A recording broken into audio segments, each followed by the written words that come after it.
like that no more. Oh.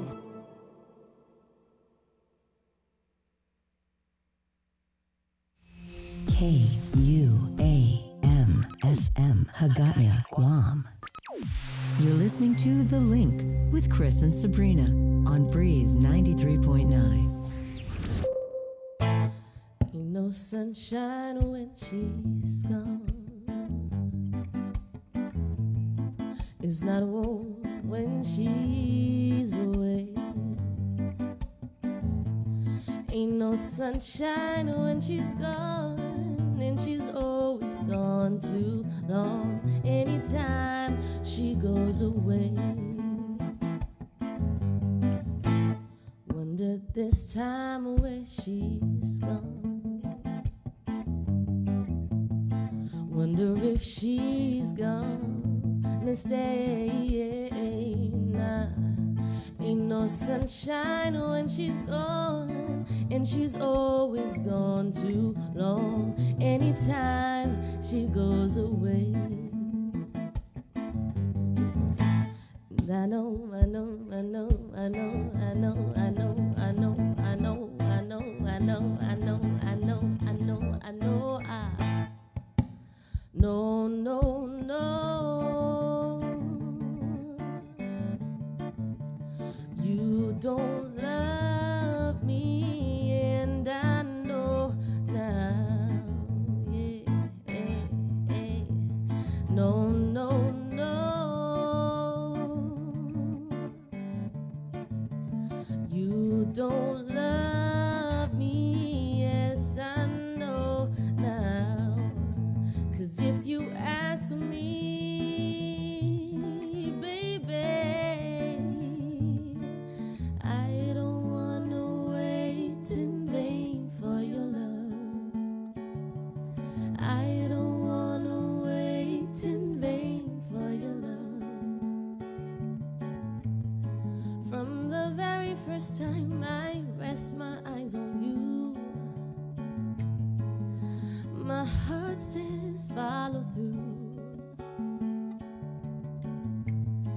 But I know now that I'm way down on your line, and the wind is feeling fine, yeah. So don't treat me like a puppet on a string.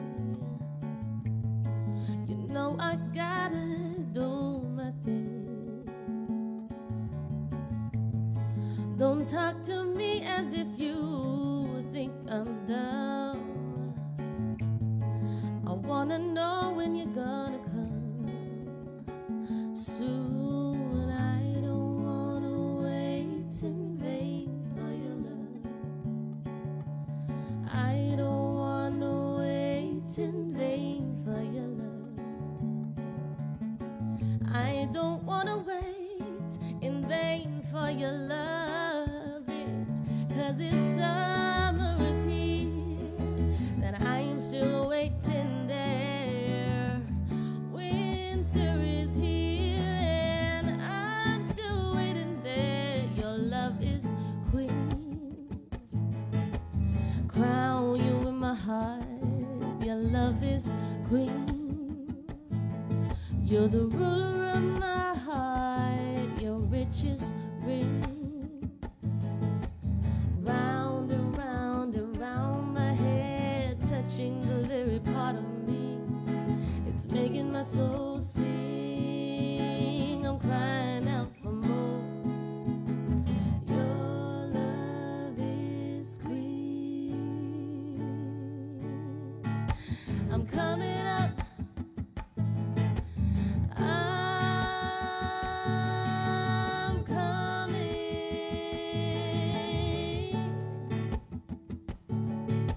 You're making me dance inside. Like I said, it's been 3 years since I'm knocking on your door, and I still can knock some more. Ooh, girl,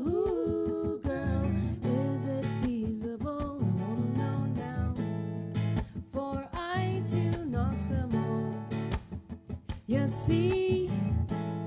In this life I know there is lots of grief, but your love is my relief. Tears in my eyes burn, tears in my eyes burn, while I'm waiting for my turn. I don't wanna wait in vain for your love. I don't wanna wait in vain for your love. It's double time, double time. I don't wanna wait in vain. I don't wanna wait in vain. Kiss me, love, I don't wanna wait in vain. Kiss me, love, I don't wanna wait in vain. I don't wanna wait.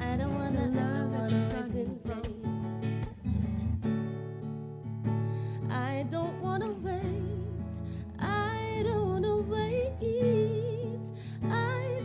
want to wait in vain. I don't wanna wait. I don't want to wait. Chris and Sabrina with The Link here on Breeze 93.9 FM.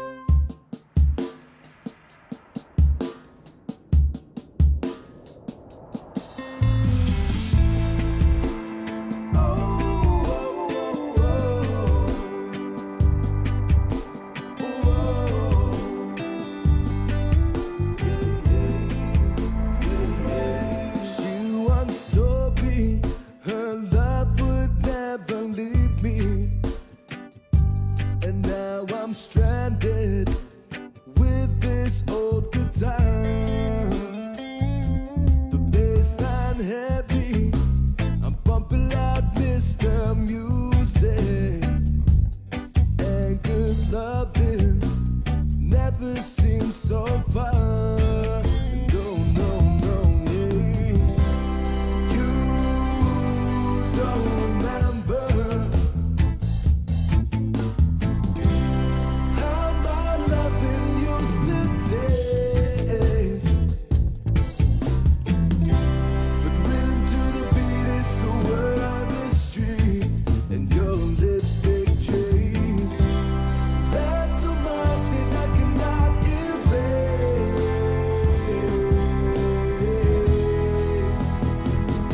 And now I'm dreading, but walking through the city I'll be dreading. Boys in blue might catch me for shooting down her lover boy. Huh. And no, I can't go home. I got the county sheriff on the telephone. I told him I cannot condone sitting in a cold metal cell all alone. But when the wind blew by, the scent of Plumeria, the sun in my eye, she left without a warning, with no time for goodbye. She gave up the mission, her worst ever decision. Now you don't remember how my loving used to taste. The rhythm to the beat, it's the word on the street, and your lipstick trace left a mark that I cannot erase.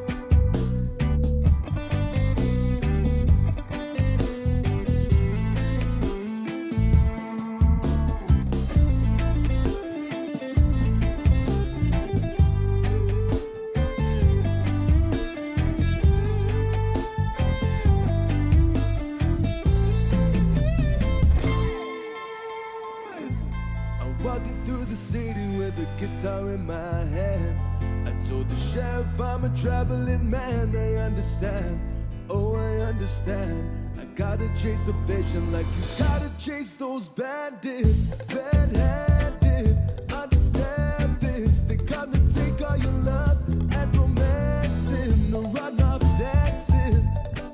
You pulled down his cuffs and said, "Sir, put your hands in." You don't remember how my loving used to taste. With the rhythm to the beat, it's the word on the street, and your lipstick trace left a mark that I cannot erase. I said erase. I said erase. Sure.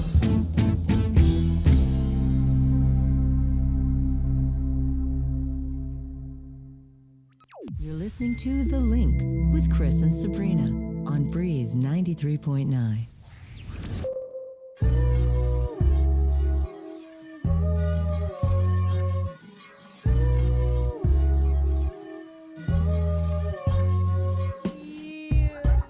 But you know, when I walk into you, it's gonna tell me, be swole.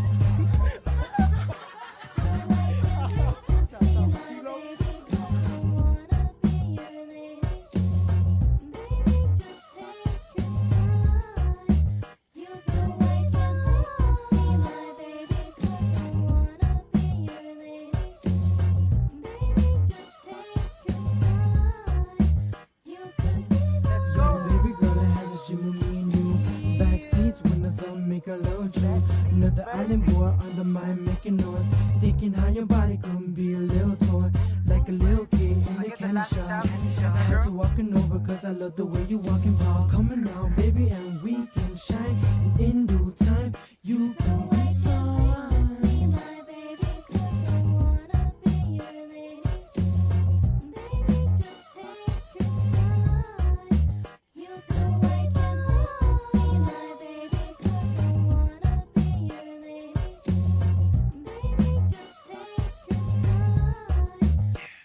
I'm talking about that love, love. We can get it on for sure. I like the way you lick your lips and the way you shake your hips. The way you do your dips just makes me wanna flip. Now we can get together to any kind of other, baby girl. This love is true. If you wanna move it tight, honey, we can fly, baby girl. This love is true. Put 'em in on now, come on now, baby, and we can shine. And in due time, you can be mine.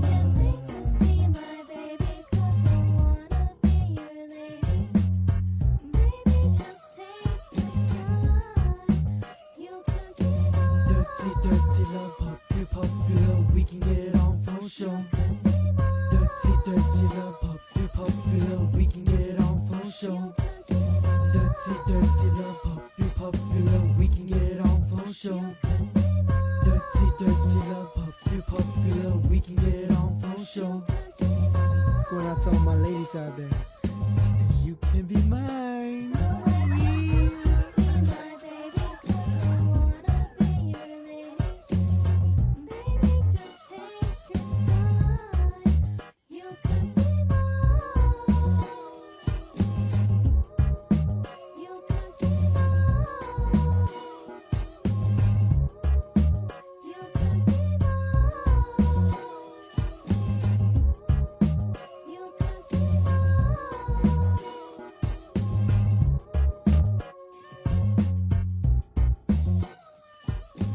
Let's just say, put on the thing and I'm so beautiful.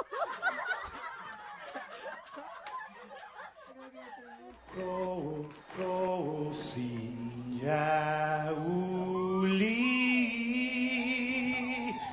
die sombranzelten maak et zu i te saluda antes di niga Radzauds and malakes fredzas durante todo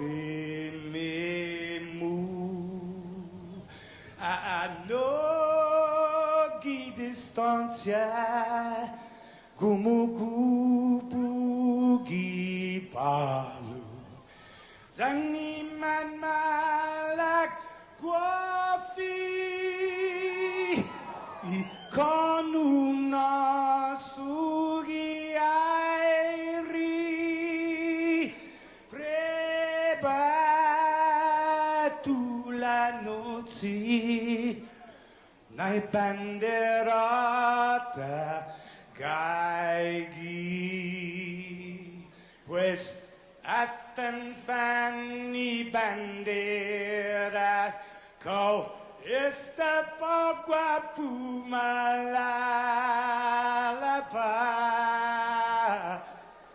Giluk tanu man libri Sentamiti man ko badi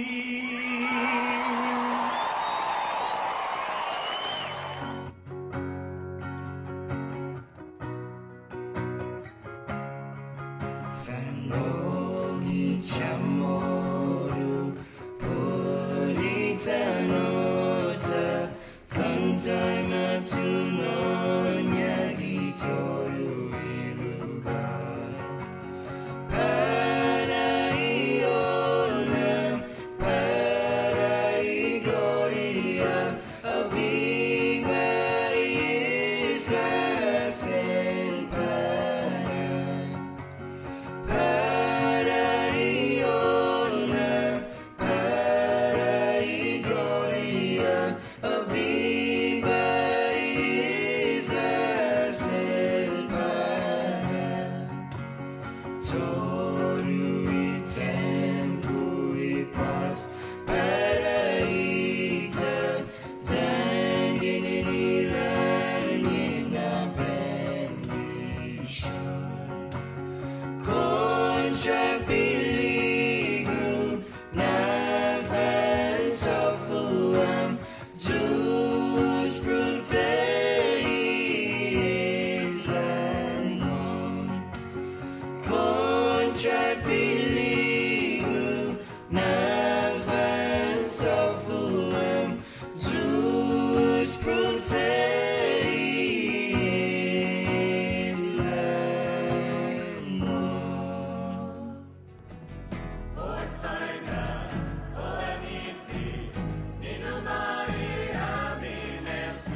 said what's on my mind, but I didn't.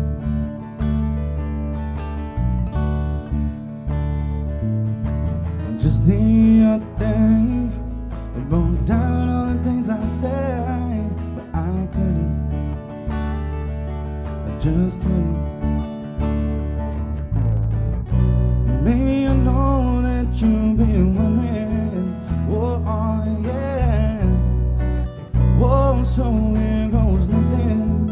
In case you didn't know, maybe I'm crazy about you, and I would be lying if I said that I can't live my life without you. 'Cause if no, I don't tell you all the time. You had my heart a long, long time ago.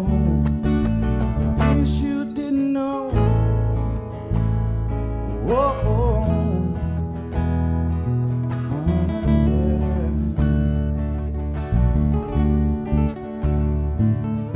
The way you look tonight, the second glass of wine, that did it.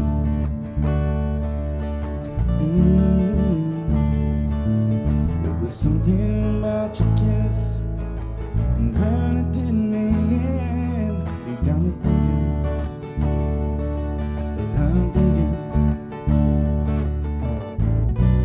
One of the things that I've been feeling, oh yeah, whoa, it's time you hear me.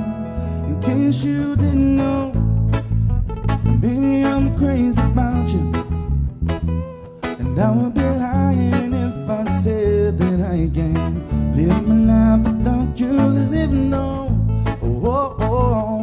I don't tell you all the time. You had my heart a long, long time ago. In case you didn't know, baby, I'm crazy about you, and I would be lying if I said that I can live my life without you. 'Cause if no, I don't tell you all the time. You had my heart a long, long time ago. In case you didn't know.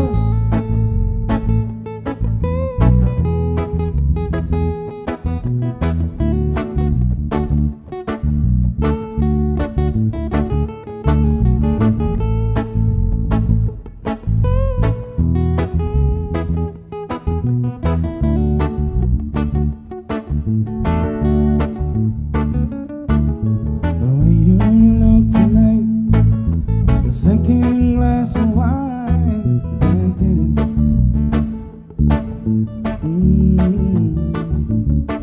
There was something about your kiss, so girl, it did me in. You got me thinking,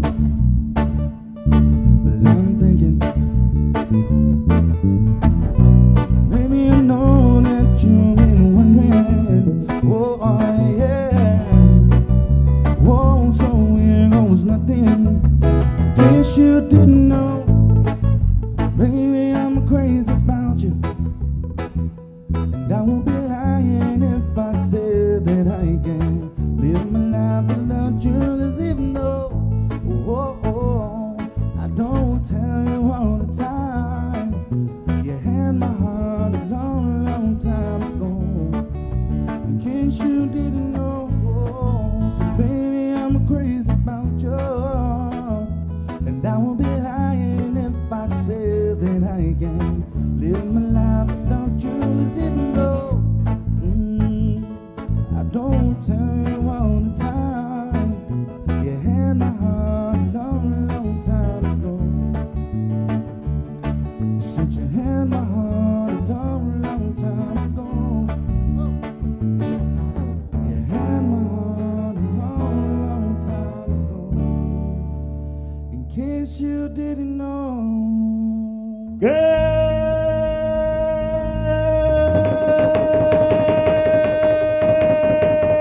Hula Friday business. Right on. As you guys know, I hope you do. We start every Friday show with like 2 minutes of yelling, and there it was. Just Friday. Burp. Good morning, Sabrina. Good morning. Good morning, Jason. Good morning. It's cold this morning. It is. It's a little chilly. What's the wind? What is that? We're getting Landon Idlet from the Wind weather. chill factor. The wind chill factor on Guam. I never thought I'd say those words. No, but it really has. It was kind of cold the other night. There was, like I said, it was a little chilly. I don't know. It's seasonal. I feel like it's probably 70 out there, right? It was. So we're gonna do some weather, on this Friday because there's some stuff that the Weather Service is looking at for this weekend. Good morning. Good morning, my dear people of Guam. Good morning, KUAM TV. You guys are looking awesome this morning. Good morning, Facebook Live. Thank you guys for jumping on. The link brought to you by Calvo Enterprises, Carrier, and ITNE at 627 Friday. January pretty much over already. I wonder if this year's just going to be like last year was. Hey, Jace. Good morning. Good morning. Looking sharp, dude. Nice Check out his haircut. Madonna, Stacy boy. Joester, do we have the J cam? Yeah. Come on, Jay. Come on, dude. You got a lot of lady fans. Let's see that hair. No, that's Come certainly on. not true. No, Come on. It was like basically I had no idea. I mean, I know I needed a haircut, but it was like shearing a sheep yesterday when I saw like the number one clippers. When my the only lady I let touch my hair for the last 19 years of my life, over at the mall. So shout out to Miss K from Hairtown. Wonderful, wonderful person. She was like, I was like, wow, man, that is some sword grass right there. It looked like taking a weed whacker, but I was like, wow, that's a lot of hair. The you look weed whacker. good. You look good. Thank you. You look really handsome, dude. Here in the region, it's a known fact that our hair grows very, very fast. Okay, Bree, your hair is kind of fine, right? Or is it? Because mine is very, very thick, and as we saw, like in maybe last fall and everything like that, mine gets kind of wavy if it grows out. You said that wrong, Jay. You should have been like, Bree, your hair kind of fine. I'm trying to let it grow, but I already know it whenever I let it grow out, I end up chopping it off. So it's just a matter of time. And Chris, you and I are both in the same predicament because we both got way more salt and pepper at this point. I love it though. Like I always say, my family goes two ways. Either you get bald early, like my Uncle Tom, who was starting to bald in high school, I know guys like that. or you get the premature gray. Okay, I had a classmate in 8th grade up at FB Leon Guerrero. Her name was Jessica. She has been very, very gray since 8th grade. Yeah, She already had I was like, how does that happen? You guys ever known anybody like that? You Well, know, said but it's kind of a trend, though. I've seen people, at least on Instagram, people are getting their hair dyed gray. That is so crazy. Oh, you know what that is? It's because of Rogue and X-Men. You get that little like it's slightly off centered, and you get that big. Is that what it is, Jay? It's either Rogue from X-Men. I think it's just Silver Fox is in. no, or it's Nancy from Nightmare on Elm Street. I Remember when actually have, I dye my hair, but Yeah. I used to have a strand that was just always gray. Right. But I dye my hair all the time, so that, You know what happened to me and Jason is we picked that gray hair. We So pulled when that you gray pick hair it, out. it starts to grow. Well, my parents always had like a joke because I always asked them, I'm like, hey, mom and dad, when did you guys because they were both very, very gray, and I was like, when did you guys start going gray? They're like, the day we had you. The other trend is people dyeing their hair like blonde, really light. You know what Kind you of should considered. do, Chris? I'd considered doing that, but then I don't know about. You know what you blonde. should do for Valentine's Day? Yeah. I'm seeing you go platinum, bro. I mean, think of like Sting from wrestling. You're seeing wrong. I'm never gonna dye my hair. Okay, you were bald for a decade. My right? youngest daughter said I'm funny handsome, so I'm just gonna rock with it. Yeah, Aw. I don't know what she meant, but my Callie Joe, when we get ready to go down for the night and unwinding, we're in the bathroom brushing her teeth. Sometimes she'll just be like touching my hair, and she's like, "Daddy, you're so funny handsome." Oh. I don't know what it means, but I like. Okay, as long as there's a handsome in there, we're rocking. Okay, well, tell you what, somebody from the Link fam who's got jokes right now is Landon Aidlet. He's coming on pretty soon to tell us what is going on with this like sub-zero. Yeah, we're doing weather today. Yeah, frigid temperature and everything. He goes, guys, I don't dye my hair, which makes perfect sense. Yeah. I'm blessed with a great Eidlet hair genes. If you have no idea what Landon's talking about, you're gonna see very, very You soon. are, yeah. And it's I mean, funny. the dude is so bald you can see his thoughts. A lot of people thought I was bald because I shaved my head for like so many years. When I started growing it out, people were like, "Damn, I thought you were bald." Anyway, good Remember morning. who made bald beautiful? Because bald before was like, it's like, okay, if you're balding, you can try and get the like shave it around like the side and everything. Was Michael Jordan. Right. Until Michael actually like embraced like the full-on shaved and like bald and everything like that. I mean, Michael could rock the bald hairstyle. The first time I shaved my head, it was because I lost a bet, and then it just turned into 20 years of, when you shave your head. Anybody who shaves your head out there, after you shave it and it starts to grow back, and then it looks really like, what the hell? Prickly. And then you just shave it again because you're like, man, this is awkward. And so that's basically what happened to me for 20 years. It was like every time I tried to grow out my hair, I was like, dude, that's crazy. What the hell? Okay, if you could have any hairstyle, what would you have? If you something Bree, you've tried every hairstyle in the book, but if you could, I want to see Bree in some like dreadlocks or corn rolls, like my daughter said. That'd be actually pretty cool. I'm seeing Chris with a mohawk. Mohawk. Oh, okay. Again, let's combine those two ideas. Little punk rock mohawk. Yeah. How about a dreadlock mohawk? A dreadhawk. Bree, would you ever do dreadlocks, or maybe you should do dreadlock your hair for 420? I wouldn't do that. Come on. No. I just feel like if I'd be like scratching my scalp. No, you can. There's a misconception. A lot of people think that if you have dreads, you don't wash your hair, but you can. Oh, well, I'm not interested. No. Okay. How about corn rolls? I could probably do that. Right. Wonderful insight here from our friend Patricia Ann Atalig. Good morning, Patricia. Hope you and your family are doing okay. She goes, having gray hair is wisdom highlights. Hey. I never heard that one before. Men look distinguished with the salt and pepper. All right, and there is... Hey, women look distinguished with it too. But yeah, it's salt and pepper, but mostly salt.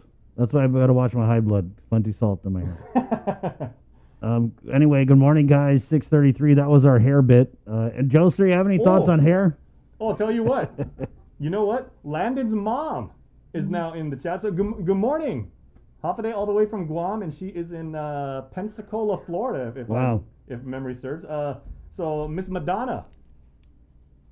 We can do the Vogue this morning. I tried to do so many different Madonna references. I was like, okay. So Miss Madonna is saying, Landon's bald grandfather said, hair can't grow where there is brains. Yeah, I like that. Thank you. Thank you, Miss Madonna. That was fantastic. Guys, the show this morning, here's what's coming up. We're getting, like we said, we'll start with Landon Eidlet of the National Weather Service to do some weekend weather. We had him on Monday, and he was like, we're watching this week. It's going to rain towards the latter half of the week, and that's exactly what happened. And he said there's some things they're eyeing, and that we could see some weather this weekend. So we'll get him on to start the show. Oh, boy. And then we'll get on the Chief Medical Officer of the Department of Public Health and Social Services, Dr. Felix Cabrera, to talk about a bunch of stuff. There was a new advisory that came out from the CDC. There was some Fauci. Sorry, I don't think it's reached the CDC level, but Fauci was saying something like, you got to wear 2 masks. Did you see that? No. I put it in the chat. I didn't see. Yeah. Jay, can I send you this Fauci picture that I saw on the web? It's pretty funny. It's pretty funny. And then maybe you could pop it on. Yeah, okay. Then Was you guys it a meme or joke? Or it's yeah, like it's a for meme. real? But it's a respect. It's not like Then crazy. just stretch for a minute. I'll get It's not like a crazy right-wing for COVID's fake meme.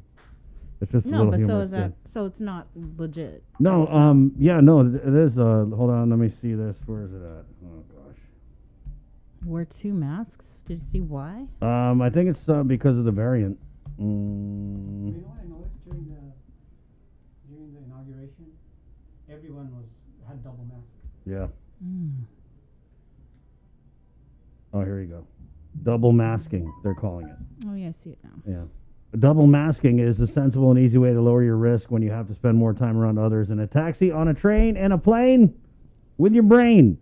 Or at an inauguration. This is kind of about the inauguration, but they had interviewed Fauci, and he was talking about people wearing double masks. So anyway, I sent that meme to Jason, and we could pop that up. It was pretty funny. I just don't know, like double mask, my face is going to look like Teresa's Puck Puck. You know, when you get the, what is it called when you have the overhang, the muffin top? Is that it? Muffin I'm top? getting it on my face because if I wear 2 masks, it's going to be like super tight. Yes, anyway, I'll ask him about that and just the variant and everything else with the COVID-19 response. And also, there's a lawsuit that Guam is being sued, Bree, by the ACLU.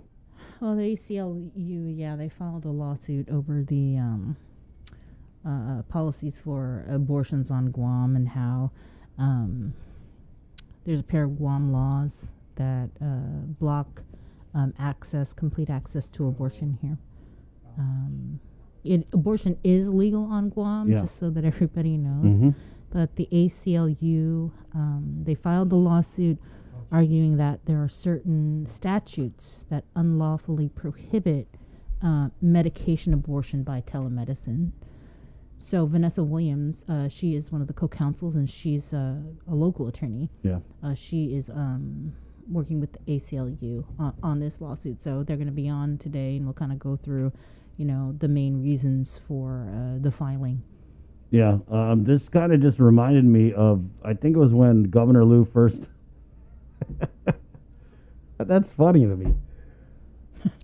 Okay, yeah, Joseph's gonna bring it up so everybody watching knows what the hell we're talking about. I mean, there's so many memes and there's some like far right, far left, but I thought this was just like kind of fun. Okay, explain what's going on here in this picture. Well, because Fauci had come out in some kind of press conference, he was advising people to wear 2 masks, just to be safer. And then, so I don't know, someone sent me this on WhatsApp, and it just cracked me up. It reminds me of that dude who goes to Cathedral who wears like the welding helmet.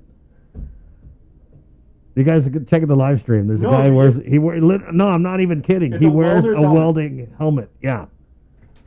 Which is actually kind of scary, considering like a welder's helmet, you really can't see anything because you're supposed to like see the arc light. Yeah, I mean, it's not like a welder's helmet. It's basically. I mean, you might as well wear the astronaut's helmet at this point. We're not going to landing yet, but let's pop him up real quick, Joseph. Hey, good morning, Landon is decked out. I don't think that's what they meant when they said 2 masks, Lennon. That's a nice mask, though. That's super cute. Landon, what do you got going on, bro? I've had this in my office since Halloween. It's been under my desk on the hard drive, so you never know when you need these things. It's good to have it on standby, Lennon. That's like a face shield, Yeah. It kind of looks like Darth Maul, but not really. It looks like a COVID obedient Darth Maul. Landon, you go back in the corner over there. We got to do news. Take your pills. 6:39. Anyway, where was I? Yeah, so we're going to talk about that. But it reminds me when Governor Lou first got into office, and the Bureau of Women's Affairs Director Jane Flores. There's a story I did back when I was in the news, but she was saying that there's no abortion doctor on Guam, and that she was going to go out and she was going to, I guess go on the abortion doctor Craigslist and put out an ad to bring an abortion doctor. I'm sorry, and it's not even a laughing matter. You just know me and my sense of humor. But she was like, "Oh yeah, we're gonna bring an abortion doctor to Guam," and everybody was just like, "What the hell was that a priority?" Da da da da. And Governor Lou, who is, obviously very pro-choice, it just got to the point where she was just tired of being asked about it. And she was like, "No, we're not bringing an abortion doctor to Guam. I don't want to talk about it anymore." And so that was then. And now here we are with the ACLU suing. And so we're going to get them on at 7:30. And as always, with every issue, I mean, some issues, there's definitely more than 2 sides.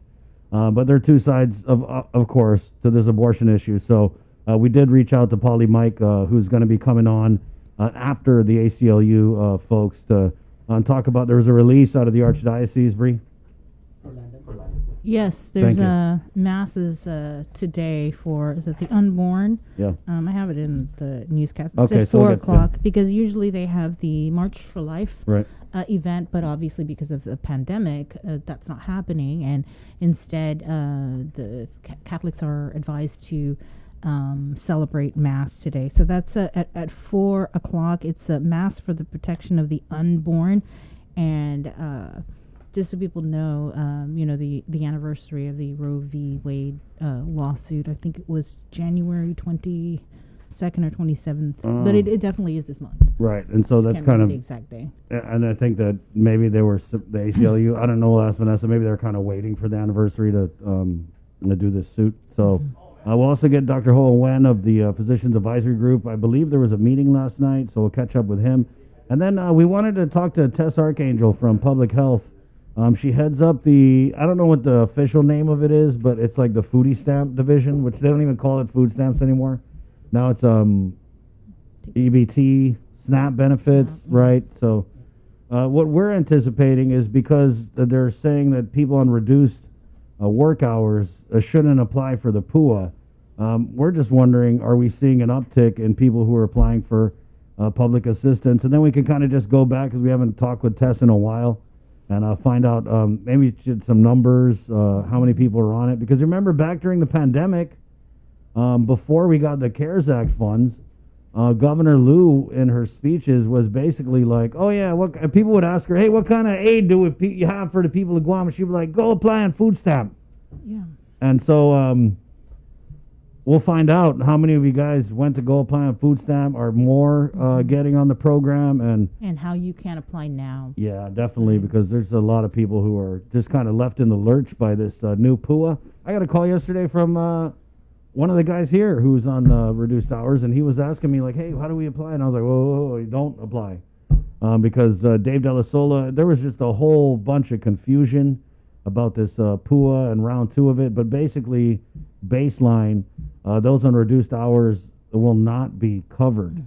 But what also was interesting is when we had Kevin Bautista from the governor's office in the CNMI, Governor Ralph Torres' communications director, press secretary, they are telling people in the CNMI that have reduced work hours to continue to apply for PUA, and they're going to pay it out. But they're also warning them that there may be a possibility that you might have to pay it back. But they're paying it out. Yeah, so what's interesting about that, Sabrina, is it eventually came out. We had Dave on the show here.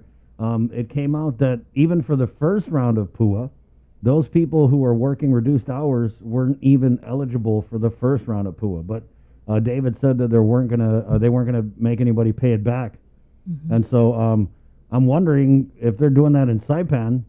I mean, is the thought kind of like they just give out all this PUA, and then at the end of the day, it's gonna be like, oh, we can't. The feds did also express to the CNMI that, look, you shouldn't have paid out the reduced hours in PUA 1, but they don't have to pay it back either. Yeah, so that's what I'm saying, is that we did it the first round, and then the feds, you're right, they said, oh, you don't have to pay it back. So I'm kind of wondering what's stopping us from doing it this round. I mean, damn, if CNMI's doing it, I don't know. So yeah, that's going to happen on the show. And then we're going to get Senator Jim Moylan, the minority leader, and he's coming on with Senator Joanne Brown to talk about this. Well, there's a few things I want to talk about. But this official misconduct bill that's before it's actually still in Senator Jocelyn Augustine's committee.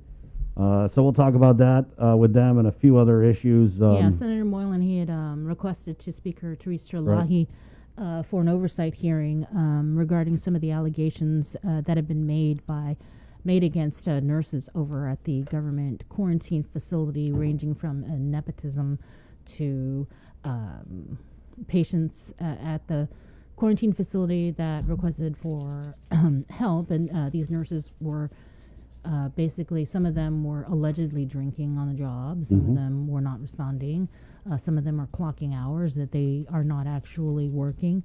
One nurse is accused of, when she was working at the Micronesia Mall, she told 3 people that they were negative, only to find out they were actually positive, so public health had to contact these 3 people to tell them, oh, sorry, you're actually positive for COVID. And in the interim, they were out in the community. And so Senator Moylan is asking the Speaker to call for an oversight hearing. And, last night I did get a response from the Speaker's office regarding that. And in a nutshell, basically, she responded that, well, the director said that, there's no issues pending. And so basically you have a conflict and there's just no interest by the Speaker to do anything about it, was what I kind of feel. and I don't think that's right. We did ask the speaker about it when she was on the show Wednesday, and I believe what she had said was that it was a distraction of alternate behavior, I believe. And see, for me, I don't think it's a distraction. I think that if people are coming forward that obviously have knowledge about what's going on and provided pictures and a video, that is severe enough to give it attention. And I mean, if that's the kind of attitude we're going to get from the speaker, I mean, we just had that kind of attitude the last 2 years from the legislature, where they were just shown that for the most part, like 99%, they were not willing to really go in and look at the actions of the executive branch impartially. I'm not saying that's what happened in here, but I will say that this complaint was very detailed, and obviously the person who made the complaint had a lot of knowledge about the inner workings of the Department of Public Health and Social Services. And so I also did not agree with the characterization that it's a distraction. And I think that's exactly what, of course, Arts and Augustine of Public Health is going to say it's a distraction, because they probably don't want this thing to be looked into.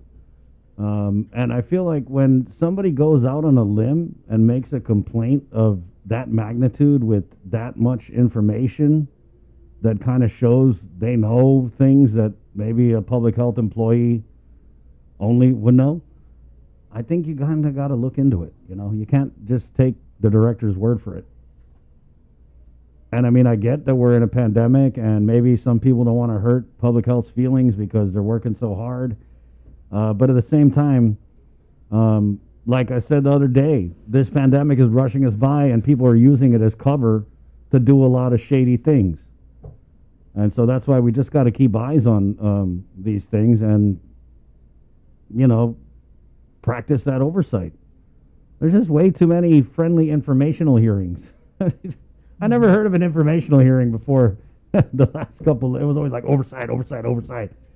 And maybe people were just scared of the word oversight, so now they just. So maybe we should have an informational hearing about the complaint at Public Health. But you're right, Bree, and we sent it to Adelup. We asked for a comment. Adelup ping-ponged it to Public Health. Public Health sat on their hands for 2 days before we got a response that it was under review. And then for it to just be dead on arrival at the speaker's door, it's just a little disturbing to me. And I feel like just looking at this complaint, definitely I feel the person has knowledge of it. And, you know, how are you going to even know if it's a distraction or if it's valid if you don't do the due diligence and look into it?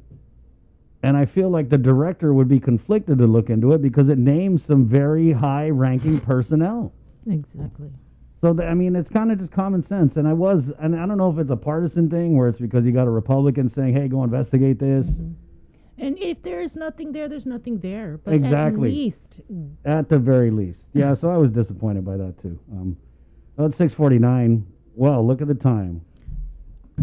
All right, ready? Yeah, that means let's I didn't even finish who's coming on the show. Oh. Yeah, we're getting Crystal Pacos and Augustine, the communications director of the Adelup, to come on at 9:30. What is she coming on about?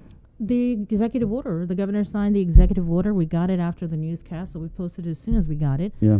Regarding the extension of the state of public health emergency and some of the things that will kick off starting Monday regarding increases in the bars.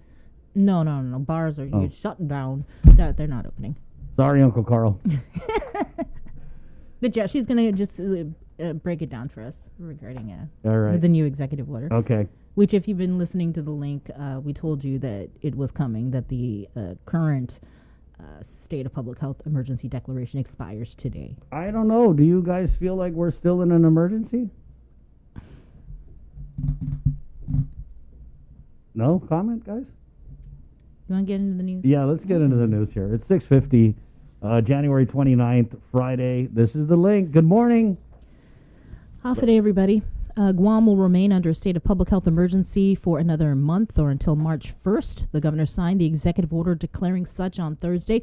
Also in the executive order, effective Monday, 8 o'clock in the morning, the limitation on social gatherings will be raised to no more than 25 people. The executive order also cuts COVID-19 differential pay for Category 2 GovGuam workers on Monday as well. GovGuam employees not otherwise eligible for Category 1 will be compensated at their regular rate of pay, and differential for employees eligible under Category 1 will be reduced to 10%. Bars, they remain closed. And speaking of bars, Guam Visitors Bureau President Carl Gutierrez says it's time to let the bars open. He said that during a GVB board meeting on Thursday. Gutierrez said the target date for reopening tourism is in April, and he says lifting more restrictions will further boost the economy. Quote, I tried to convince the governor yesterday, and I don't know whether she'll consider it more, but I said what she had done in opening up the businesses on Guam has allowed the restaurants to open at 50%. And those owners have been staying within the protocol and being monitored by public health and social services. And I almost begged her to go beyond the restaurant and open up some of the bars. Again, bars are not allowed to open. With more news, here is Peter Santos.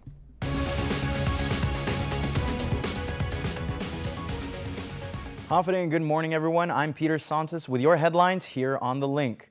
The American Civil Liberties Union is challenging a pair of Guam laws that it says is blocking complete access to abortion here. While abortion is legal in Guam, the ACLU has filed suit arguing that certain statutes unlawfully prohibit medication abortion by telemedicine. Here's more. The lawsuit was filed on behalf of two OBGYN doctors in Hawaii, Shandini Raidu and Bliss Kaneshiro. Both are licensed on Guam and are also faculty members of the University of Hawaii Medical School's Family Planning Division. According to the complaint, current Guam law prohibits the doctors from serving their abortion patients from off-island. It further states that while Guam law requires abortions be performed by a licensed physician in an approved hospital or medical clinic, the statute, quote, does not appear to differentiate between procedural abortions in a clinical setting and medication abortions. In fact, the abortion pill was not available in 1978 when the law was enacted. The plaintiffs contend that laws that prohibit or impose substantial obstacles to pre-viability abortion violate long-standing legal precedent. It also states that, quote, every Guamanian should be able to make that decision without government-imposed barriers, without shame, and without being forced to leave their home and the support of their community to get the care they need. The long list of defendants in the suit include Attorney General Levin Camacho, various medical oversight and regulation boards, and hospital and public health administrators, all in their official capacities. For Guam's News Network, I'm Nestor Lacanto. Local attorney Vanessa Williams has been retained by the ACLU for the case. She and an ACLU attorney will be guests on Friday morning's The Link multimedia show. Be sure to tune in for that. Day 9 of murder defendant Joshua Palacios' trial revealed the weapon used to kill Keith Castro. Thursday morning in Judge Vern Perez's courtroom, the government called up 3 police officers to testify. KUAM's Adriana Cotero reports.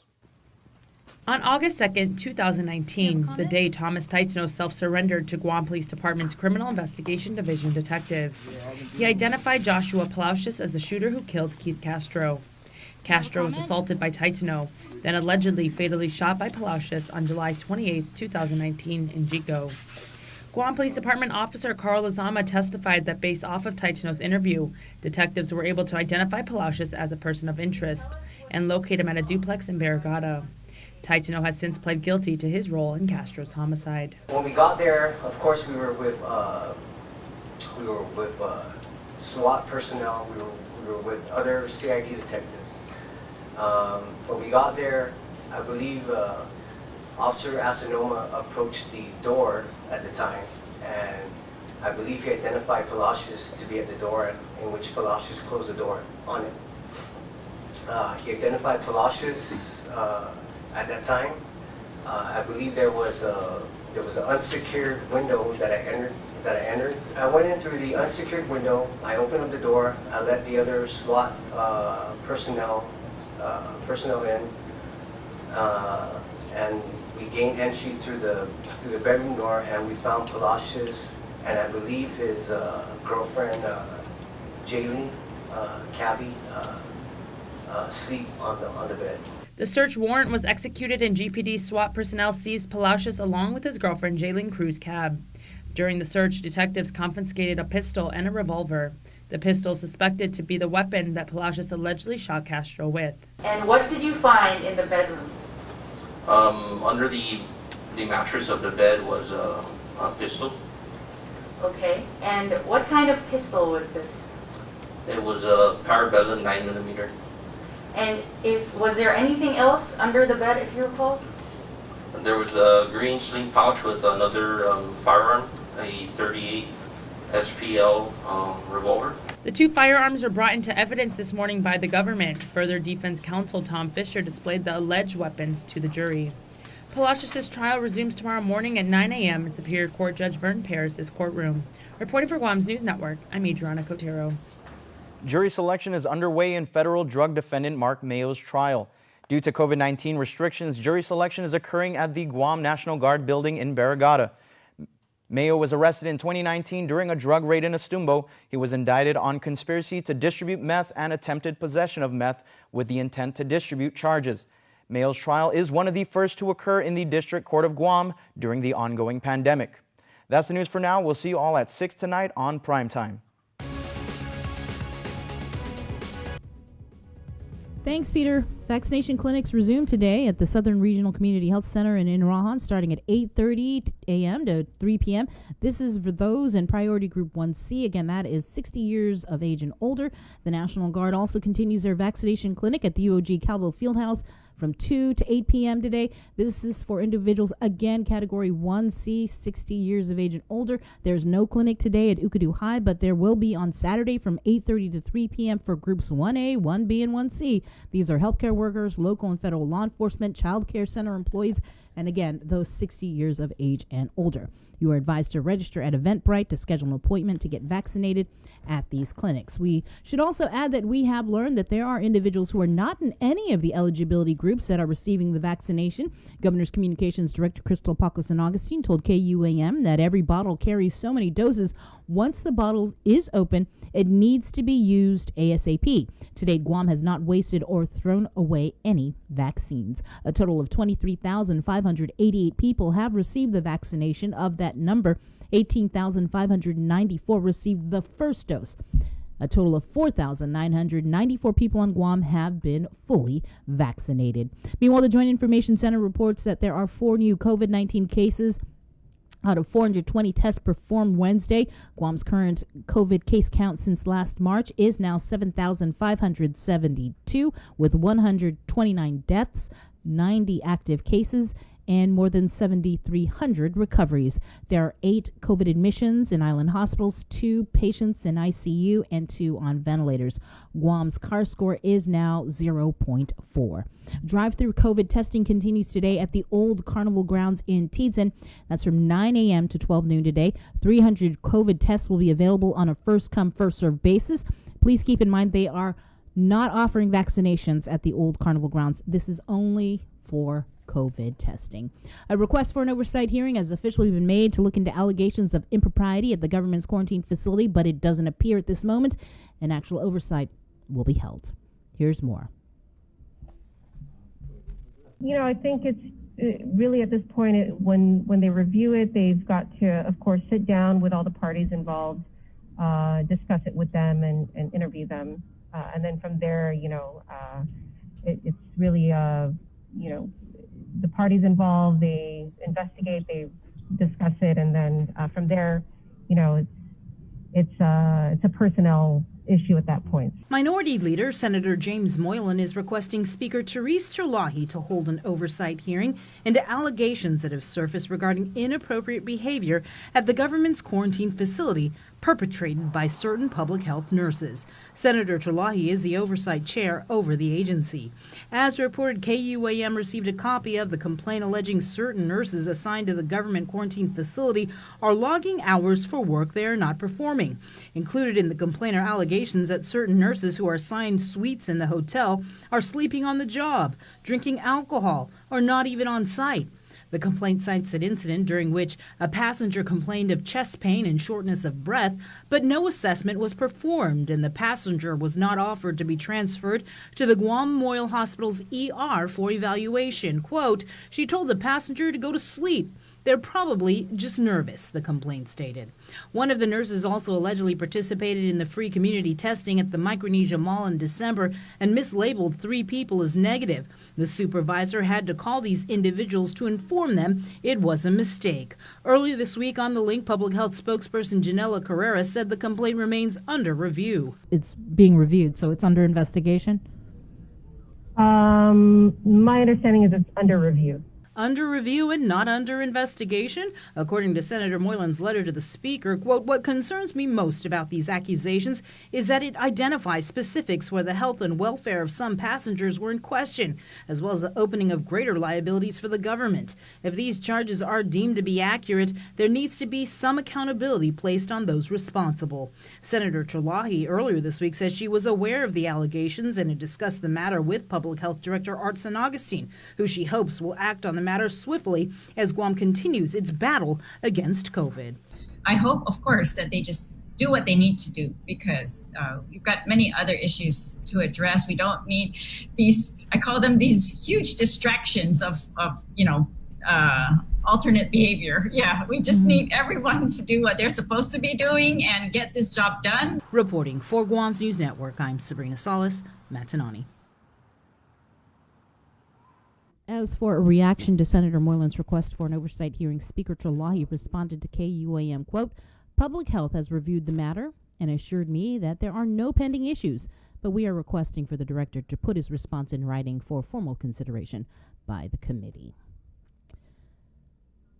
Archbishop Michael Burns will celebrate Mass for the protection of the unborn at 4 p.m. today at the Hagåtña Cathedral in unison with other Catholic churches on Guam. The Archdiocese of Hagåtña is showing solidarity with Catholics nationwide in prayerful opposition to abortion through the Masses. Archbishop Burns encourages all Catholics to participate in the Masses. Because of the pandemic, the Archdiocese is adjusting its observation of the National March for Life peaceful protests against abortion and the Roe v. Wade Supreme Court decision, which legalized abortion 48 years ago.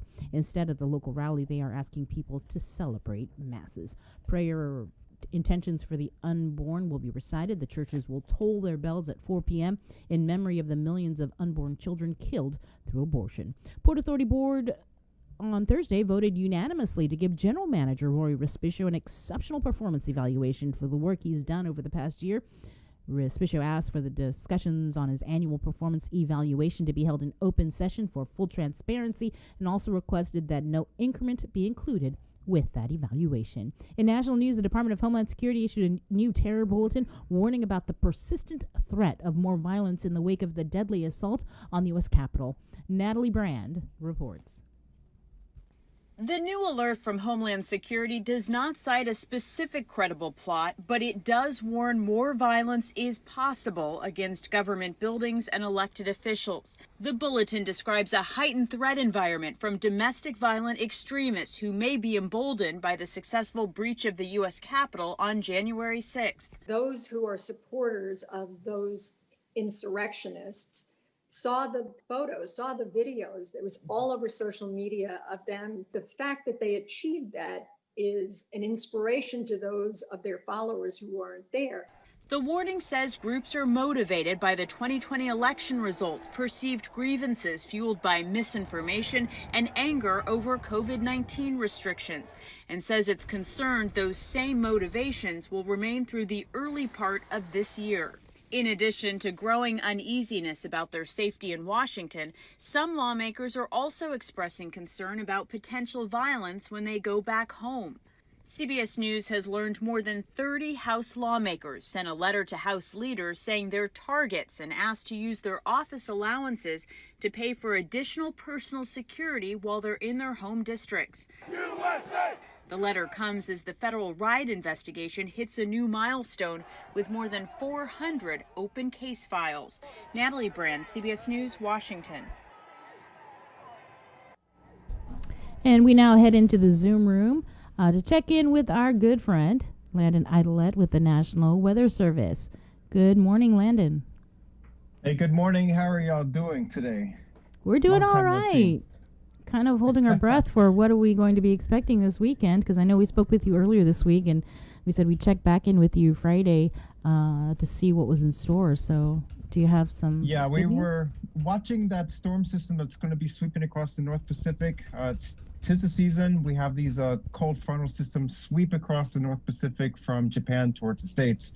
And then sometimes these frontal boundaries can come into the tropical region near us, and they're not so much a cold front anymore, but they become more of a wind boundary, and they can generate large seas and surf across our region. That's what we're going to be seeing later this weekend. Fortunately for us, the intensity of this boundary has weakened a little bit, much like the last one that we expected on Tuesday, Wednesday. So the expectations are less than what we were looking at on Monday, but that's how these things modify through the week, day by day, with the latest forecast models. So let me flip my screen around and I'll show you what we're looking at in the satellite right now. Not much out there this morning. And so it looks like the rain coverage expected with this boundary this weekend has decreased just a little bit. So that's the good news, but we're going to still see uptick in clouds and showers over the weekend, mainly through Saturday night through Sunday night. So Saturday's not so bad. Friday, not bad at all. But Saturday night through Sunday night, that's when we're going to see the most clouds and potential for showers. And really, it's not much to look at. So we're seeing a lot of grays and kind of the lighter white colors. That's the absence of deeper, heavy convection that we would see with the stronger storm system. So that's the good news for us. Looking at the radar this morning, definitely not much going on out there. We don't have that butterfly signal off the coast of Guam this morning. That means the winds are down. So that's also in our favor. We're kind of between boundaries this morning, so that's why the winds are light. If you went out to your car early this morning, you notice it's covered with dew. That's all the moisture. Yeah. If you're in the southern mountains, you might have even considered Mountain Dew for the morning. Who knows? But go ahead and cue up the slides, Jason, and we're going to go through our forecast. So the headlines that we're looking at, the hazards that we're concerned about right now, we do have a small craft advisory for seas, hazardous seas of 8 to 10 feet. That will continue through this afternoon. We're going to see a lull in seas and surf this afternoon and into Saturday, but then the seas will start to build late Saturday into Sunday, and then onward into Monday. High surf advisory remains in effect for north-facing reefs through Monday morning, and there's also a high risk of rip currents for east and north-facing reefs through Monday morning. That's for surf of 9 feet or greater, generating those much stronger currents along the reefs. The fire danger remains at moderate, and for Micronesia, not so bad down there across Micronesia. Surf advisory is now in effect for Pohnpei, Palau, and Yap along the north-facing reefs, and not much change with the drought situation in Kaping and Merengue. Next slide. Yep. So for current conditions, we're looking at light winds northeast around 5 miles per hour, mostly clear skies and dry. And you mentioned earlier in the show, it's chilly out there. We bottomed out at about 72, 73 degrees earlier this morning. Told you. About 30 minutes ago, we were at 74 degrees. That's going to go up. Yesterday's high forecast was 84 degrees. And we just don't see that too often. But that's because one of those boundaries, as it was weakening, it just passed over our area the last couple of days. And so we're in that slightly cooler, drier air mass. That's why it's a little bit cooler on your skin in the morning. Like if you're going to go swimming in the water, you get out of that water, it's going to be pretty cold for just a few minutes until you dry off. Our records for the day was set in 1973 for a low of 68 and a high of 89 and 72. The normals are 85 and 75, and we're pretty close to that, except yesterday we did bottom out at 71. There was no rain yesterday. Record was set in 1963 for 2 inches and 2.13 inches. So next slide, this is our Facebook post yesterday showing what's the situation is. You see the cold front off to our east. That's moving on to the east and weakening, and those black lines going across Guam and the Mariana Islands, that's just the shear line, the farther extent of this boundary as it weakens. Surf advisories are starting to drop across the region as we go into the weaker sea mass or the weaker seas, but those swell are going to be building in from the north and northeast and bringing us to the east. Next slides. This is the polar orbiting satellite showing the winds at the surface. We're in that lull right here over Guam and the Sinai, but the stronger winds are seen to the northwest, and that's all going to be coming our way this weekend. Now, the next slide, that shows the much larger picture of the region with Guam and Sinai in the red box in the center bottom. We have swell coming in from the northeast with those strong winds behind the last cold front that passed. And then we have another cold frontal system that's coming off of Japan this morning.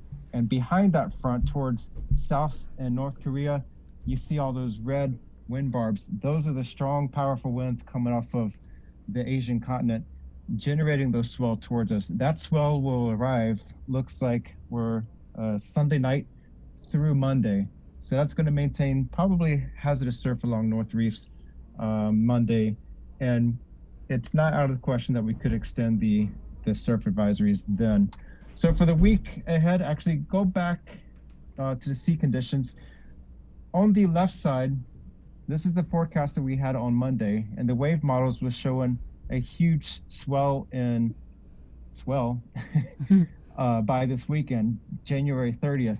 That has modified just a little bit. So on the right side, I have the forecast from this morning. The red line indicates Monday's forecast, and the green stops at this morning's current time. So the swell has modified just a little bit. So we're going to be looking at a peak of around 8 to 9 feet early next week. But notice the green line, that has been consistently above the forecast guidance. So that's always our concern, is how well the models are handling the forecast. And so right now the observed data is above the model guidance. So we're going to take into that account with our forecasts in the days to come. So the main hazards, seas and surf, it might be weather is good, okay, but the seas and surf will be hazardous. So the final slide, the week ahead, nice day today. Northeast winds at 10-15 miles per hour. The combined seas of 8 to 10 feet. That will be decreasing through the day and into Saturday. Winds over the waters will be about 10 to 15 knots. The surf will be hazardous, 8 to 10 feet along east and north-facing reefs, and that will sustain through the weekend.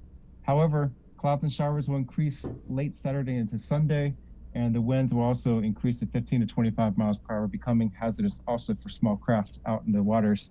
Early next week, it'll dry out again, but we're going to see breezy conditions continue through the early week with combined seas of 10 to 12 feet. And the last slide, Jason, my dad just sent this to me this morning. They had a big epic snowstorm in North Carolina. And so, you know, it's customary that he has to dive into the pool and get a photo. So I'm waiting for him to send me that photo. So whenever he does do that, I'll post it maybe Monday. So Dad, you're obligated.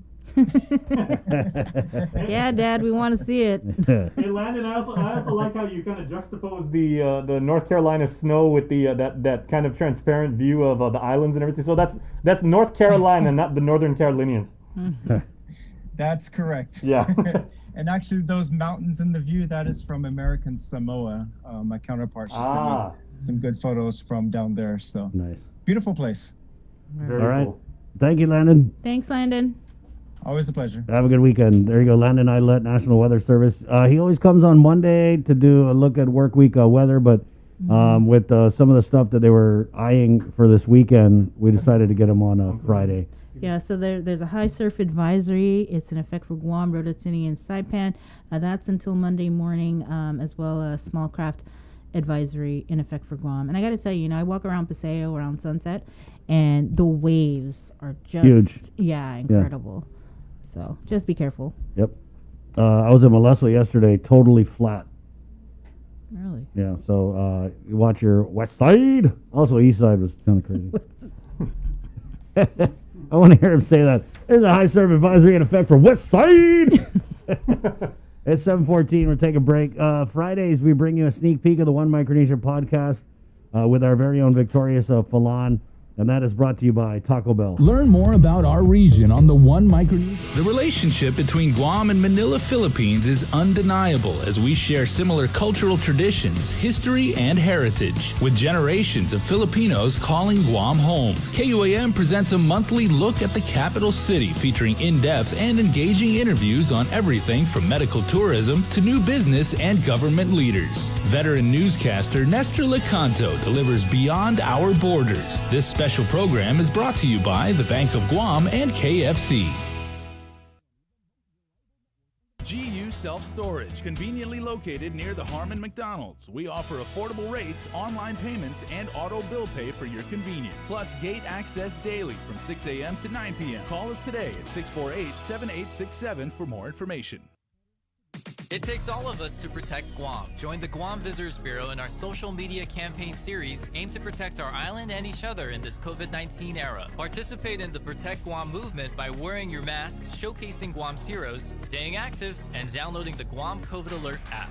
Post and share your content with us, use the hashtag ProtectGuam, and you could win $100. It's that simple. Check out visitguam.com for details. Let's reclaim our lives, our economy, and our tourism industry. Hafaday and Mabuhay, I'm Ann Pobutsky. I'm the territorial epidemiologist for Guam. Wearing a face covering protects you and those around you. We know that COVID-19 can be spread by people who are not showing symptoms, which means they are asymptomatic. Because Guam remains at risk for significant community spread or transmission of the virus, it is a necessary precaution to wear a face covering when you are in public. Everyone must wear a face covering when they leave home, have it visible at all times, and put it on when they see others nearby. Face coverings are required for everyone when shopping at stores, seeking healthcare, and inside the workplace. Covering your face reduces the chance that you will unknowingly infect someone else if you are carrying COVID-19 but have no symptoms. Prevention saves lives. For more information, please call 311 or visit our website at dphss.guam.gov. You're watching The Link with Chris and Sabrina on TV 11, but don't leave yet because we're coming up next on CBS This Morning.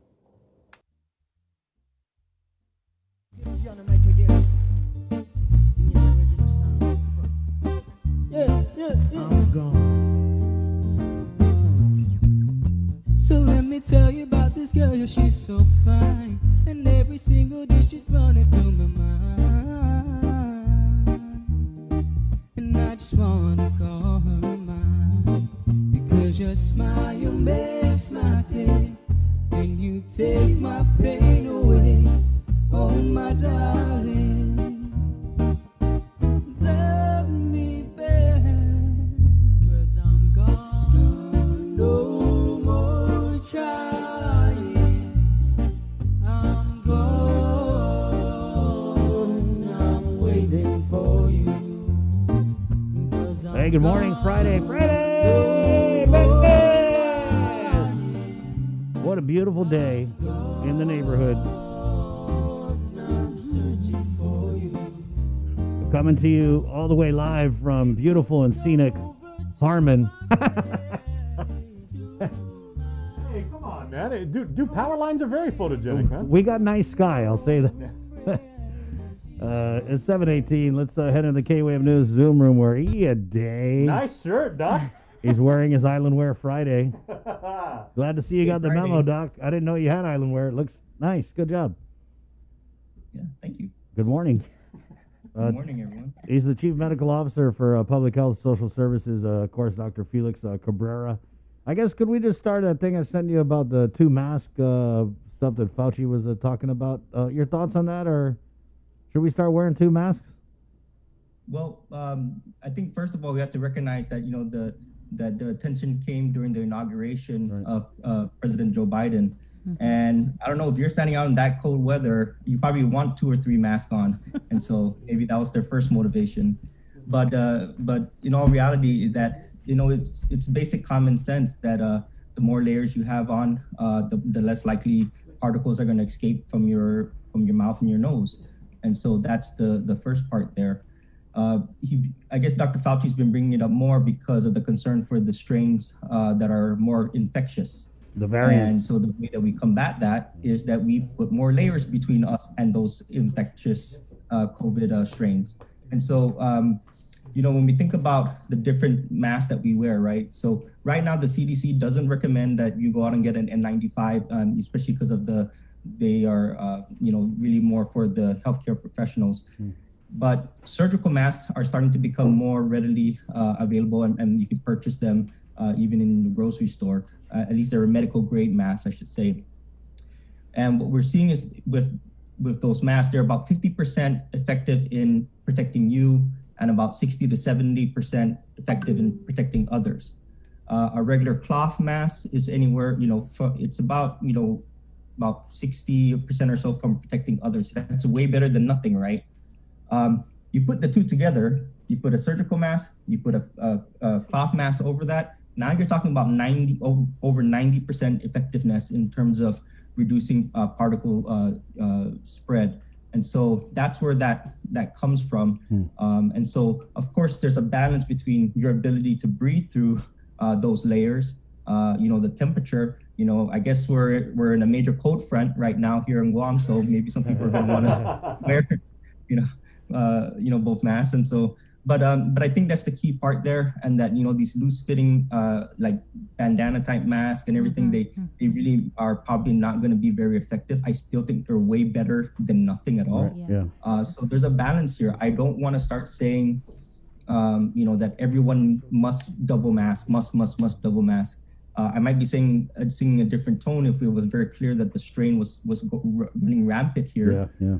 But as of right now, it's something that if you feel more comfortable doing and you feel you can do that for prolonged periods, then please do, double mask, or at least have 2 to 3, more than just one layer, have 3 layers, and making sure that fabric is has enough protection. One good way that you can tell is get a lighter or a candle. If you can blow that candle out while you're wearing that mask, that is not a good mask. Wow. And so that's one way that you can quickly tell that. Doc, with the variants, right? So I saw yesterday, it's in the Philippines. There's like a UK variant. It's kind of popping up everywhere, right? And it's really reminding me of when we first started hearing about COVID-19, and it went from it's popping up here, it's popping up there, here, there, everywhere, COVID. And then, lo and behold, it landed on Guam. So with these variant strains, are you confident that our quarantine is going to act as a kind of like a border wall, if you will, to keep the variant out? And how serious a threat do you think it is, these variants? Well, I think that it is a serious threat. It definitely is. And right now, I think our quarantine process is very good. And, basically, in terms of we're almost the same as, for example, the CNMI, who've done a very, great job of protecting their borders. And in terms of how we quarantine, the one big difference that we have between Guam and the CNMI is that there are more exceptions for essential workers. And so they are required to have a negative test upon arrival, but then they're given restriction of movement, but they're still allowed to go to work and then but being in this restriction of movement. So those are our areas where there is, we call it porous. And so we want to ensure that there's good accountability for that, and that we account for that in a way that, doesn't put us at more danger. What we're seeing right now is that more and more of our percentage of positives that we're seeing here, on a weekly basis is coming from the QFAC. And that's what exactly we want to see. We want to see where it's really the only positives we get are the ones we're catching at the border, and then the community testing is still going on at a high enough rate and we're basically not finding many at all. So we're rising up toward that, toward that ratio, and that's what we want. And we don't want any more community spread. Well, speaking of the QFAC, are you aware of those complaints that were made against certain nurses over at the QFAC? I don't know the exact details, and so I'm not going to comment on that at all. And I know there's some question about whether on work hours or not, but I don't know much of that detail yet.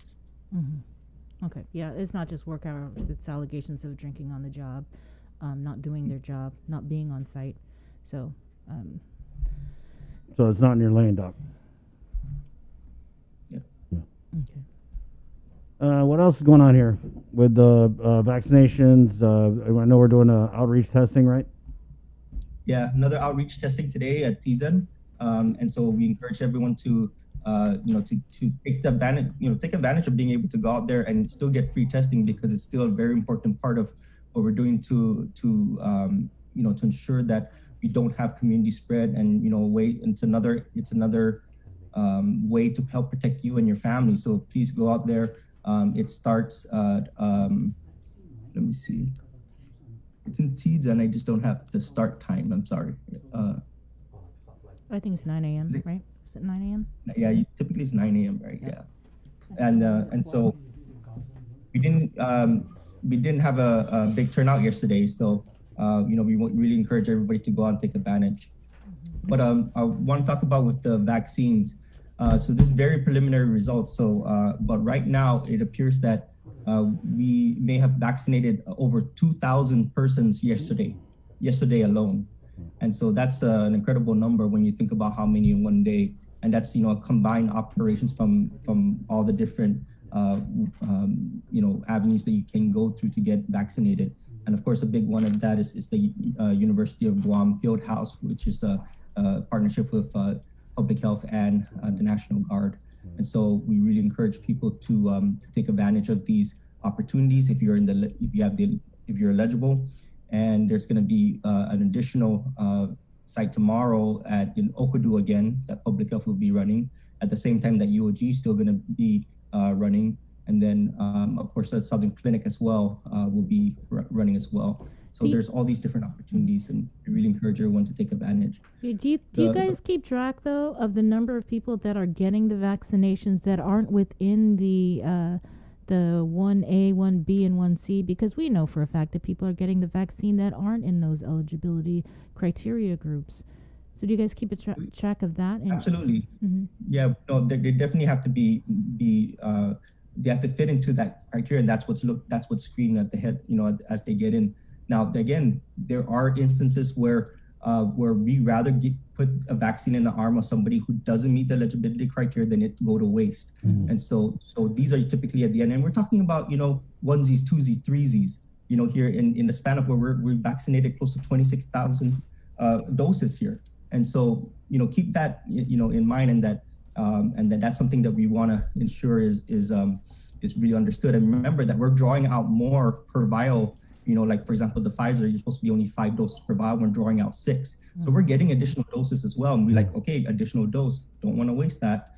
And so that usually comes toward the end of the day. But Doc, is there a protocol for announcing the availability of these extra vaccines? You know what I mean? Or is it just who you know? Come on down. No, it's site specific also. And if there's what I understand is that based on where you're, on what clinic it is, and a mass vaccine clinic, they may have a list of those who are in the other agencies, government agencies that have their other tiers that they were holding back, so to speak. Like they're like for example, the police department, for example, they had their tier 1s where they were the ones that we really wanted to get vaccinated first. Those were those that had risk. And then tier 2s, tier 3. So they had their list, and they kind of, they were on standby in those examples. But the one thing I wanted to really make sure I make sure that everybody understands here is that we are running, our vaccine supply is running low at this point. We are consuming, a fair amount of it, and that's a good thing. That's a really good thing that we should be very proud of. But at the same time, it's going to put us in a position where it doesn't. It's not a bad position, but those who are due for their dose in a certain week, for their second dose, it may have to be pushed out to a week after that, and that is okay. The CDC basically just is saying that yes, you want it close to your due date, 21 days for Pfizer, 28 days for Moderna, but for either brand, you can go up to 42 days and they have good data to show that that's okay, and that you'll still be just as effective as if you got it closer. What we don't have is after 42 days or 6 weeks, where there's limited data. but the expectation that you're still going to be okay. So what we don't want is people freaking out and say, "Oh my God, my dose is due this exact day," but then you're getting reminder calls to saying it would be best if you go to this clinic on this day, which might be the week after.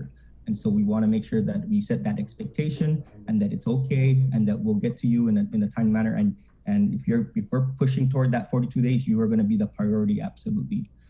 And I really commend those that have gotten their first dose. We have about a 93% to 96% compliance in them coming back and getting their second dose. That's really impressive. I didn't think it was going to be that high. And we're talking about just a few plus or minus 2 days. So people are being very good about it. I don't want to discourage them and say that, oh, now we're going to push it a week out, but just want them to know that we appreciate that. And it's okay if it's going to be delayed by a little bit because you're still in that golden window. We do have a follow-up question regarding when I'll just ask it. Should unassigned people wait at the site for the extra vaccinations? Right. I can't really answer that because the reality is that there are many days where there is no extra dose. Right. That they actually are able to, that they know that there's 6 people left in the line, and then they get one vial and they draw out those 6 doses, and then that's it. And so there's not those, there isn't going to be that 1 or 2 doses that are going to be left. So But I'll just say, I Doc, don't necessarily recommend that. anecdotally, just from personal experience, a friend of mine was at, I want to say Ukadu, just escorting some elderly, and it was towards the end of the vaccination day. And this person had made a joke like, "Oh, if you guys have extra, give me the shot." And it was like, "Oh, yeah, we actually do have extra. Come get the shot." So you see what's happening here is people are going to hear about this and they're going to turn it into you got to be connected. You got to be in to get the vaccine now if you're not in the priority group. So that's why we're trying to find out. And I know you said it's site specific, but is there any way to bulletin this? Or like you said, I mean, you don't want unassigned people to show up, but people want to get vaccinated. There's a huge demand. And I appreciate that. But here's the key part here is that I'd rather us be having this conversation than us having a conversation about us wasting vaccines. Right, yeah, sure. And that second conversation is just absolutely unacceptable.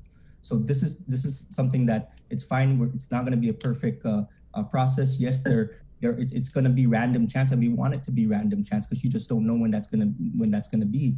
But it's not something to rely on. And just if you're one of these healthier people, just wait.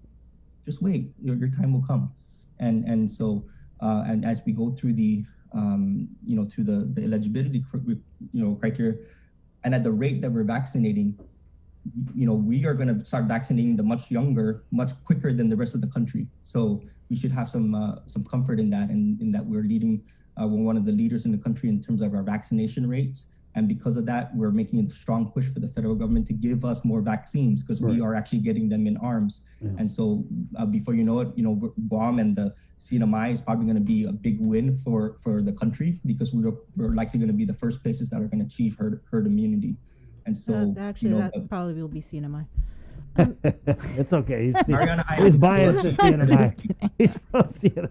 Yeah. Doc, so I mean, you said a couple earlier we're running low on vaccines, but at the same time you said that the way we're just giving everybody the vaccine should make the federal government say, "Oh, here's some more," or could it also make them say, "Oh, you guys have given a lot of vaccines, you're good for now. We got to give some to Rhode Island or wherever." No, because these other places are just they're giving to them, but they're just sitting on the shelves. Okay, they're sitting in the fridge. So it's the complete opposite. In fact, they're thinking about penalizing certain states for not giving it out more efficiently and holding back their stock and saying, we're going to give it to the states and territories that are actually using them and putting them in arms. And so they do no good sitting in storage, and getting them in arms is the most efficient part. And we are talking to our federal partners here and working every angle to make the argument that please give us more vaccines at a much higher. In fact, we want triple the rate that you're giving it to us. And so right now we already know that they're bumping up our initial allotment, but we may get a lot more after, even in short order. Doc, is there any update on the homebound vaccinations? and the frustrations by village mayors on getting the criteria for for you have to be bedridden, and now some of the kind of cold, Doc. Yeah, the home. Let me be clear here is that the priority is the bedridden, okay, and I think there's no argument about that, and I think everybody would agree on that. And then, but the definition of homebound is based on a criteria about your activities of daily living and whether or not you need assistance with it.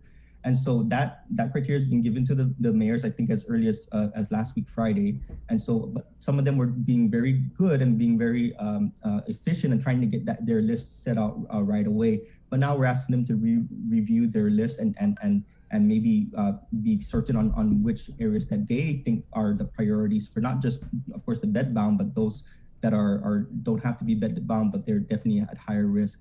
And so we have a plan where we have the nurses and we're hitting different villages, and we're going, mostly from the south and working our way back up in terms of hitting the homebounds. And so yesterday, 2 days ago, and yesterday, like for example, Zonia was hit by I say hit, but where our nurses went out there and vaccinated them, and then they'll be moving down to the south. And there's a schedule, and they're working with the mayors as they go through with that. So, and so just yeah. So again, so Menemcos that are wheelchair bound, you get up and go to the vaccination clinics. Here's the thing: if you're going to rely on getting your vaccine as a homebound patient, there's going to be an additional wait, because you're asking us to go house to house here, and with the limited resources that we have, we're only able to do this now because the National Guard has been able to take on more of the vaccination responsibilities for mass vaccination. And so, so if you want your vaccine sooner, and if you're able to get out of the house and make one of these Eventbrite appointments to go out and do it, then that's your decision. But if you want to get as a homebound, there will likely be some wait time that comes with that. And so yes, if you're on a wheelchair, go, because you'll get it a lot quicker, right? If you can do it, then yes. Yeah. And if you have somebody that's going to help push you in a wheelchair, then yes. All right, and Doc, and then also, I think what may have caused a little confusion was when you guys came out with the whole vax plan, you really stressed upon people that you have to get the second dose X amount of days after you get the first dose, right? 21 or whatever. And so now you're saying that there's actually a little bit of a window there, right? Where you can get it. We've been pretty consistent that one is that we were afraid about what the compliance would be. Yeah. Right. And we weren't sure what the compliance was going to be for those coming back for their second dose. And now it's actually clear that it's actually pretty good right now. And so now we're making sure that the messaging, because we've always said that there was going to be a little bit of a window, and now the CDC has been more clear about what that golden window is actually, and where they're saying, again, up to 42 days is there's good data to show that it's still going to be very effective, and there's just limited data after the 42 days. Yeah, because we had a comment hoping my second vaccine dosage is available when due and not be overdue. So basically, you guys told everyone in the beginning, you got to get it 21 days after, or else it's no good, just to make people come in. Yeah. So the scare tactic. If we gave too much, how tight are we going to hold the, how big of a target are we going to use here, right? And so if we were afraid that people weren't going to come around the date, then we tried to focus on that. But now that we know that people are really doing well, and that there may be issues with supply, because we're not exactly sure when we're going to get our next stock, then we want to ensure that people actually know what the real bullseye actually is, how big it actually is. But the key thing here is that this may all be moot if we get the vaccines, in short order, and then we don't have to ask anyone to wait an additional week. Remember, I personally got mine 1 week later than I was due, and I did that as a personal decision because I was at a busy inpatient rotation, and I didn't want to jeopardize my time doing that. So I wanted to wait until I rotated off service to get it. And so, and that was a personal decision that I made, and I'm very comfortable with it. So I'm not just asking people to do it because, we're asking. I actually did it myself, and I wouldn't ask anybody to do something I wouldn't do myself. But can you get the vaccine since if you say that you can get it a week, the second dose a week later, can you get it a week earlier? So it's about a 4-day buffer in terms of getting it earlier. So you can't get it. You can't get it 4 days prior to the 21. So at what date? 19, 18. Yeah. So that's where there is some buffer, and because there's data that supports that. Okay. So Doc, is public health, because you're in such a short, you're having issues with the shortage of the vaccine, is public health prioritizing those individuals that meet that 18, 19 day? When you say, well, like what calling them and say, come in and get your second dose. We're in a limited supply. Yes. I mean, as opposed to letting friends and family come in. Oh yeah, absolutely. And so that's where the like, for example, the remaining Pfizers are focused only for second doses, starting today, in fact. And so now only first doses are going to go to Moderna. So those who are getting their first doses will only be getting Moderna. Pfizer won't be available for first doses. Doc, I know this is going to require us going back a little bit, but Chamarita Regis is a loyal Link listener. She writes here in our Facebook comments, Chris, why is it then why do we have to consult our physician before taking the vaccine? I think that consulting your physician, in any time that you have any concern is always a good standard recommendation overall. However, this is there's been many physicians that have been going on air and talking about the safety of the vaccine, not just myself. And so, when we're talking about it to more of the general public, if you have multiple medical issues and that you're concerned about getting the vaccine, then yes, absolutely talk to your physician or call the clinic and ask about it. And even a nurse might be able to help discuss with you on a one-to-one basis. But overall, what we know is that there's very little contraindication for getting this vaccine, and that really doesn't matter.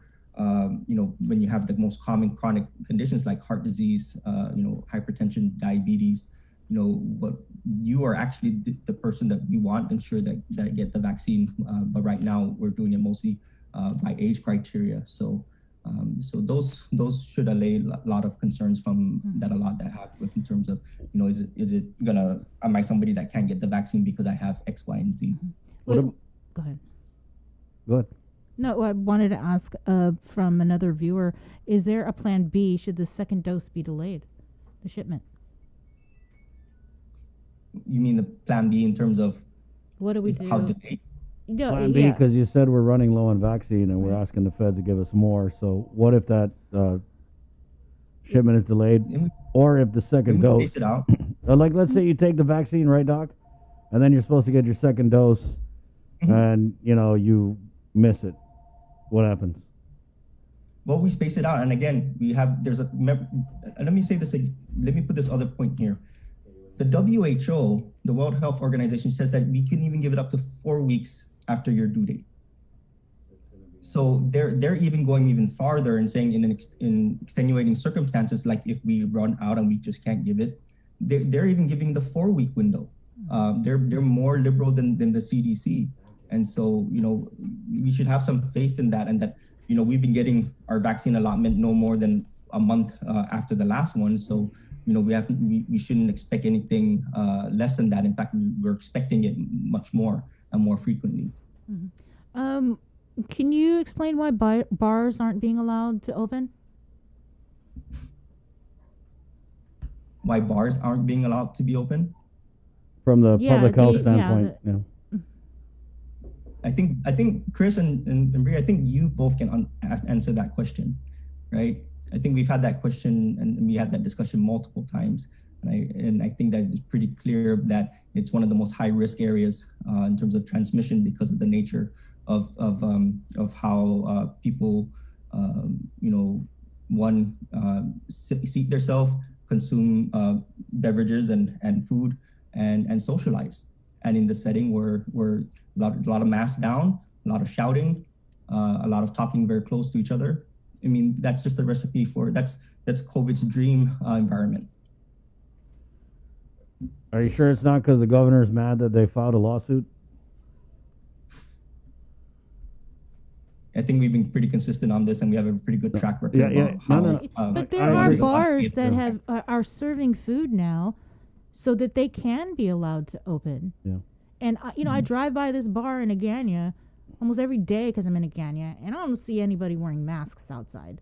And it's because it's outside that it's okay. Yeah, I mean, Doc, it's I even saw a police car there, and the police car left, and it was still open. it's just, I mean, confusing because you have people going to these quasi-bar restaurants doing exactly the same thing that you're saying is keeping the bars closed. And I don't go to the bar. I don't care. Honestly, I don't care, and I get the risk and stuff. And I feel like so many bars have pivoted and started serving food so they can kind of open on a technicality. And I mean, I'll just say this: if we continue on the trend that we're doing right now, with there's so little community spread, Yeah. then really there is no argument left, and that bars should be able to be open. The question is just let's keep doing this in a stepwise manner. The governor just announced executive orders that's going to increase social gatherings to 25, and again, this is outside of a restaurant or bar setting, for example. And so the social gathering is going to be extended.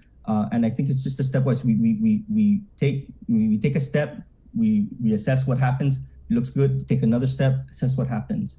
And so I think we've been consistent in that, and that we just don't want to screw this up. Everyone, we're doing so good. Let's not screw it up. So the reason the bars are remain closed, is based on scientific data. There's plenty of scientific data throughout the globe about the dangers of transmission within bars or club settings. Right. Doc, what about the mayors and the mayor's staff vaccination? Where are they in the line? Because it kind of seems like they're out there more than the teachers. I mean, no offense, teachers. Grocery And store they- workers, Yeah. gas Yeah, station in the- attendants. Yeah, they're in the 1B category, and there is a balance of getting to them. We wanted to allow more of the people with comorbidities and ensure that the people that are 60 and above still get their opportunities to get. So we're trying to make sure that we have that process. Only 19% of those 60 to 74 years old have gotten their first dose. So there's plenty to still vaccinate there. And so we have to balance that with the balance of adding on more 1B category essential workers. And yes, the grocery store workers, for example, are high on the list, and that's probably going to be looked at very closely at the next BAPPC meeting on Monday. But if they know somebody, they could probably just get a call over to one of the clinics and just go at the end of the day. Right? Yeah, right. Because there's no protocol for the use. I'm not going to respond to that. Anything else, Doc?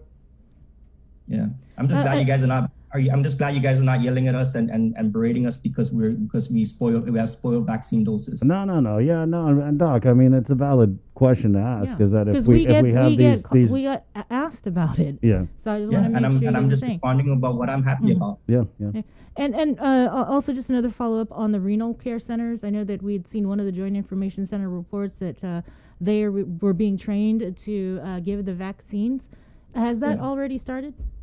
Yeah, the training part is fine. From my understanding that they got new refrigerators, and then there's a quality control, quality assurance process that they have to still complete, and in order to meet CDC guidelines. And again, safety and ensuring the safety of the specimens for the patient, but then also that we don't spoil vaccines here.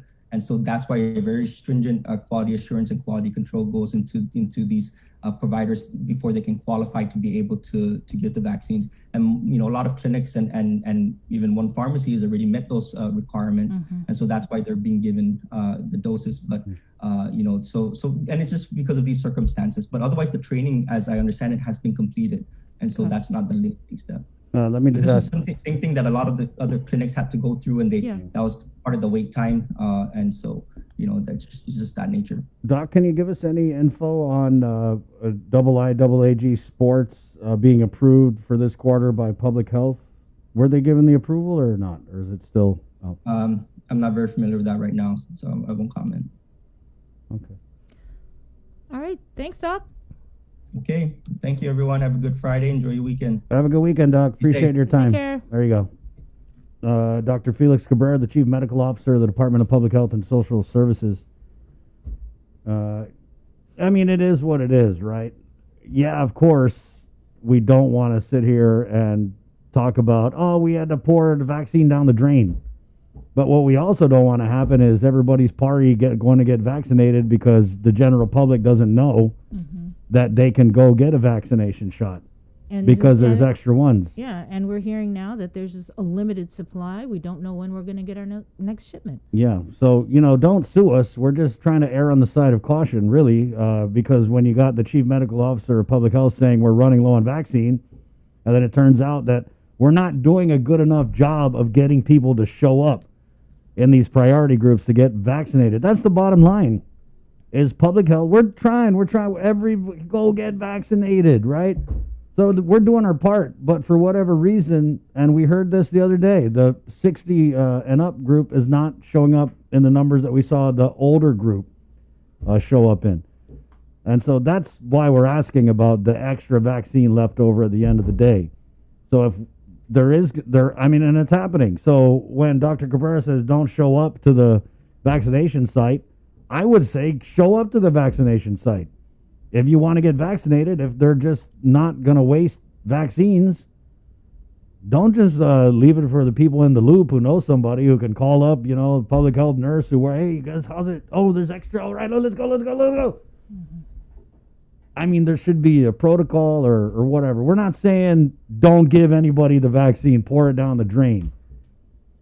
We're just saying there should be more of an effort to inform the general public who doesn't fall under the different categories that they have the option. Because it's confusing. We just saw Adeloop, the Guard had put out something like they were giving vaccines for the general public, and then Adeloop came out and said, no, that's not accurate. But it turns out it actually is accurate.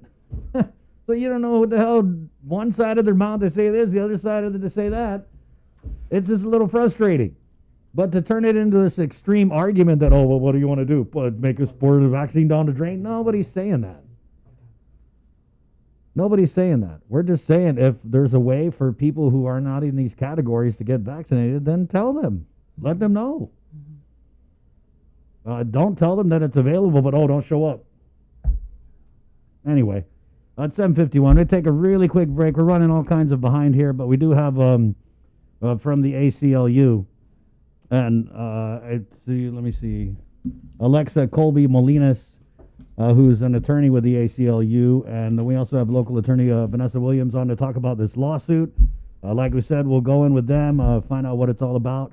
And then we'll get Polly Microsoft on after to talk about some of the masses that they're having here. As I believe the anniversary for Roe v. Wade was just, it's in January for sure. Forgive me for not knowing.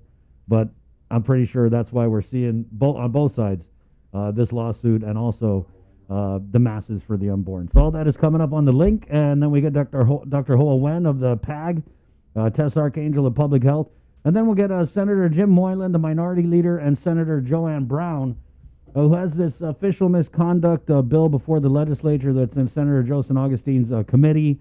And a development that I was able to learn about last night is Senator Jim Moylan is actually going to co-sponsor Senator Joanne Brown's bill here that would bar anyone convicted of official misconduct from working in the government of Guam. All of that is coming up on the link. Good morning.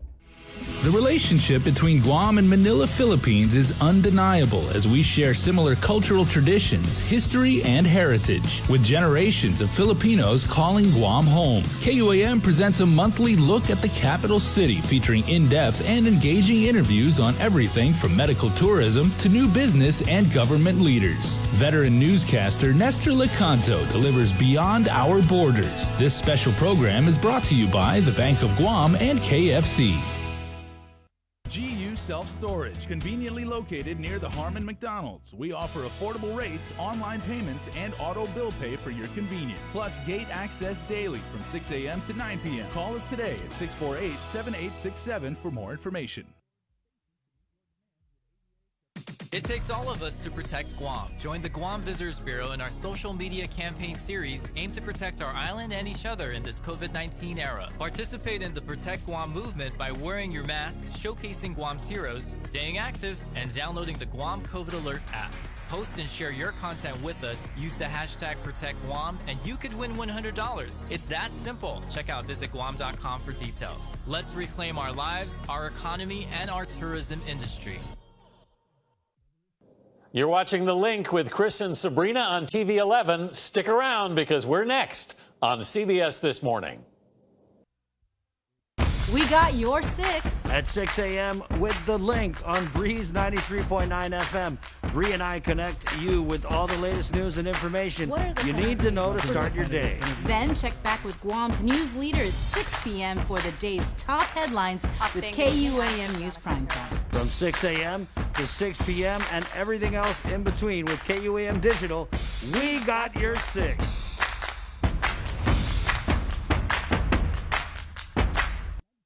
Hafa Day, my name is Zena Cruz Vecina, a registered nurse with the Department of Public Health and Social Services.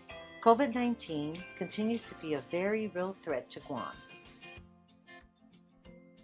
Wearing an appropriate cloth face covering in public is a simple and important way you can protect yourself and others on our island. During a pandemic, no single action will stop the spread of the virus. Wash your hands often with soap and water, and stay 6 feet away from others. Prevention saves lives. For more information, please call 311 or check out our website at www.dphss.guam.gov. Our frontliners have been working tirelessly to keep us safe, and now they need your help to get our island back up and running as safely as possible.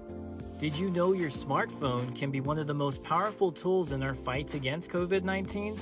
That's why we're bringing you the Guam COVID Alert Exposure Notification app. This app works by letting you know if you've been exposed to someone who's positive. It's completely voluntary, and more importantly, it's completely anonymous. It does not track who you are or your location. Researchers at Oxford University have found that for every 100 to 200 downloads of the app, it can prevent 100 infections and save 1 life. Add your phone to the COVID fight by going to guamcovidalert.guam.gov or download it from the App Store or Google Play now. Help Guam stop COVID-19. If you plan on leaving your house, don't forget your face mask. Along with hand washing and social distancing, wearing face masks can drastically reduce your risk of infection. Many people who catch COVID-19 can be contagious before they even start showing symptoms. The more people who use face masks, the less the virus can be transmitted and fewer individuals are exposed. When we both wear face masks, I protect you, you protect me, and we are both safe. Don't know why I didn't come. I left you by the house of fun. Don't know why I didn't come. I don't know why I didn't come.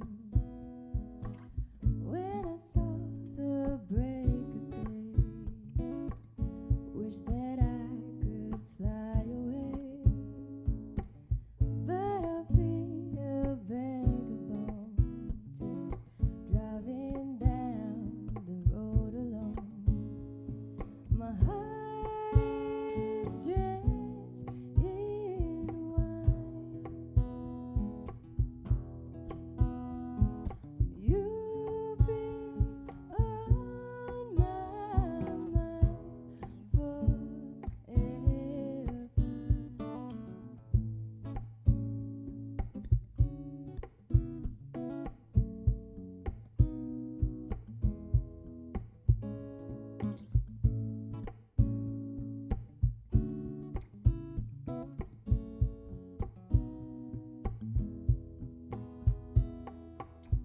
Out across the endless sea, I would die in ecstasy. Yes, that's how people are getting vaccinated. And my WhatsApp's blowing up. People are like, what? You can get a vaccination shot and not even be a manumko. Like, yeah, you just gotta show up.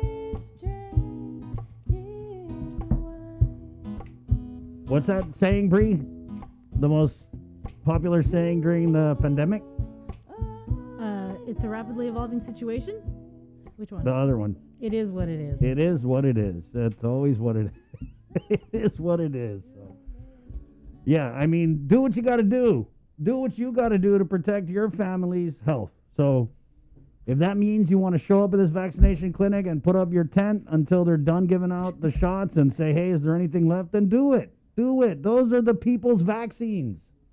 That's not Dr. Cabrera's vaccine or Art St. Augustine's vaccine or Governor Lou's vaccine. That's the people's vaccine. So if people are getting it out of the line, then go get yours. Go get yours.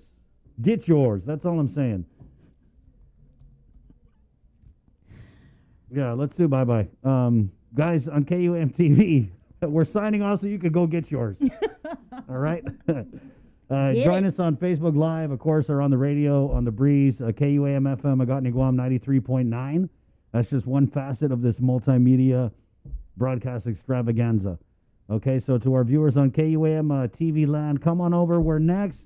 We have the ACLU and local attorney Vanessa Williams about an abortion lawsuit. And then we'll get Polly Mike, Dr. Hoa. We've got Tess Archangel. If you guys want to find out more about SNAP benefits, Senator Jim Moylan and Senator Joanne Brown, Catholic Social Services. And then we're going to close it out with Crystal Paco St. Augustine from Adelup. She's the communications director. There was a new EO that dropped yesterday. Was it last night? Last night we got the release after the newscast that the executive order for or the declaration for the public health emergency has been extended for another month. Bars are still not allowed to open.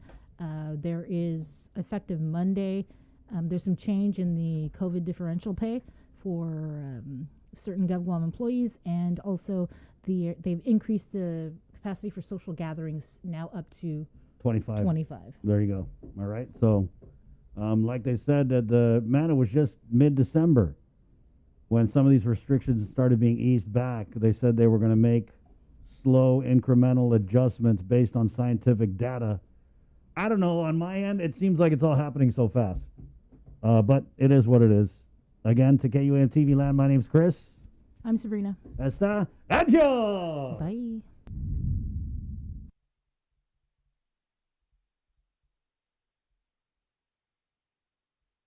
Back. It's The Link, brought to you by IT&E, Carrier, Calvo Enterprises. Let's go into the Zoom room here where we have from the ACLU Reproductive Rights Council, Alexa Colby Molinas, and local attorney Vanessa Williams.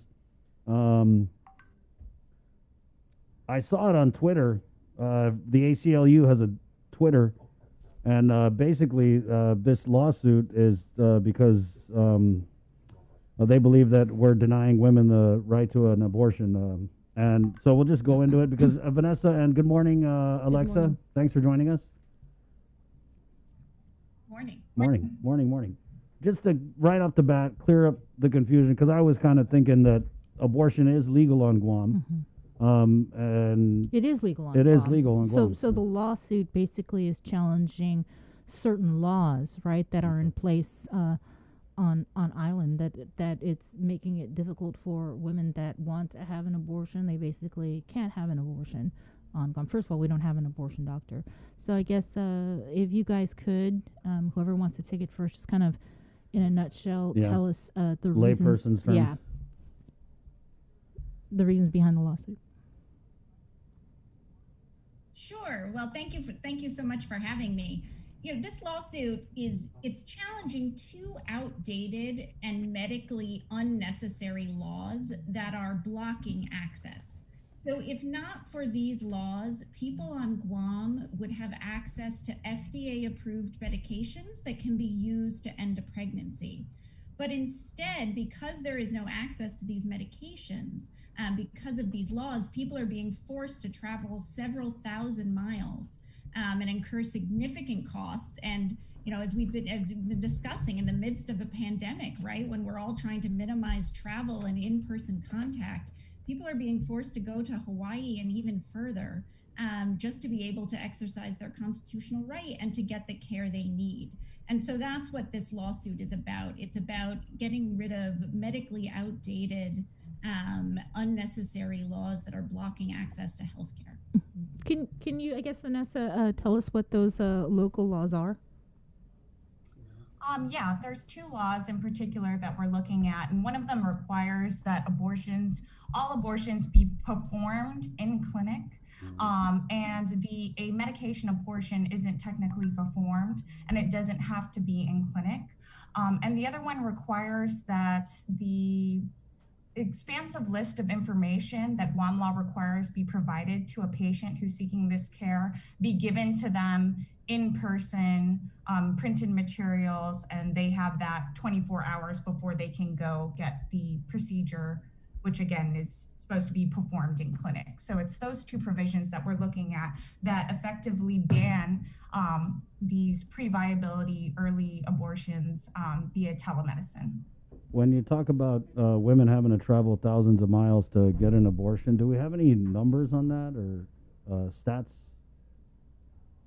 Well, there's no, because the abortions aren't happening in Guam, or at least, there's been nothing published since 2017 in terms of numbers of people in Guam getting abortions. And in Hawaii, there's no way of documenting who is getting abortions from Guam or who's a Hawaii resident. So, we know from the doctors who work there that they get phone calls all the time. Right, and they're hearing from patients who want access to care and want to come to care, but for many of them, the logistics and the financials are just too much. And for some of them who do ultimately make the trip, they actually have to delay for several weeks just to come up with the funds, right? And you're usually talking not just one airline ticket, right? Because someone's not going to travel alone to get healthcare. So they're likely going to go with a husband or a partner. So it's coming up with a significant amount of funds, in addition to the cost of the abortion itself, taking time off work, all of that. So we know that is happening. We know that some people aren't able to make it, and we know that some people are doing it, but it's incurring significant costs and having to overcome really significant barriers and obstacles to be able to do it. So you don't have any stats?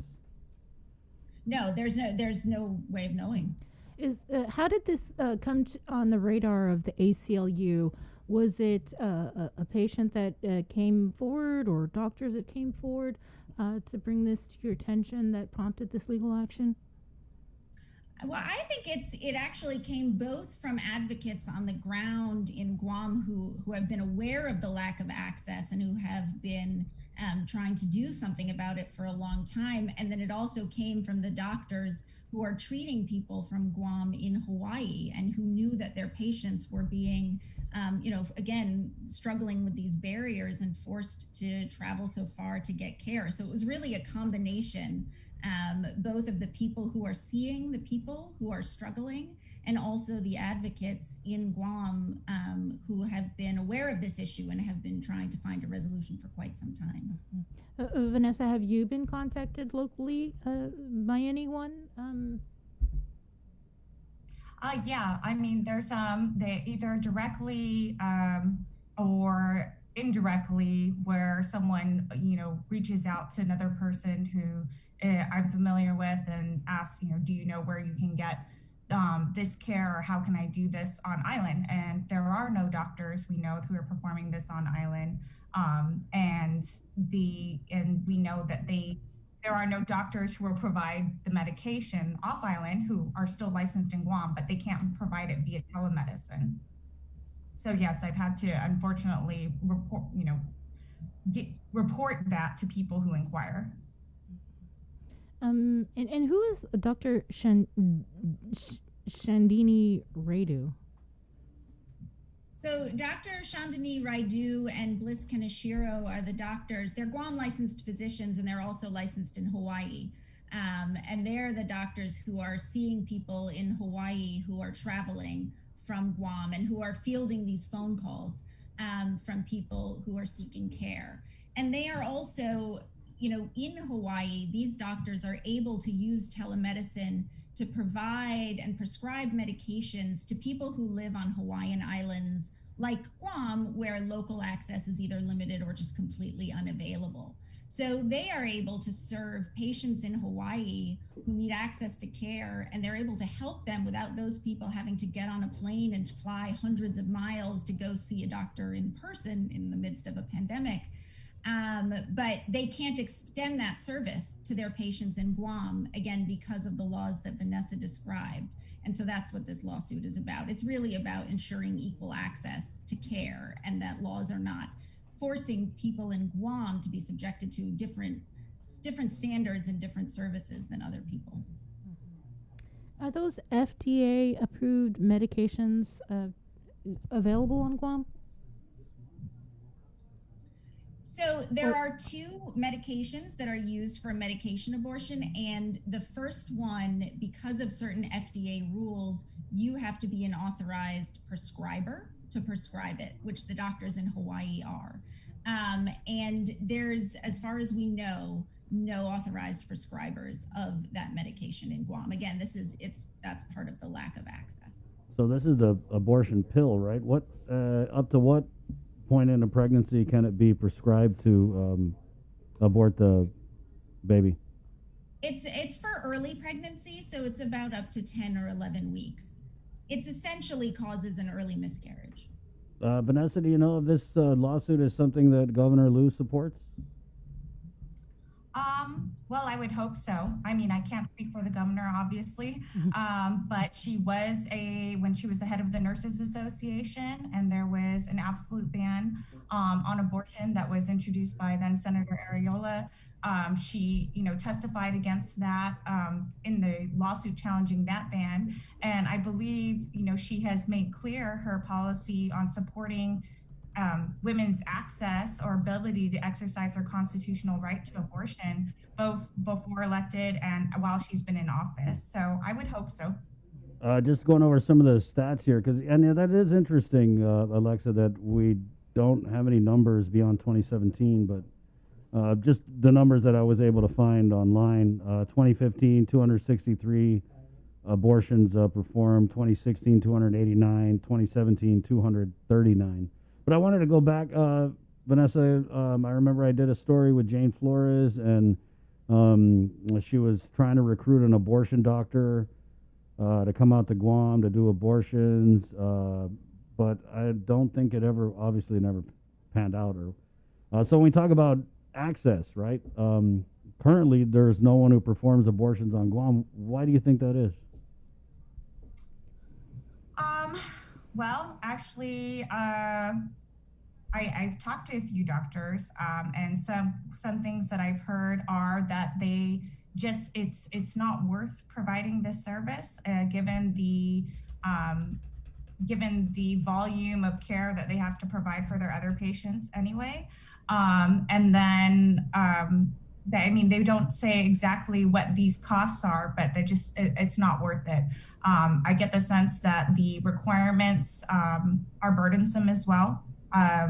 The reporting requirements, this was communicated to me, the space requirements for it having to be in their clinic.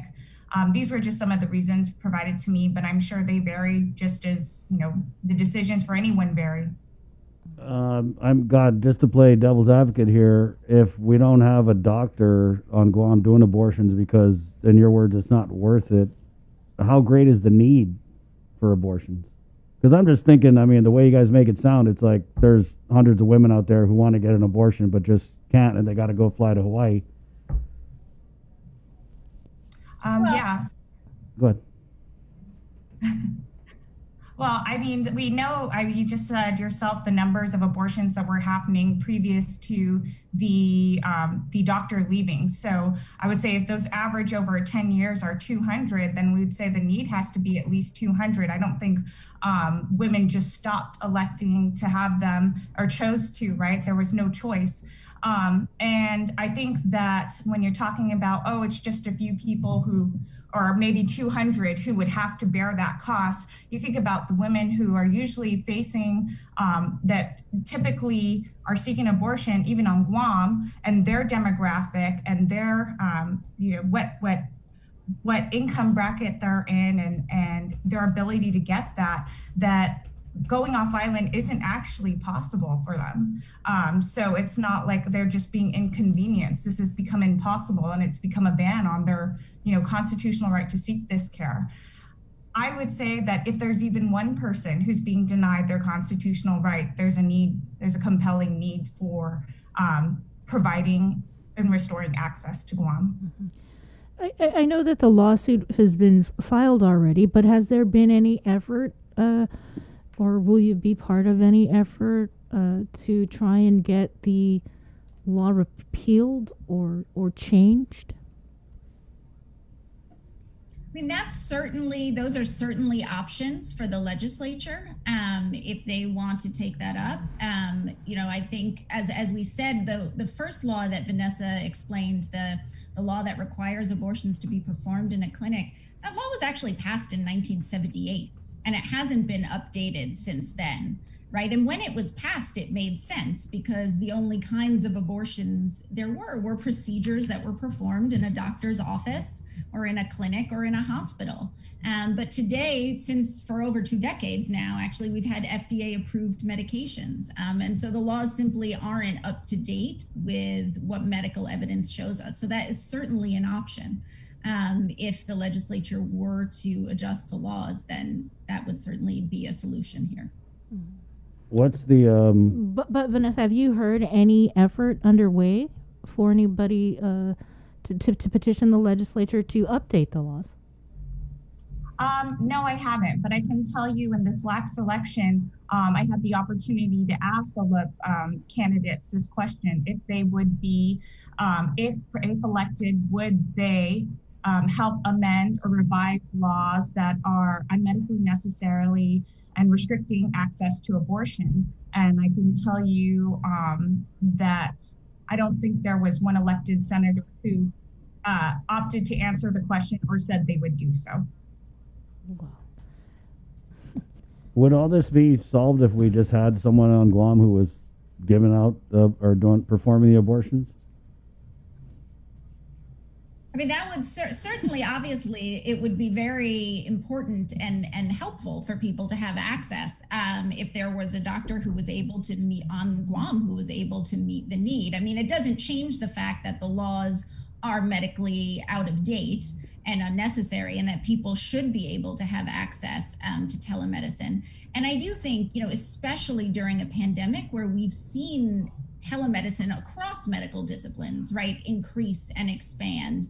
And a lot of people are saying, telemedicine is here to stay, because even if you have access somewhere on the island, if you live in a rural area, if you have mobility problems, for a lot of people, it's just safest and most private to be able to access their care at home. So I think even if there were doctors on the island who were providing abortions, this is still a very important service. It's something that's been used across the United States and abroad in terms of prescribing medication abortion. So again, there's certainly no need to deprive people on Guam from access to sort of medically proven care. It's kind of a tricky argument because we just don't have a doctor, but there's access. There's no doctor, so it's kind of like a cart horse. I think, but I wanted to ask, just given the climate here, I'm pretty sure you did your research. Guam's like, 99% Roman Catholic.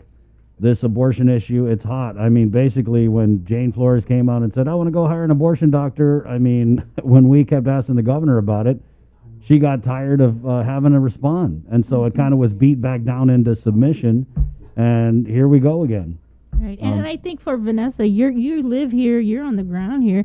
And maybe even it's too early to ask, but since this went in the media that the ACLU filed this lawsuit, Vanessa, your co-counsel, have you received any phone calls or anything like that? That like, what are you doing? No, I haven't. Not yet. It's too early. I have received a lot of phone calls and messages asking, how can we help? Thank you for bringing up this issue. So that is actually very encouraging. The truth is that people of all faiths and backgrounds have abortions. And actually, evidence shows that most of the people who have abortions identify as people of faith. And most of those people actually do identify as Catholic. And I think it's just because decisions about whether and when and how to become a parent are just such important decisions that people make, and they're just so deeply personal. And each person makes them according to their conscience and their beliefs. So what's next? Yeah. Yeah. Are we going to see some like courtroom arguments, constitutional level stuff? And who's going to represent Guam? Vanessa. Well, I would think it'd be the Attorney General. Right. And the three defendants are the Attorney General, the Office of the Attorney General, the Guam Board of Medical Examiners, and the Healing Arts Commission. And I believe with respect to the Board and Commission, they are already represented by a delegate of the Attorney General's office. Mm-hmm. So what's next? Did the defendants have to file like a response brief? What's the next step in this? So, I mean, as you know, the case just started, and we will be filing a request for a preliminary injunction. So we'll be asking the court for an order to block the laws, and that will, once we file that, then the government will respond, and I would imagine there will be argument. But those are a few steps down the line. Yeah. Was the lawsuit filed? I guess timely filed because of the Roe v. Wade anniversary? It's just coincidence. It's just there is no coincidence. The timing wasn't chosen. It wasn't chosen for that reason. Okay. I mean, Vanessa, just being familiar and having interviewed Attorney General Levin Camacho, numerous times, do you think that this is something he's going to argue, or just something that they're going to want to resolve quickly? Because I'm kind of guessing his maybe personal views on the issue. I don't know. I don't know, but I think that regardless of their personal views, I think that the Attorney General is their charge is to uphold and defend the laws of Guam and the laws of the Constitution. And so I would hope that they would interpret that this would be unconstitutionally applied to these medication abortions. So we might not even have like a trial per se. That's possible. Right. Okay. Yeah. Anything else? No. No further questions, Your Honor. Thank you so much. Is there any final comments on your end? No, thank you for having us and allowing us to talk about this. Thank you so much. Appreciate your time. See you, ladies. Bye. Have a good day. Okay. Take care. 8:22. There you go. We're going to get Polly Mike on this, as it's not a coincidence. They have these masses for the unborn all the time for the Roe v. Wade anniversary. Mm-hmm. But we'll just bring Polly Mike on. Just real quick, Polly, I know you're watching that interview. If we could just get your comments on this right off the bat. Unmute. Hi, good morning, everyone. Thank you, Sabrina and Chris. Jason, off the bat, two very highly respected women, and they have their charge to bring their case to the court, and I think that's very well respected. I necessarily do not agree, obviously, being a priest and, of course, of my beliefs and pro-life. And I think one thing that they mentioned that I do kind of resonate with them is the constitutional right of individuals. But what about the constitutional right of the unborn? And I think that's important. That's an element that sometimes we don't speak about, as if they're not even present, that life in that person does not count. And I think that's why the church has always stood for and will always stand for the right of the individual to be born and then to be considered a life from the moment of conception to its natural death. And that's why the church has always taught that life is very sacred. Human life is very sacred, and the dignity of human life is to be respected and loved and valued. And that's why this yearly march since 1973, in this month of January, since the decision of Roe versus Wade legalizing abortion, the church continues to be very active and a voice out there to remind people about the evil of abortion and the violence of abortion, and it continues to plague our families and the society that we live in. And so we hope that we can continue a peaceful and prayerful protest march. Normally we would have a March for Life, which many pro-lifers will gather at this time in DC, and hundreds of thousands from across the nation will be there. But unfortunately, because of the pandemic, it's a virtual March for Life rally. But here in the island, Archbishop Burns has asked that all Catholics be at the churches at about 4 o'clock to be able to pray and to celebrate the masses and for the intention of the unborn and the protection of human life.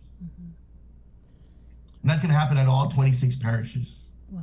And also, I was reading there's going to be a tolling of the bells, right? Correct. And so I am sure many of you heard about the inaugural day when the church bells tolled the new administration, but it was more symbolically to remember those that have died during the pandemic or during this season of pandemic. And so we are going to ring the bells in honor of those who have died and those who of the unborn who were killed because of abortion acts.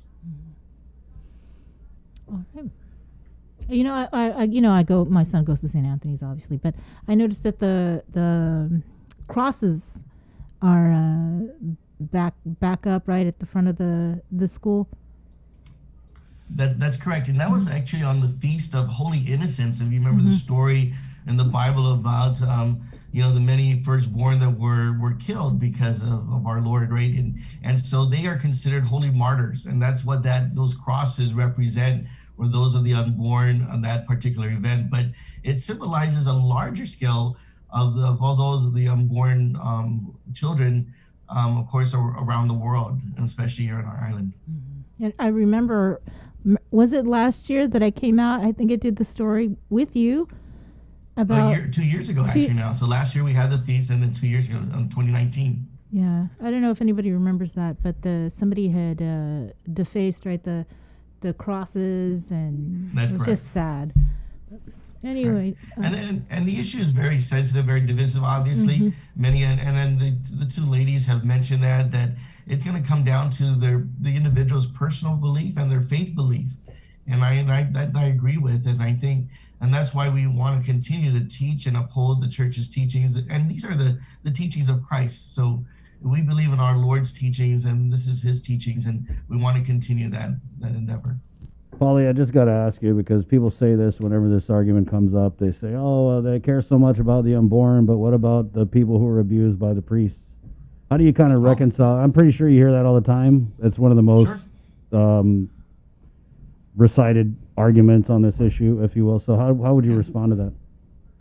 And I would agree. I mean, again, the church has come out to change. I mean, it has certainly took a big hit on this issue of pedophiles and abuse of children. And I think with the leadership of Archbishop Burns, we are now moving towards protecting God's children. And it's unfortunate that in the past it's been like that, and we admit, and I admit it. And there's this climate of secrecy, and hey, don't tell anyone, that type of thing. But now we're being more transparent, more accountable. We have more awareness. Our children are being taught about reporting good touch, bad touch, things like that. Our teachers and our priests are going through yearly certification on virtuous training about sex abuse and things like that. And to include, Chris, even those who are in domestic violence situation.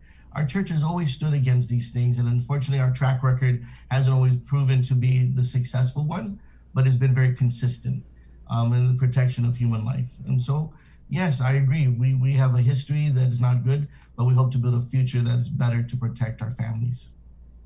Thank you, Paulie. Next. Thank you, guys. Always doing a good job. Thank you for bringing out the news. Yeah. Thank you. Catch up with us. Shoot me a message if you got anything going on next week. All right. God bless everyone. Thank you. Welcome Take care. Paulie, Mike. Again, 4 o'clock. The all the Catholic churches will be celebrating Mass. Prayer intentions for the unborn will be recited. The churches will toll their bells at 4 o'clock this afternoon in memory of the millions of unborn children killed through abortion. And so this is being held in lieu of the annual March of Life that's held every year. Let's get Dr. Hoa Wen on in the Zoom room, Doc. Sorry, I know you've been waiting for a while there. Good morning, first of all. Good morning, guys. Good morning, Chris, Sabrina. Good morning. Was there a PAC meeting last night? I had to skip the PAC meeting last night. Dr. Burt, I asked him to run it just because I had to go down to Tijan to do our second night of vaccination for the GDOE staff. So I skipped the PAC meeting last night. Well, what did you think about former governor and current GVB president Carl Gutierrez's comments about open the bars already? Yeah, I don't agree. I think that we have to take one little step at a time. I think bars is still a high risk for spreading the virus. I know our community, the CAR score is very low, but I think that we just have to be patient. Eventually, it will be open, but I think we have to take a little step and see if we can keep the CAR score nice and low. But eventually, they have to be open somehow. Do you know what happened at the PAC meeting last night? I asked Dr. Burke to really go over the proposed quarantine regulation. So I think that we will have to come up with a new quarantine. We have proposed that to public health. I know that the next, hopefully soon, that we have a new quarantine guideline. Like I said, we should require some 2 hours prior to arrival, and hopefully we can short up the Q factor a little bit if for testing out 1 or 2 days earlier. But I asked Dr. Burke to chair last night, so I'm going to have a probably report from him this morning. Right. Were they scheduled to discuss the new CDC guideline that went into effect this week regarding the pre-arrival testing? Yeah, our proposed quarantine guideline is almost the same, as the CDC guideline.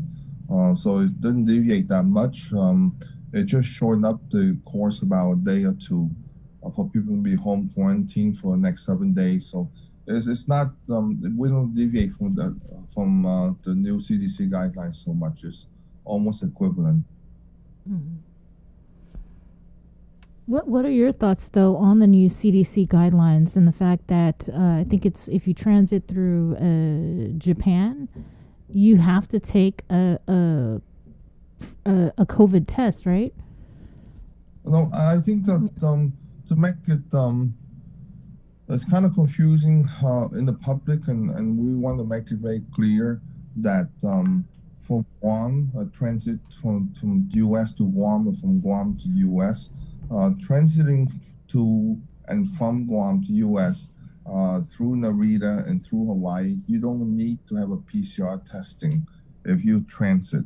Now, if you stay in Japan or you stay in Hawaii, then you have to have a PCR testing prior to boarding. But but to transit, which the majority of the transit go to the state and come back from the state to Guam, you do not need the PCR testing for transiting. So I know a lot of people, I think, misread the guideline, and they pay a lot of money to do that. But I tell you, they really need to know that the transit passenger do not have to have a PCR testing. Doc, Okay. we had Dr. Felix on earlier, and he was talking about the quarantine being the best measure to protect us from the variant. So how are the new quarantine protocols that you guys are going to propose differing from the current ones? And do you think that we'll still be as protected against the variant if the new policies are implemented? Yes, if you require PCR testing 72 hours before you board your flight, if you're positive, you can't fly. That's one way that we can screen out that someone positive, because they can have very mild symptoms, and some people still board the flight when they have symptoms. So if they test positive 72 hours before their flight, they cannot get on board. That's one thing we can screen out. And then when you get here, the new quarantine factor, they're still going to test you out anyway on day 4 or 5 to make sure that you're negative. So if you're positive, it's 100%, you're going to be in isolation hotel. You cannot go home for isolation. That's one way that we protect people on our island from the new variants. Because some people, they positive in the past, and we let them go home for isolation because they live by themselves, and the chances they do not follow the strict home isolation. So by the new quarantine rule, you cannot go home if you're positive. That's the only way that you can protect the island from any new variants to come in. And I hope that public health release a little bit more data for the public, but there's quite a few positive that come out of quarantine factor in the past few weeks or so, because like I say, there's the incidence of positive in the states very high. So it's a good factor. I think last time either a third of the positive come from the Q factor. Did we cover this? Travelers coming from Narita? Yeah, yeah. If you could just one more time, just provide clarification. Say I live in Las Vegas and I'm coming here to visit family on Guam, and I go from San Francisco to Japan to Guam. Do I need the negative COVID pre-arrival test? At this time, for transiting from the U.S., just like you say, to Guam, you do not need a PCR testing upon arrival to Guam. 72 hours before, no, because you're just transiting. Now, if you live in Japan and you fly to Guam, yes, that's international. You will need the negative PCR before you board the plane. And so same thing, if I were to go to Korea, Taiwan, wherever, on vacation for a week or 2 weeks, and I want to come back, and on my way back to Guam, I would not need a negative PCR test pre-arrival. Oh, you will need the negative PCR test 72 hours. But remember, you go on vacation in Korea and Japan. So that's considered international flight. Okay. Okay. I think it's a lot of things. I encourage that before you fly, I know United on their website, sometimes they send out a message. I talked to United and they say just ignore the message for now. This is what they send out, require people to do PCR testing for flying to the state. And that's not. You don't need it. Even you from Guam to Las Vegas, going through Narita or go through Hawaii, you do not need the PCR testing. Okay. So again, for me, if I want to go visit my parents in Las Vegas, I go through Japan. I do not need a negative COVID test because Guam is a U.S. territory. Yes. Okay. For now. For now. There's no, but it's just it's so very fluid, and so for now you do not need. But you want to waste $150 or $200 a test? Go for it. So you don't need it right now. Okay. All right. How was the vaccination outreach last night, Doc? We were tasked to do 793 vaccination for GDOE. That's a Cernan and the Central School. Well, we go from 6 o'clock at night to 8 o'clock at night, Wednesday and Thursday. Wednesday night we do 333, and last night we do 450. So We total 783, so about 10 shy of the tasking. But I think those 10 is a cancellation. But it went very nice. I really, that's the first time we worked with the GDOE. I'd really like to thank you. I'll send my thanks to Erica Cruz for coordinate this thing. And I tell you, Julieta and her team of GDOE nurse, they're really wonderful. We cannot go through this thing without them. So I'd like to say thank you so much for their support.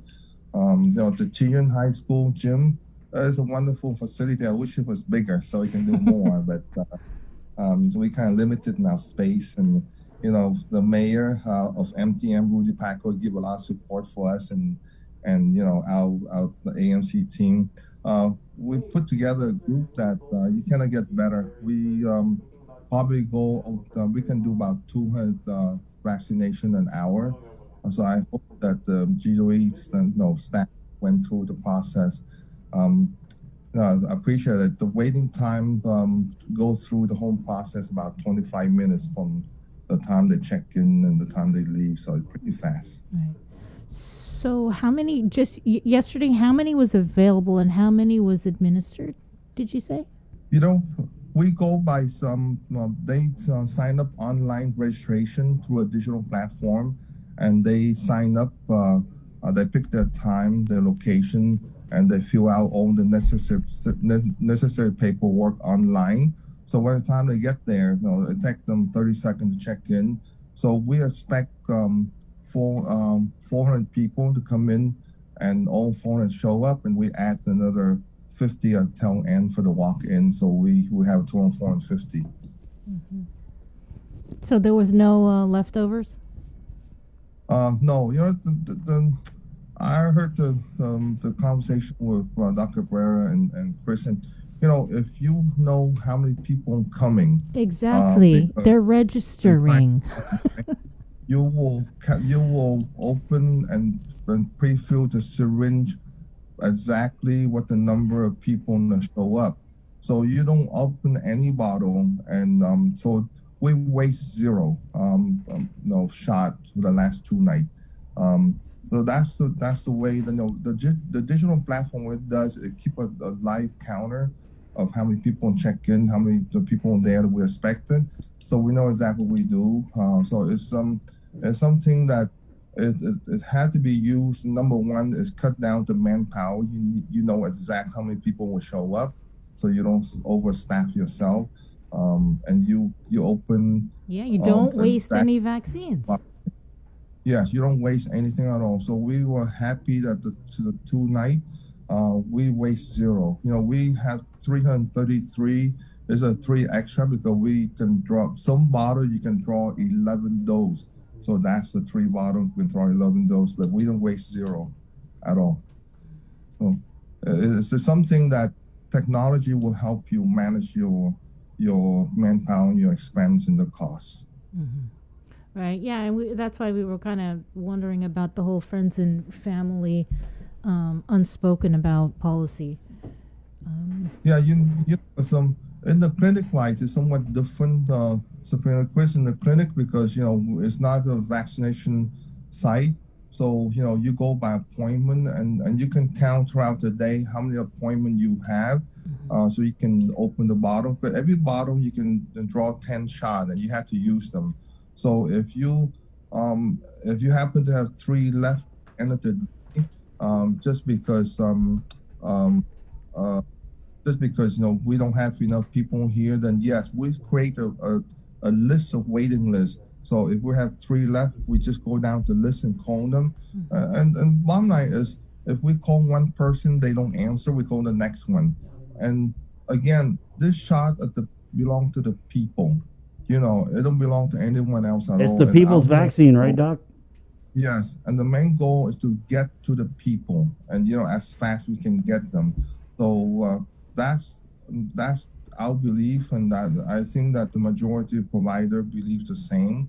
So we can get the shot to your arm, we get the shot to your arm, and we don't want to waste things. Every shot count, and I think that we have to do the best we can. But again, use technology to help you. I think that the guard use even Bright, something like that, the digital platform that they use is efficient, but the first come first service is pretty much is not efficient because you don't know how many people will show up at your site, and you're not going to staff it adequately. You might be overstaffed, you might overdrawn, and that's where the possibility of wasting the vaccine is coming from. All right, thanks, Doc. Anything else?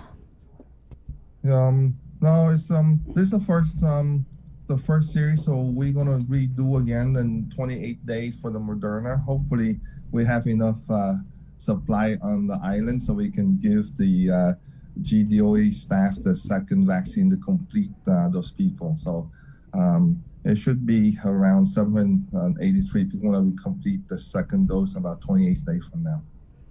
Hopefully. Oh my goodness, you didn't sound so confident that we were going to get it. Yeah, we will. I mean, I think that if we prove to the Fed that we put the shot in people's arms effectively, and we can transmit the data to them, saying, "Hey, we use them already," then the most likely chance that they will give to us if we can prove to them that we give to our people on the pace that we're going right now.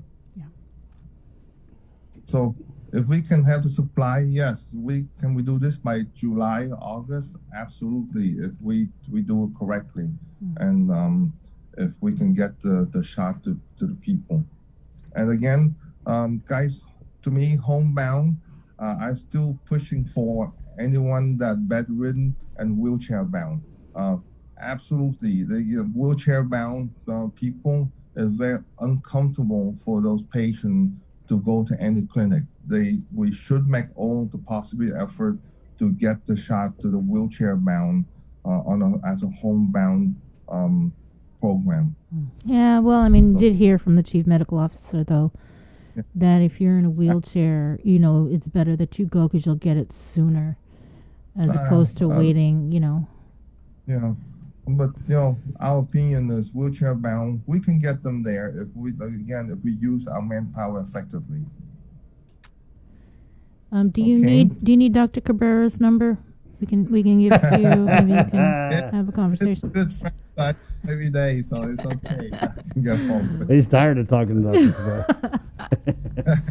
Well, thanks, Doc, for everything that AMC's doing, and of course everybody involved with the COVID response, to include public health and even Dr. Cabrera. Yeah.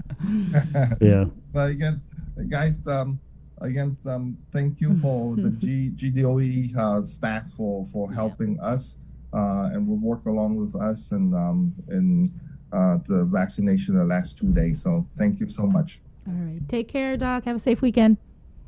Okay, bye, guys. Are you going fishing this weekend, Doc? The water is flat, but unfortunately Sunday is going to pick up again. Yeah. That's not the right thing. All right. Yeah, we're just waiting for our invite over here.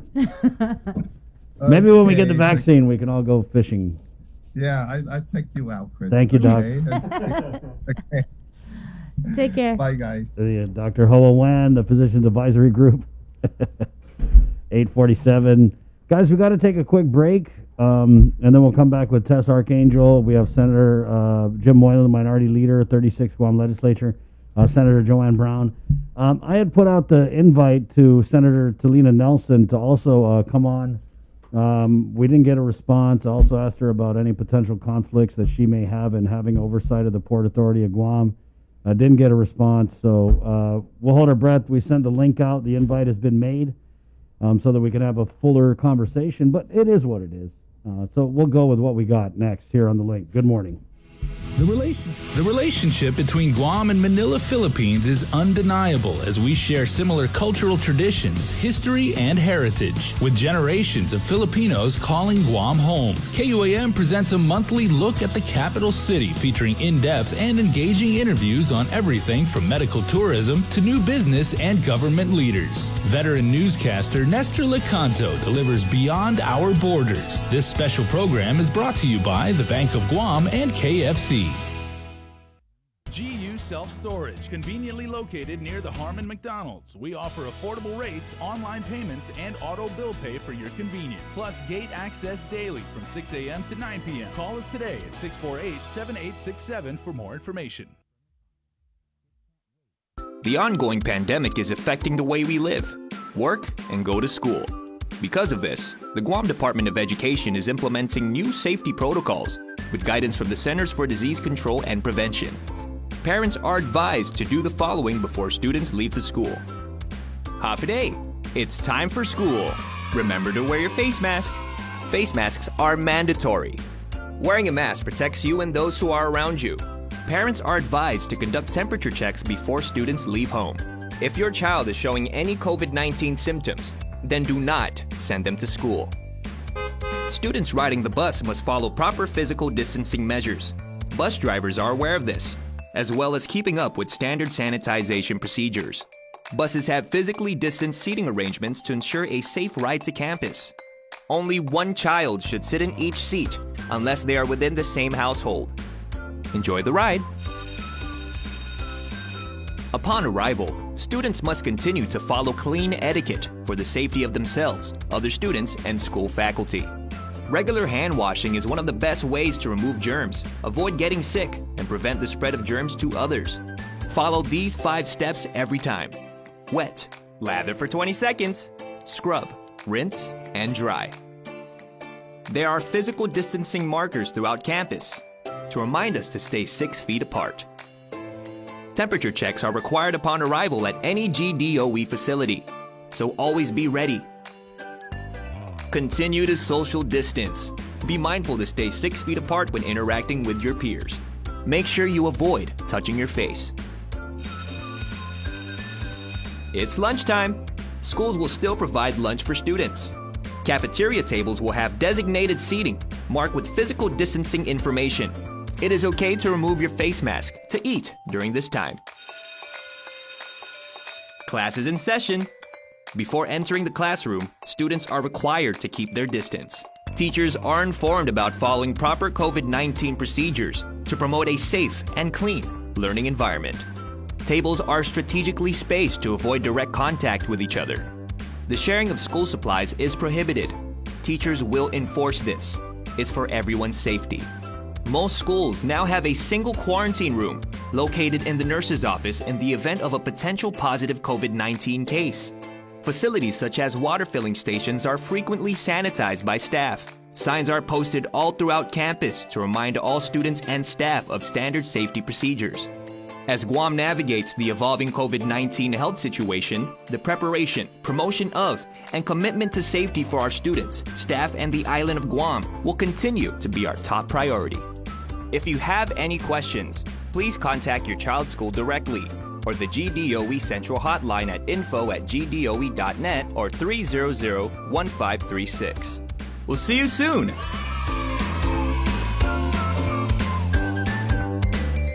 Administered by the Guam Department of Education, Federal Programs Division, State Educational Agency, and funded by the Education Stabilization Fund, State Education Agency under the CARES Act.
again, Paul, go end of the day, 8:55. Let's head right into the K-Wave News Zoom room where we have Tess Archangel of Public Health, the SNAP benefits. Tess, what's your title again? I'm so sorry. It's okay. Good What? morning. Good morning. What's your title? I'm the Chief Administrator for the Division of Public Welfare. Right on. That's what I was going to say. Well, it's been a minute, so we'll just start by playing a little catch-up. Has there been an increase in the number of people applying for public assistance since the last time we spoke?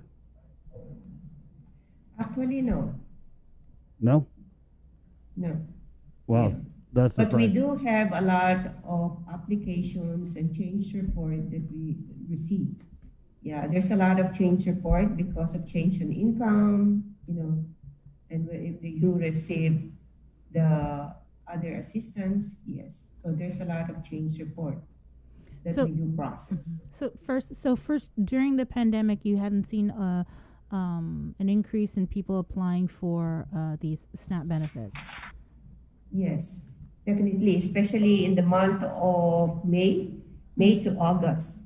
Yeah, there's an increase. So May to August, there was an increase in individuals here on Guam that have applied for SNAP. Yes, SNAP, not only SNAP, but also for Medicaid program. The reason being is because we also increased the income guideline on the Medicaid effective April. Do you have any numbers then on the increase? On the increase, yes, for new and reopen. Yeah, actually, for April, in comparison to February or the other months, there is a triple. There is an increase. Like for example, in December, for SNAP, there's 261 for renewal and reopen. And then in April, there's 924. In May, 999. In June, 1,003. That's the highest, 1,003. And in July, it went down, 800 some, as well as in August and September. Yeah. Okay, so yes, there has been an increase. People have been suffering because of the pandemic. When you talk about the estimated 40,000 people that lost a job, although they were receiving, some were receiving PUA, right? Okay, and so in anticipation of what is happening regarding the ruling that, or the guidance that people on Guam and anywhere else, that if they suffered a reduced working hours, they are no longer going to be eligible, or are no longer eligible at this point for PUA. Are you anticipating an increase of people coming in and filing for public assistance? Or are you already seeing that? Probably, yeah. But unfortunately, we have a decrease on the number of eligibles, particularly on certain group of people. Can you explain that further? A certain group of people, certain ethnic group, there is a decrease. Though there are increase on some ethnic group, there is a decrease on some ethnic group. Probably they left the island. They move out of Guam. And last year there was a change in the eligibility criteria. I want to say like the income levels because of the pandemic, right? Yes. Right. Is that still in place? That's for Medicaid, yes, but not for SNAP. For Medicaid program, it's still in place, and we do plan to increase it more. Well, of course, we have to weigh with regards to funding. Yeah. Do you will there be any sort of changes then for SNAP in eligibility income levels? For SNAP? Yeah, for people to apply. No, the income guideline SNAP is set by FNS, so it's up to 165% of the federal poverty level for the extended categorically, categorically extended. Right, but there probably wouldn't even need to be changes to the eligibility criteria, because if people aren't getting income, then they would probably fit the current criteria. It's the Medicaid program that we can increase because it's up to the state or the territory if they do want to increase the income guideline for Medicaid. So that's why beginning April we increased it, and then by January we're still waiting for the guidance from CMS as to the increase of the income. So what do people need to know that are confronted with this, or that are in that category that are no longer eligible for PUA? And they want to apply for public assistance. Yes. What do they do? What paperwork do they need? Where do they need to go? Oh, okay. They need to go. There are currently we only have 2 centers. That one in Tamuning in Rancare, and the other one is in the north. So of course they have to provide residency. The residency requirement. They have to be here in Guam. So identification, their income, earned or unearned income, any proof of residency, like for example, bills. If they do have bills, they have to submit that, because those are also being deducted depending on how much in order to qualify under the program. Different kinds. Depends on their situation. If they're pregnant, doctor certificate. Yeah. And do they apply online, or do they got to go there physically? They can actually submit their applications online and all the other documents, but I recommend they drop the documents. The reason being is sometimes we're having difficulty on printing the documents that they scan. It's not complete. Sometimes it's only page 1. So they thought they submitted, but then again, it's only page 1. Sometimes there's page 1, page 3, there's no page 2, page 4. So I would recommend for them to drop it. We have a drop box at the north and here at Tamuning area. If they have any questions, they can call the Northern Public Health at 635-7430, 7432-7481. And then for Central, for Tamuning, they can call 300-8853, 300-8867. Tess, what's the criteria for the SNAP program? For the SNAP program, as long as their income, they think there is an income guideline depending on their income. So there is an income guideline. As long as it's below that income guideline, they may qualify under the program. It's in our website. So like for example, for a household size of, I don't have my income guideline right away here. Let's just do a random one there, Tess. A household size of 7. For household size of 7, let me just get that.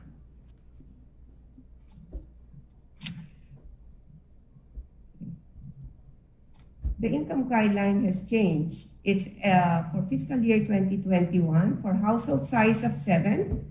So it should not go beyond 5,451 if it's ECE, up to a gross income of 4,295 if it's below the 130% of the federal poverty level. But they can they can be the extended categorically eligible, which is up to 5,451. The income, household income for household size of 7. What did you say the baseline was, Tess? Sorry. It's based actually on the federal poverty level. So up to 130% of federal poverty level, The income guideline for household size of 7 is 4,295. They can be. If you receive PUA, can you receive SNAP benefits? If you receive what? PUA. Can you receive SNAP benefits? Depends. Okay. Depends on your income. Okay. Yeah. So it's calculated. It's added.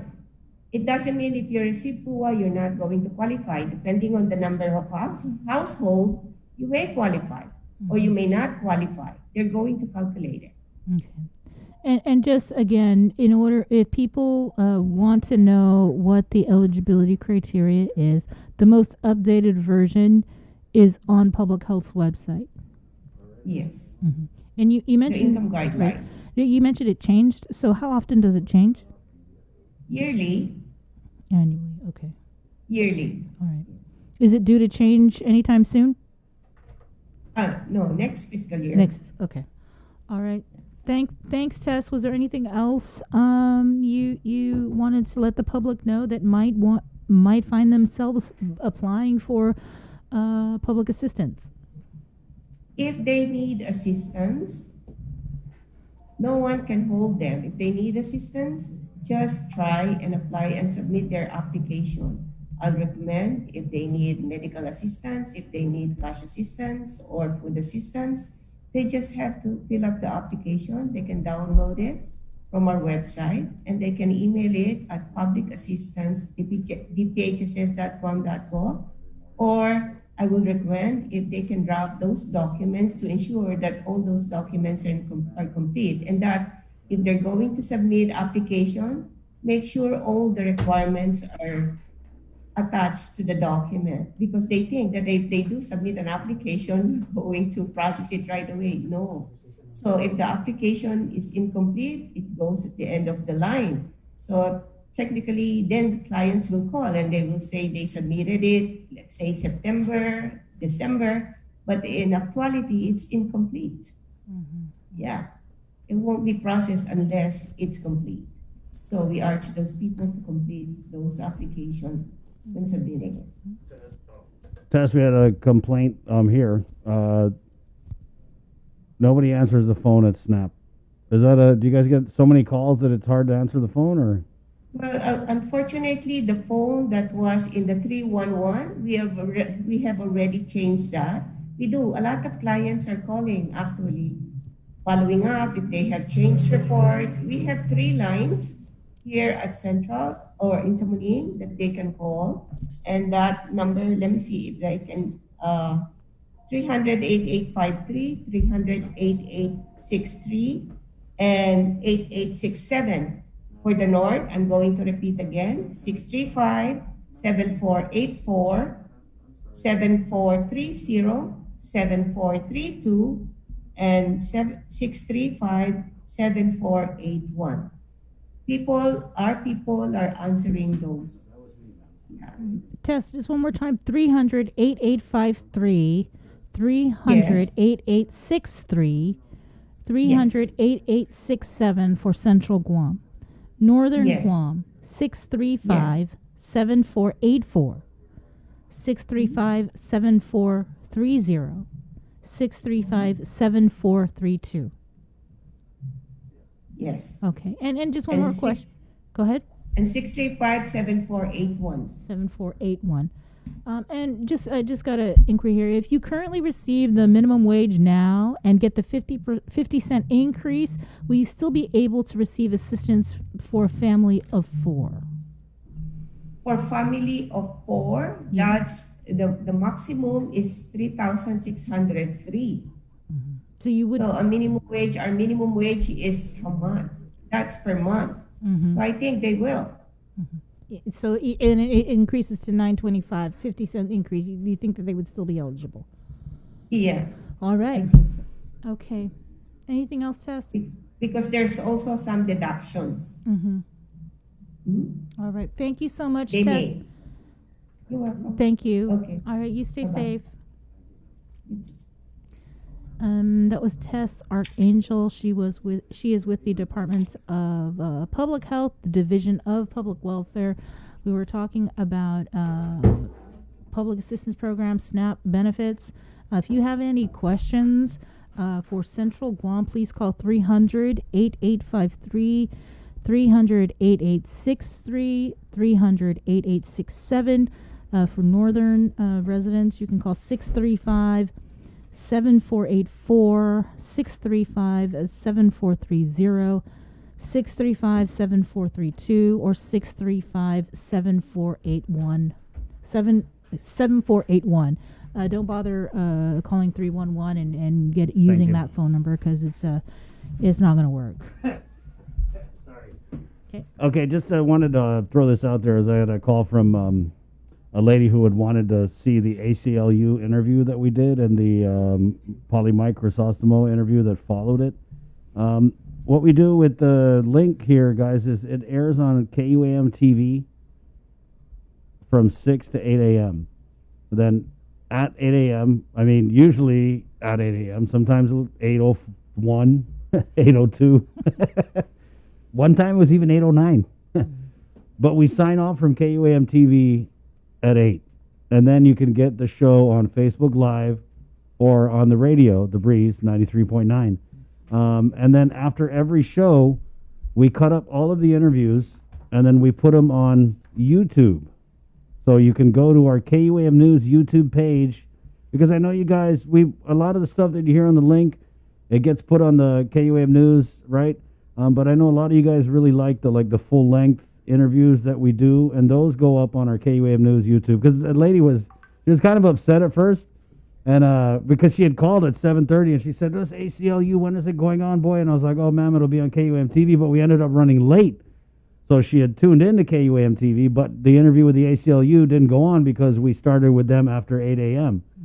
And so she was trying to tell me, like, you said it was going to be on KUAM TV. But, at the end of the day, she was like, "Who's this?" And I was like, "Ma'am, it's Chris." And she's like, "Oh, my God, we love you guys' show, you and Sabrina." It was so funny. So I explained to her exactly what I just explained to you. So if you miss a link, you really do miss a lot. And so you can not miss a lot by going on our YouTube page, where Jason Solis works very hard and with Joe his Sir. And Joe Sir with their Tierras Pugua. They cut up all the videos. They put it on the YouTube. Yeah, so we get the little blade and we cut up all the interviews. We put it and we spit all the we spit out all the interviews. Yeah, you got it. And YouTube's logo, by the way, is red. And because I know abortion, it's like one of the most divisive issues on Guam, and I know that. I mean, I want to say she was with the Christian Mothers. I guess. But yeah, so you can find that on the YouTube, guys. And if you don't know how to go on the YouTube, ask the grandkids, because they do. And you can... Go ahead. You good? No. Yeah, I'm good. Okay, so that's how you can get the stuff that happens on the link. And then sometimes if it's something, really engaging or whatever, our buddy Jason will throw it on the KUM News Facebook. But every day, every interview you hear here is posted on our KUAM News YouTube page. 9:13, it's Friday, January 29th. I got to take a quick break, but standing by in the Zoom room, we have Senators Jim Moylan and Senator Joanne Brown, of course. Senator Moylan, the minority leader. And so we'll be coming back with those two next here on the link. It's back. GU Self-Storage, conveniently located near the Harmon McDonald's. We offer affordable rates, online payments, and auto bill pay for your convenience. Plus gate access daily from 6 a.m. to 9 p.m. Call us today at 648-7867 for more information. The relationship between Guam and Manila, Philippines is undeniable as we share similar cultural traditions, history, and heritage, with generations of Filipinos calling Guam home. KUAM presents a monthly look at the capital city featuring in-depth and engaging interviews on everything from medical tourism to new business and government leaders. Veteran newscaster Nestor Lecanto delivers beyond our borders. This special program is brought to you by the Bank of Guam and KFC. It takes all of us to protect Guam. Join the Guam Visitors Bureau in our social media campaign series aimed to protect our island and each other in this COVID-19 era. Participate in the Protect Guam movement by wearing your mask, showcasing Guam's heroes, staying active, and downloading the Guam COVID Alert app. Post and share your content with us, use the hashtag ProtectGuam, and you could win $100. It's that simple. Check out visitguam.com for details. Let's reclaim our lives, our economy, and our tourism industry. We got your 6. At 6 a.m. with The Link on Breeze 93.9 FM. Bree and I connect you with all the latest news and information you need to know to start your day. Then check back with Guam's news leader at 6 p.m. for the day's top headlines with KUAM News Primetime. From 6 a.m. to 6 p.m. and everything else in between with KUAM Digital, we got your 6.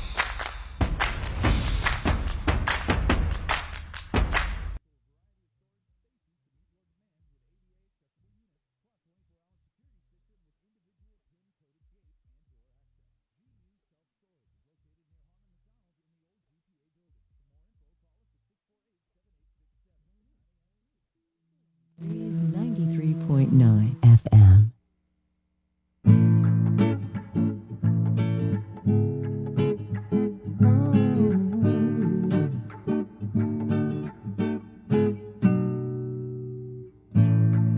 If only I had my wishes come true, I'd create one whole new nation. See no differences between us, you and I. Breaking bread together, sharing one cup of wine together. If only I had one wish come true, then I would make one wish to be with you. Oh yeah.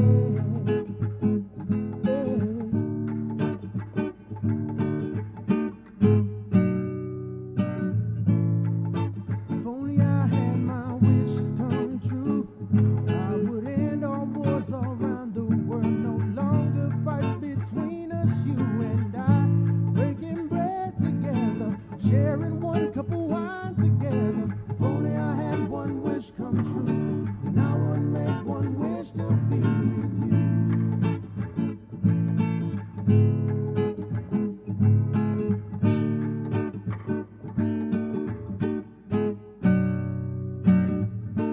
Yeah, I know it's only wishful thinking, that's so make-believe.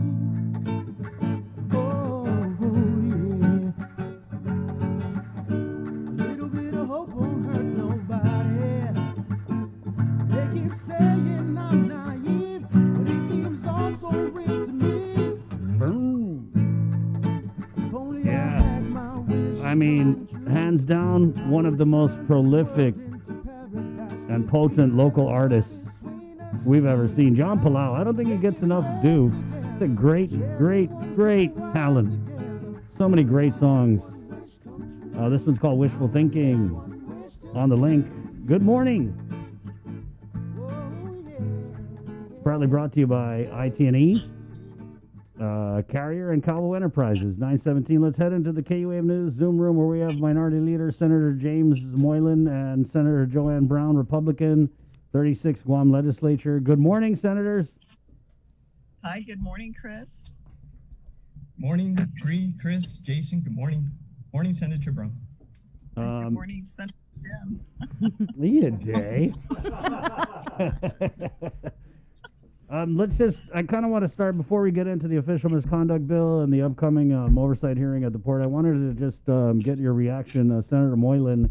You had made a request to Speaker Therese Terlahi was it call for an oversight hearing, or was it just investigate the complaint that had been filed with Public Health and the governor's office relative to some, I'll just say funny business going on with nurses at the quarantine facilities?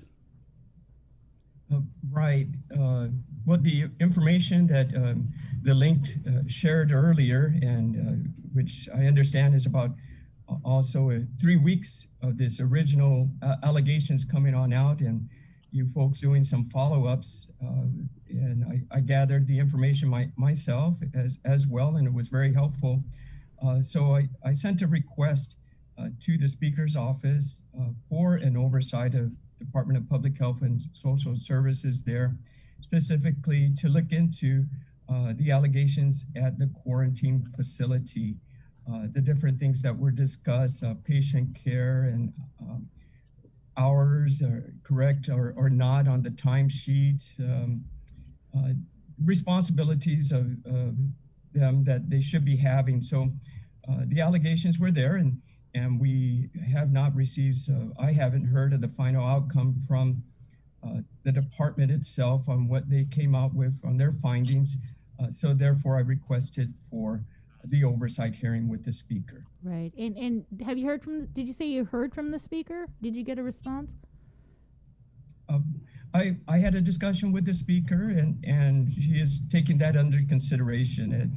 Being this is her committee, she would have to take things and schedule them as she feels necessary. But as the speaker was on your program the other day, she is very much aware and super concerned of if these allegations are true.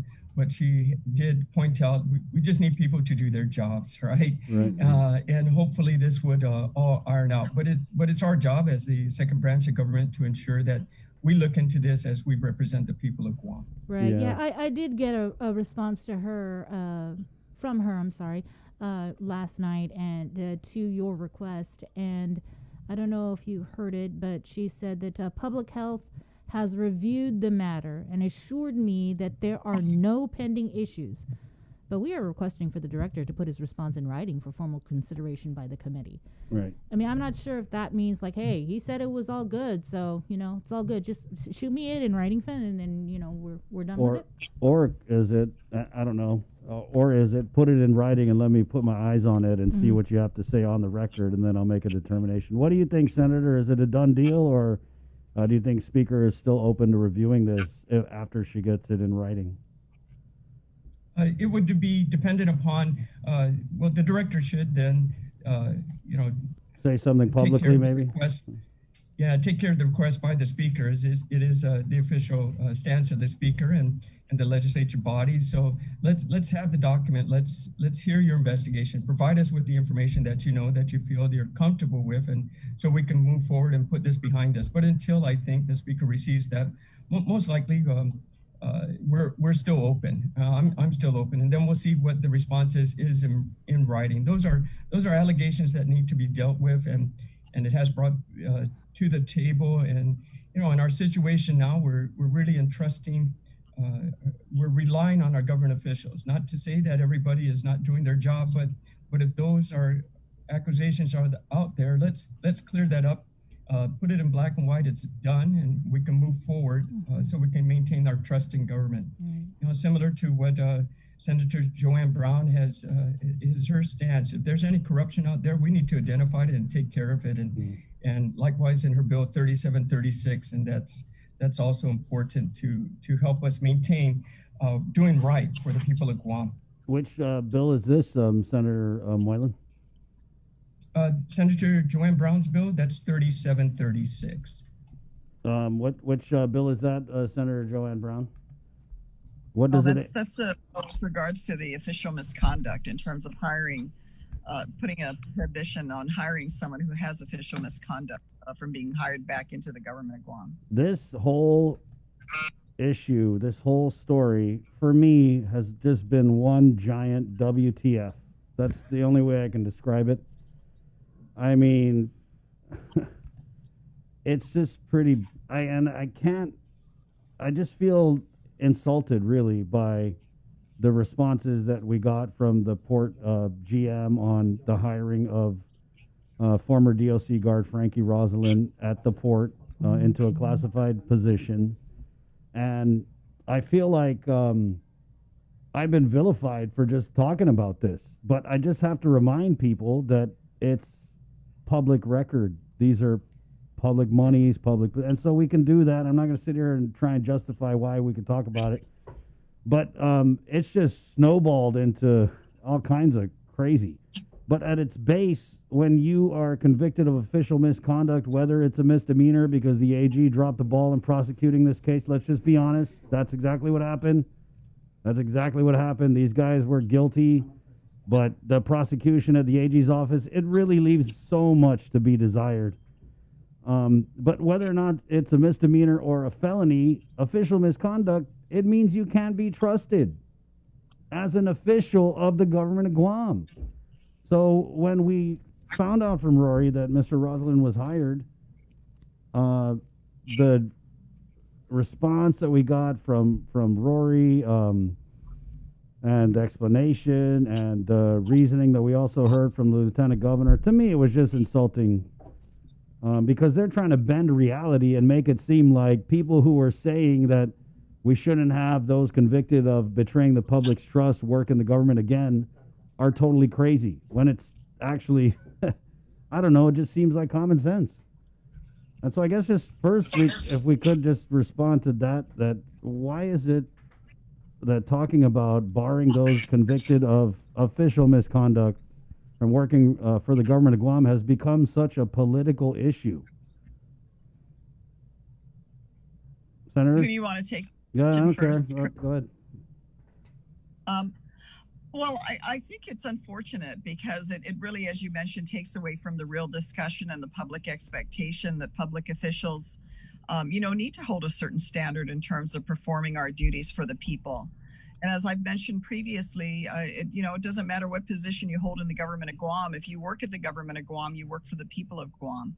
And people, our community should have a reliance that those of us that are benefiting from working for them, we should meet a certain standard of performance, and that if we violated that, we shouldn't be put in a trusted position again that benefits, someone who's done something that they shouldn't have done in the first place. I mean, we shouldn't take for granted the ability and the privilege of being able to serve our people. But you see, the backlash has been considerable, and I think that unfortunately, I think that's isolated to a certain interest group that wants the public to think that this is really acceptable and that we're just, picking on one individual. I mean, I don't know Mr. Roslin personally. I don't even know if I've ever met him.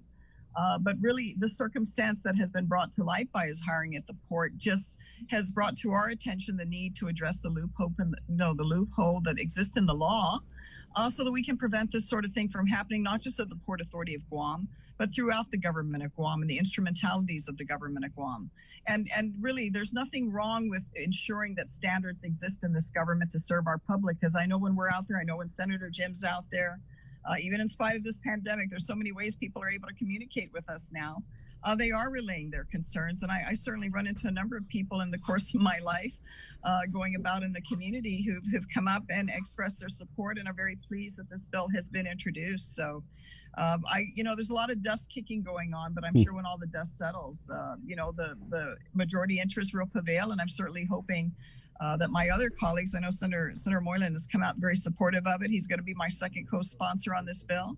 I certainly hope our other colleagues recognize that we should have a higher expectation of government performance for our public. Mm-hmm. I wanted to follow up because I'm looking at the bill, and there's a language in here that no person shall be employed nor continued in employment who was convicted in violation of 9 GCA. Would that mean that Frankie Roslin would no longer be employed by the government if this law were to go into effect? Or people like... Well, I do know that if he's currently on probation, I mean, they certainly can, they can discontinue his probation if they choose to. I mean, that option is already there, irrelevant of this particular bill becoming law. So that really is the ability they have now while he's still doing a probationary period. Right. I'm sure those issues will be discussed as the bill goes through the public hearing process. But I think it really expresses a concern certainly I have as a legislator with regards to addressing these issues, even though obviously, as Chris had mentioned, there's such a backlash here and a lot of dust kicking big time to try to distract, I believe, the public attention to make it seem like this is really just a personal attack against a single individual. As I mentioned, I don't know Mr. Roslin personally, but certainly as a lawmaker, we have a responsibility to ensuring that we have an effective and efficient government and that public officials, to include everyone that works in the government of Guam, is performing to a certain standard. And that is an expectation, certainly an expectation I have. And I know there's many people out in our community that also feel that way. And that's simply why this bill has been introduced, is to address that loophole in the law. But like I said, this particular circumstance with this individual, as anyone on probationary status, I mean, that's at the discretion of the hiring authority. They could certainly remove him at this time if they choose to. Right. Are any of you aware that other individuals who have official misconduct charges have been hired in the government of Guam, or any numbers or anything? Convictions. Like that? Yeah. Senator Moylan? I mean, personally, I don't know. I mean, I don't know who's working in all the other government of Guam agencies. I mean, you know, even as a hiring authority, you may not know unless proper research is done and proper. Certainly in the government of Guam, you do have your HR operations. You have your classified panel that reviews all applicants with regards to positions. But, you know, personally, do I know? I do not. Do you know but if, I certainly am that moving forward, this loophole should be removed from our statutes. do you guys know? Go ahead, Senator. Likewise. Go ahead, Senator. Oh, thank you. Likewise, I do not know of any others too, but I'm very supportive of Senator Brown's measure here because specifically it's directed at 9 GCA 4990, official misconduct. So that's when that employee of the government of Guam really takes advantage of something. That employee then so much advantage just to gain personal success on something, make it advantageous for that person. And the other part of that is when the employee was to hurt somebody or take advantage of somebody else in order for that employee to gain personal interest as well. So there's, you know, this official misconduct is really bad. I mean, you thought about it, you intended to take personal gain. If you had to cut somebody out of it who has an advantage over you, and you cut that person out because you're able to do some things based on your responsibilities as the employee of the government of Guam, that's just wrong. And I applaud Senator Joanne Brown for pointing this out and finding the loophole. And especially now, we have the pandemic. We have over 27,000 people unemployed or lost wages who are looking to be gainfully employed one day. And we were so fortunate with the government of Guam to maintain their employment during this pandemic when so many others were not able to. So as Joanne Brown, as Senator Brown has said, that, you know, we as government employees, we had to, we had to take it responsibilities, and the people are really counting on us to make things right for them. So I do hope this bill has been referred to a committee on the 21st, and I'm looking forward to its public hearing so we can get the public input as well. So just for the record, you're co-sponsoring Senator Brown's bill. You're not calling for any investigation into Senator Brown. Right. Yes. I've asked Senator Brown to be a co-sponsor on the bill, and we get this to session floor, and I hope it's all favorable. We had the votes, and it becomes public law. Yes. And the reference I was making towards on the oversight hearing was in regards to the quarantine facilities. I wanted to follow up on this press release from Senator Talina Nelson, because she sent this out after the informational briefing with the Port Authority, that she's launching a formal inquiry into port hiring practices. And it's not just for the current general manager, but she's looking into the hiring practices from 2017, 2018, 2019, and 2020. But is 2016 too, or no? I think it's 2017 for the past 4 years. Right. Maybe but so Senator Brown, it kind of looks like she's also looking into your hiring practices. Well, I don't know why they picked the particular dates they have. I don't know why they didn't go back to 2010 or 2011 when you had this unfortunate circumstances of employees being hired. Right. Let's get Senator Mary Torres involved. I mean, she was a poor GM. Why not call it the most minimum level, or go back to 2005. You have to keep in mind you do have a HR division there that's responsible, has the primary and the responsibility of reviewing all applicants to make sure that they meet the job requirements, the minimum job requirements, also review their history, contact their former employers, and hopefully ensure that the applications are properly submitted to the port. You also have a classified panel that reviews all applicants, at least that are being considered to be interviewed for a job position. So certainly while general managers and heads of agencies come and go, what does remain there is the classified service that is responsible for addressing hiring. Because certainly for me, if they have a specific reason as to why, and I've heard some comments being made that, you know, there may have been individuals hired. I hope they can reference official misconduct if that's what they're looking at. But with regards to that particular issue, I certainly would never have knowingly hired anyone who had a questionable history that I would have concern as general manager operating in what should be a yard that, you know, we're concerned because that is a point of entry into the community. And we know that drugs are moving through the port.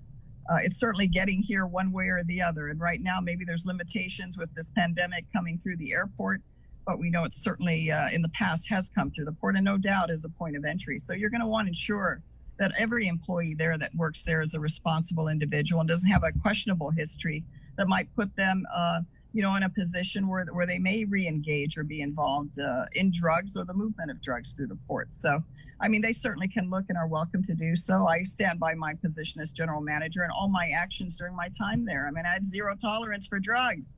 So, you know, certainly if you were found positive for drugs, that was automatic termination. So any attempt, if they're trying to appear, well, Joanne has a different perspective. No, I mean, I'm very consistent with regards to my directives that I provided. And I certainly hope that all those that were under my direction at the time follow those directives, because my position has never changed with regards to that. And the record will show in terms of the actions that were taken when these type of issues came to light. I did take appropriate action. Senator, let me just get it over with and ask, did you hire any felons at the port while you were the general manager there? Certainly not to my knowledge, because I mean, the HR was very well aware of what my concerns were in terms of any questionable history of individuals applying for positions. And they have the responsibility for reviewing that. They have the responsibility for vetting that. They have the responsibility for contacting previous employers to ensure that, you know, because certainly an application may look very nice, but they should also verify to make sure that what information is being provided. But Chris, I've also seen where we had a situation with an applicant who was in a designated position and would have been prohibited from being hired to that position if they had a felony conviction. And this one particular individual had worked for the port for a number of years, even prior to my coming there. But when we went back, because we were notified by federal authorities that this particular individual did have a federal conviction in this individual's record, when we went back and looked at the application, that individual never indicated that that was part of that individual's history. So that individual had worked there, but when we were made aware of it, we took appropriate action, adverse action to terminate that employee because that particular position that was held was barred. I mean, if you have a federal conviction, you cannot. It's very clearly spelled out. You cannot hold that position. And so we took appropriate action. It was unfortunate, but you know, that's just how things turned out. I don't create the rules and regulations and the policies and procedures on my own, but I had a responsibility certain during my time there, if I was aware of it, if I was aware of any of these issues, to take appropriate action. But you know, that's why you also have personnel at the Port Authority of Guam that have that responsibility. So certainly, if they've had issues with regards to how they've been addressing the proper hiring of individuals, then by all means, those issues should be brought to light and very quickly corrected. I wanted to tickle you guys' brain a little bit on this is something we had asked, or I'd asked Senator Selena Nelson to comment on, but regarding potential conflicts of interest, I'm sure you guys are aware by now of there's a couple of relationships that she has with the port.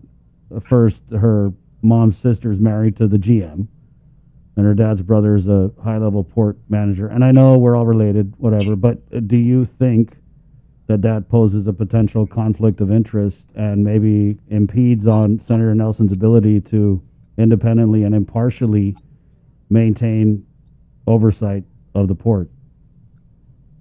Senator Moylan? Okay. Well, you know, I can't speak directly for that, but how the committees are chosen, it's by the majority. The majority is the Democrat senators. They in their decisions divide up all their committees. If that information was made available at that time, the majority, I guess, felt comfortable, and then it was voted upon, and the senator is now sitting in that position.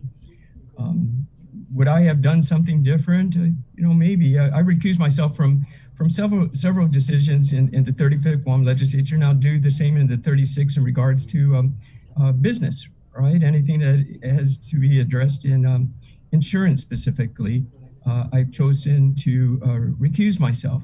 But I think it could be clear. I think the how to link it if the senator should or should not be part of that decision, whether voting or whether being on a committee, is following the finances. Is there a financial gain for the senator? Maybe that question has to be asked. If not, maybe that's how this situation is where it's at.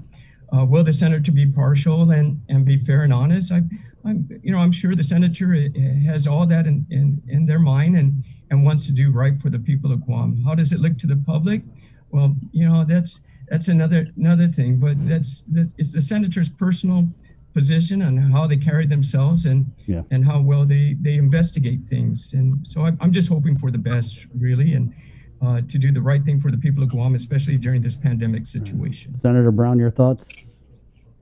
Well, I think it's important, and you're right, Chris. A lot of us on Guam are related. It's just a question of degree of that relation. Right. But it's also important just to have public disclosure so that people do know that there is a potential conflict. It's actually better to be ahead of the story, and relay that versus, after the fact. I mean, I don't know if she's publicly disclosed that, but, if that's indeed the case of those relationships, and that's something I'm sure she's mindful of in her oversight responsibilities, because people are going to have a different, their own perception of how they look at this. I mean, she's an elected official, and I know she knows what her responsibilities are now that she's been a senator for a bit. So, as Senator Moylan said, we hope for the best. I mean, that information's out there, so now it's not, unknown. And hopefully she'll just do as she needs to do to discharge her duties as a member of the Guam legislature and the oversight chair. To ensure the interests of the public is being met first and foremost. Perhaps that's maybe the reason as to why she has added this to, the oversight hearing and requested further investigation into the port. So there's no appearance that she's trying to, let things slide, so to speak. So, we'll see how things proceed. And at the end of the day, we're all accountable for our own actions. I'm sure she's aware of that. But do you guys? I'm sorry, but I'm still trying to figure out why is she looking into your hiring practices? Maybe Uncle Rory told her to. You're gonna have to address that question. Uncle Rory was like, "Hey, look at Joanne," because it was community concerns. So I'm just wondering, what are the concerns? Who brought this? I don't know, but what I've observed, and since this whole issue came up a few weeks ago, I mean, there's obviously an orchestrated attempt to distract attention and make it appear, we're going to see how Joanne has done her tenure. And I'm very clear with regards to my directives and my performance as the general manager of the Port Authority and what my responsibilities were.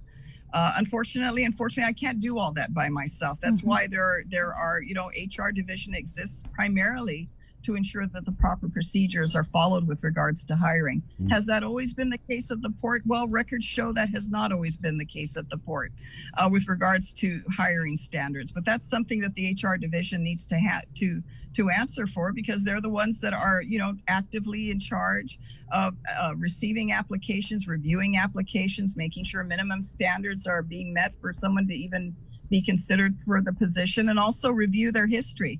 Some people come forth and, they put the information on their application. And as in the case of the individual that I referenced to you that we end up having to terminate because of the restriction under the law, that individual never indicated in their application years earlier when they had applied for the position, because in your application form, it does ask you a specific question. Have you ever been convicted of a felony? And that particular individual did not provide that information in their application when they were hired at the Port Authority of Guam. And as I mentioned, the only way that came to light, and certainly to my attention, was because we had federal authorities that brought it to our attention. And that's when we became aware of it. And certainly once I had knowledge of it as a general manager, we took appropriate action. Do you guys know offhand if any of the other former DOC guards who were involved in this crystal methamphetamine smuggling scam have been able to be hired back into the government of Guam? I don't know. I'm aware there's at least it was reported publicly that one individual is attempting to try to get their job back. You might want to check with the Civil Service Commission and see if there's any formal notice with regards to that. But that's just what I heard, that there may be one of them that are trying to get their jobs back at DOC.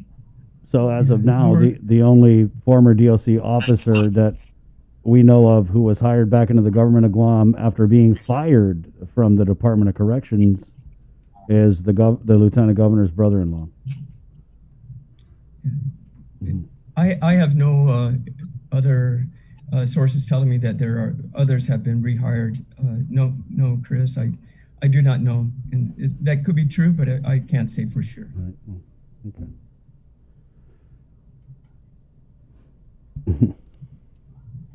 Guys, it doesn't have to be awkward. It's all public. I mean, but yeah, it's just scary. We're talking about shady people here. And yeah, it is a little intimidating, but, we asked Senator Joe San Augustine about the bill that we're discussing. It's still in his committee. Have you had any conversation with Senator San Augustine about getting that bill out of committee? I've not spoken to him yet. I did message him a few days ago. I'm hoping he'll get back to me. But we're certainly waiting. We're optimistic that the current legislative majority has been moving, at least as far as taking bills and referring them to committees. They're not taking a very long time to do that, which we're very happy about. And certainly, I'm looking forward to when Senator San Augustine can schedule a hearing so we can get further public input with regards to this particular bill, and have it on the floor and address voting it up or down. I'm hopeful that they will vote it up, and that our current legislature will recognize that we have a responsibility to ensure a higher standard in government, particularly when someone has been given an opportunity and for whatever reason they've chosen to do what they've chosen to do. I don't think they should be given that opportunity with regard specifically to official misconduct, particularly when we know, and we all know, that there are a lot of good, law-abiding, qualified people out there that never even get a chance to get to the starting line, to even be considered for these type of positions. And I know, having worked at the port for 6 years, I know there are many people out in this community who would love the opportunity to have a good paying job, have insurance, and have financial security. And would love to be able to work there, but sometimes they never get considered. Their application doesn't get reviewed and doesn't get added to the list. Yet here we are.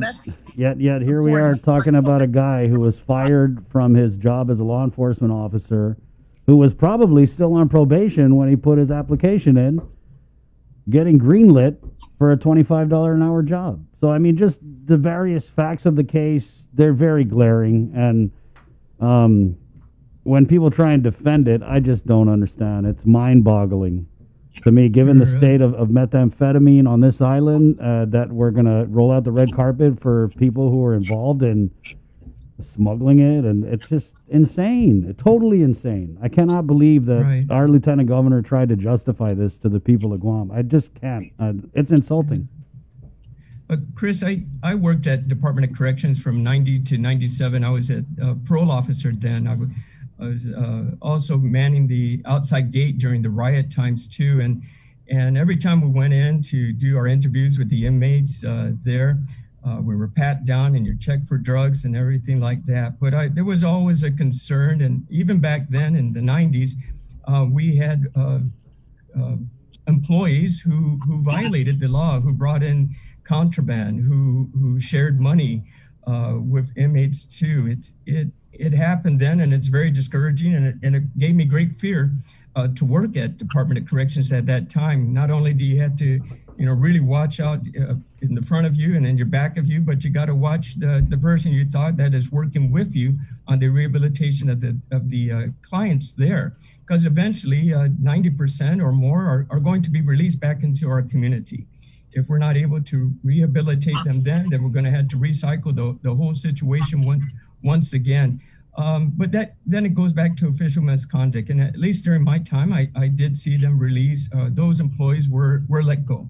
What really happened to them, I wasn't in that echelon to understand what went on.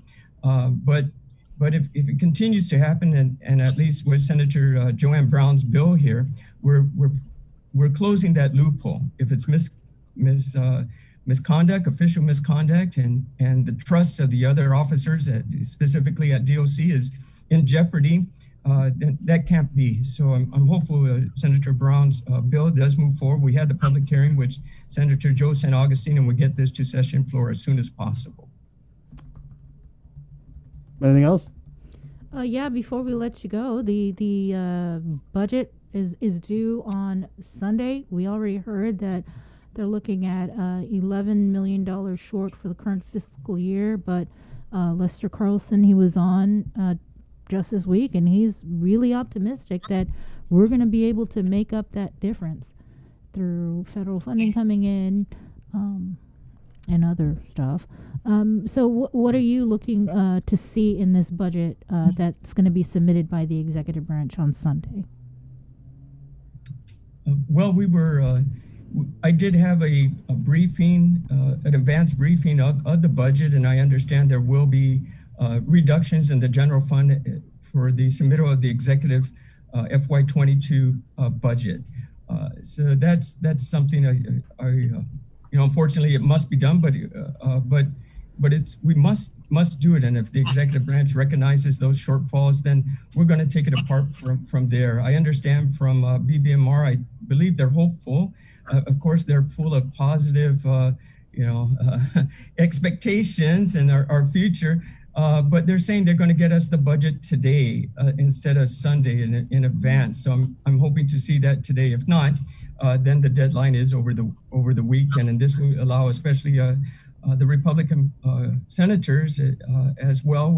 I'm sure we're going to sit down together there and look at ways where we can help make sure that budget is properly done. Make sure we're done with remove unnecessary things that at this time it may have been right then, but may not be right now. And we can focus on the most important things being education, health, and public safety too. So it's going to give us a few months, and Mr. Carlson has been very optimistic and continues to be so because he feels within the next 7 months, when we get this to the floor to discuss in the public hearings on the budget, that things may turn around, and hopefully so. But in the meantime, we can only deal with what we do today, and that's what we know. And we're in a situation, as you mentioned, Bree, 11 million shortfall during this quarter when sales should have been high, when Christmas BBT should have been really high, when people should have been spending their money, but we already have a shortfall to start with.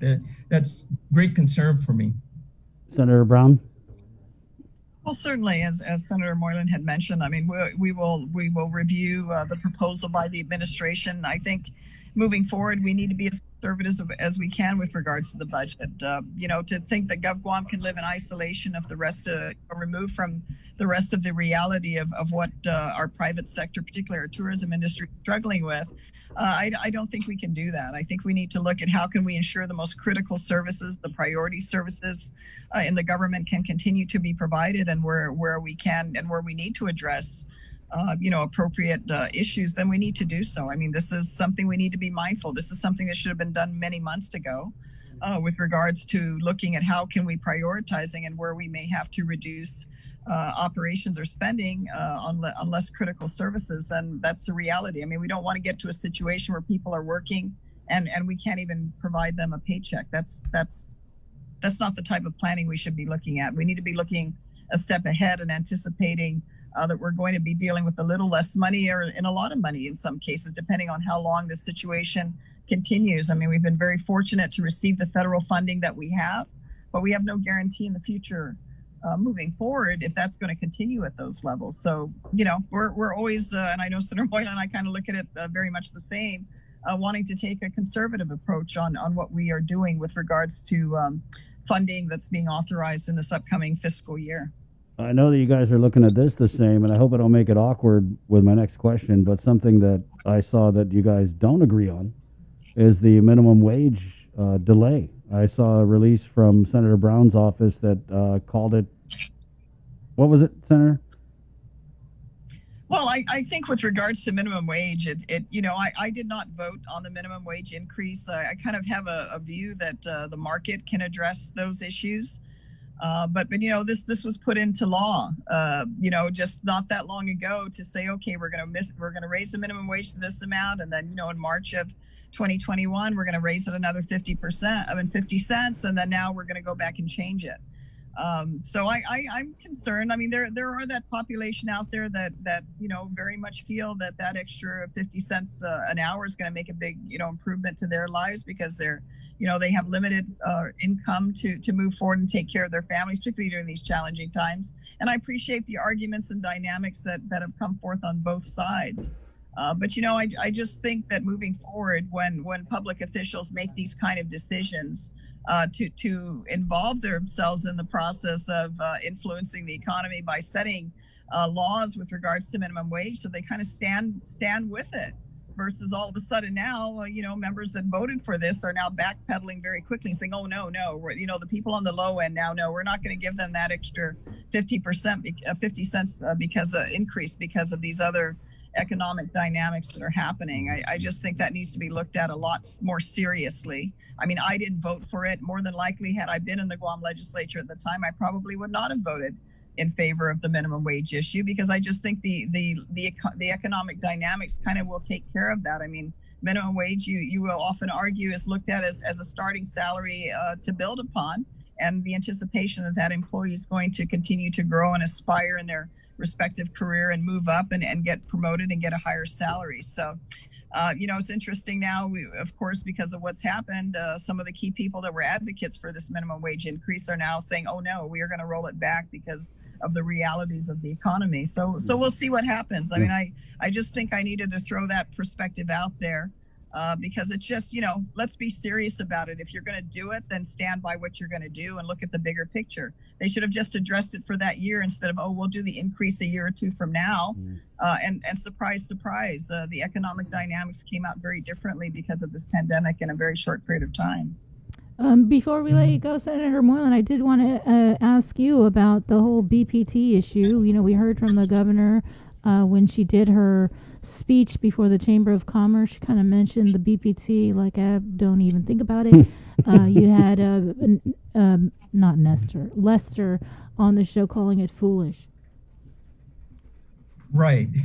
And we've heard even prior to the pandemic and back in the 35th when things were much better and the economy was doing great, we heard the term BBT would not be reduced forever if it was in some power's way, right? And now the situation, it should be changed, I believe. But of course, they're sticking to their guns. And likewise, I am as well.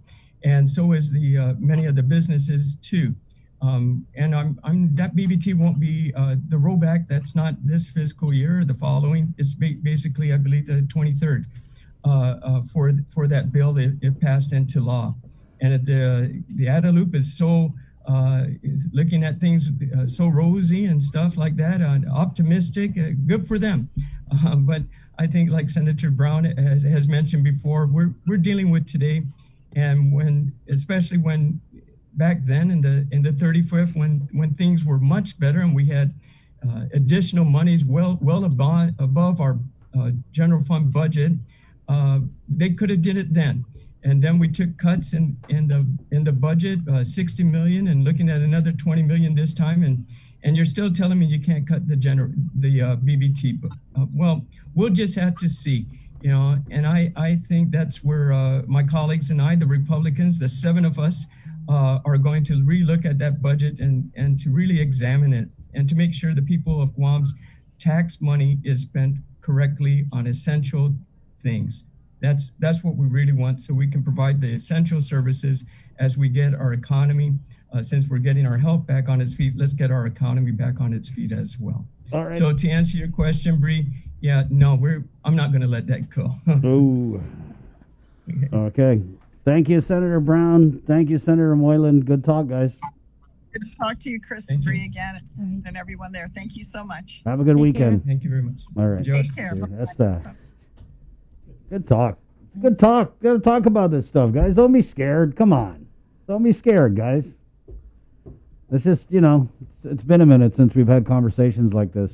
But it was common talk, a few administrations back. Anyway, where are we? Oh, yeah, Lisa Berdallo, Catholic Social Services. And then, guys, we're going long. We're going to do a little bit of overtime because we still got Crystal, I believe, from the governor's office after Lisa, Catholic Social Services. Good morning. Sorry about the delay. Unmute. Unmute. All right, can you hear me? Now we can hear you, yes. Yay, okay. Morning, guys. Good morning. So you guys are doing a mass food distribution over at Catholic Social Services. I saw the release. Just wanted to get you on to kind of expand on it a little bit. Yeah, little happy news from us this morning. We're at it again. We're going to do another 1,000 bags here at our facility, and drive through, no documents, and we're getting ready. These guys are giving me dirty looks outside because I'm in here talking to you, and they're out here slamming these bags out. So yeah, we're ready. All right, so I guess give us the details. What time tomorrow? What's specifically is being given out? Okay, so it is tomorrow, Saturday, January 30th. We're going to start giving out at 9 a.m.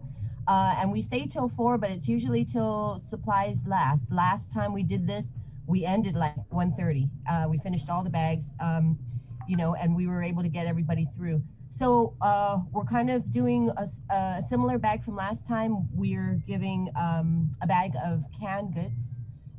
Includes meats and rice and, you're pretty, which is a very, very Chamorro canned goods. And then on top of that, we have a bag of groceries. Produce. IDI was helpful for us to procure some fresh produce, onions, potatoes, stuff to help out, and fresh fruit. And then we will have a loaf of fresh bread from Guam Bakery, and we'll have snacks from Ambrose. And so everybody's kind of, delivering these little donations here and there to get us a good complete bag. Oh, and a dozen eggs. So it's eggs, fresh eggs, bread, produce, and canned goods as well. And how many bags or from what time to what time will it be available? It'll be 9 a.m. that we start, and we will end at 4 unless we finish our bags first. So we're doing 1,000 bags.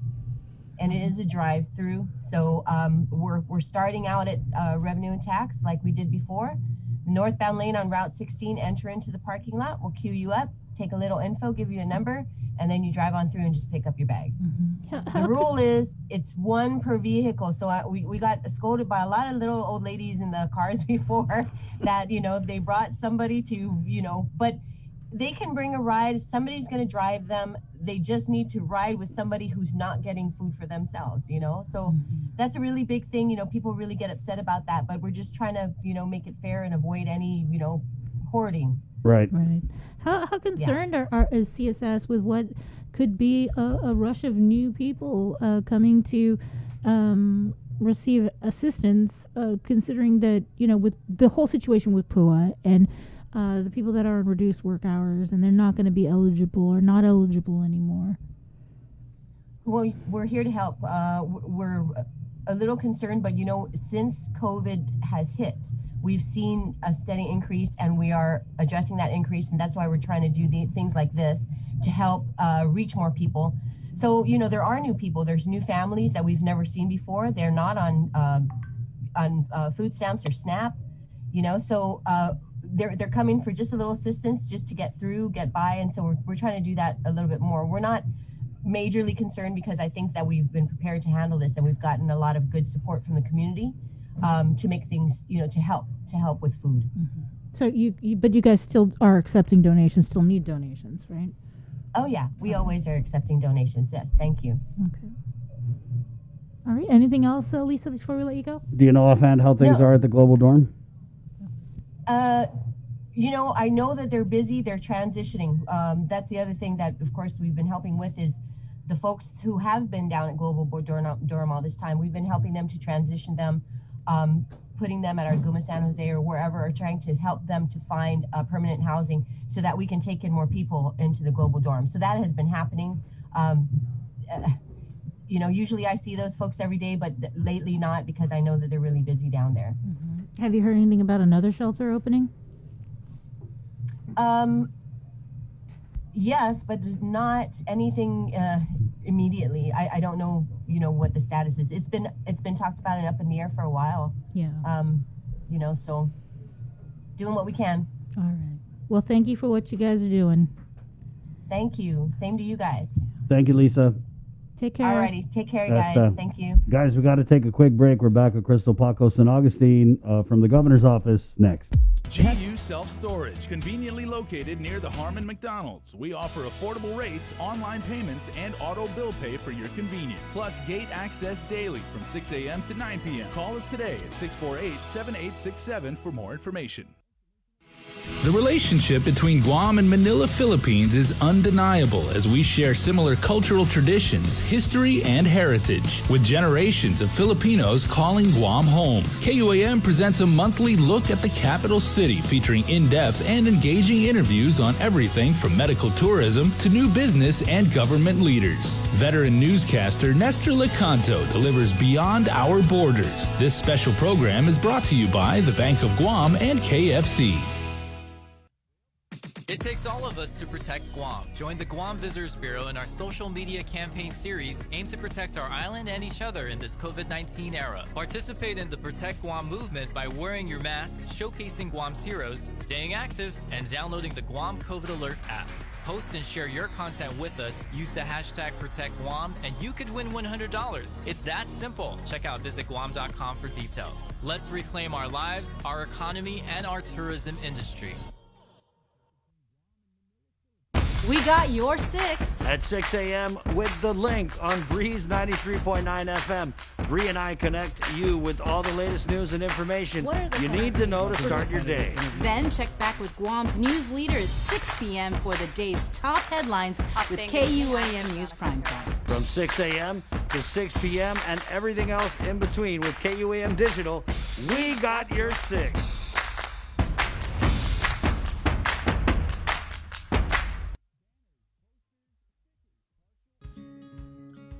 If you plan on leaving your house, don't forget your face mask. Along with hand washing and social distancing, wearing face masks can drastically reduce your risk of infection. Many people who catch COVID-19 can be contagious before they even start showing symptoms. The more people who use face masks, the less the virus can be transmitted and fewer individuals are exposed. When we both wear face masks, I protect you, you protect me, and we are both safe. Our frontliners have been working tirelessly to keep us safe, and now they need your help to get our island back up and running as safely as possible. Did you know your smartphone can be one of the most powerful tools in our fight against COVID-19? That's why we're bringing you the Guam COVID Alert Exposure Notification app. This app works by letting you know if you've been exposed to someone who's positive. It's completely voluntary, and more importantly, it's completely anonymous. It does not track who you are or your location. Researchers at Oxford University have found that for every 100 to 200 downloads of the app, it can prevent 100 infections and save one life.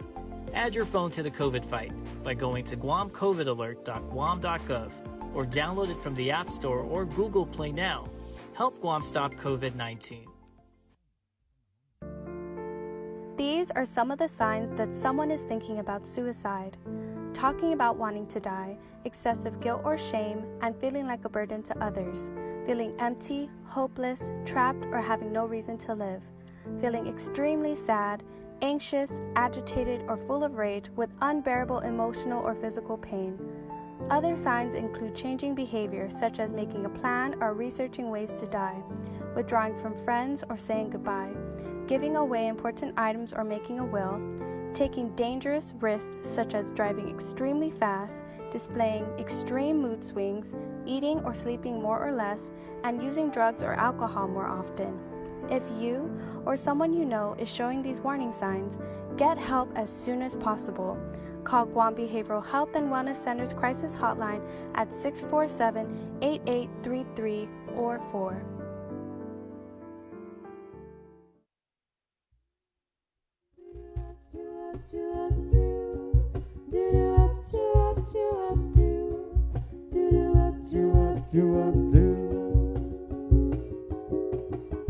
Hey, good morning.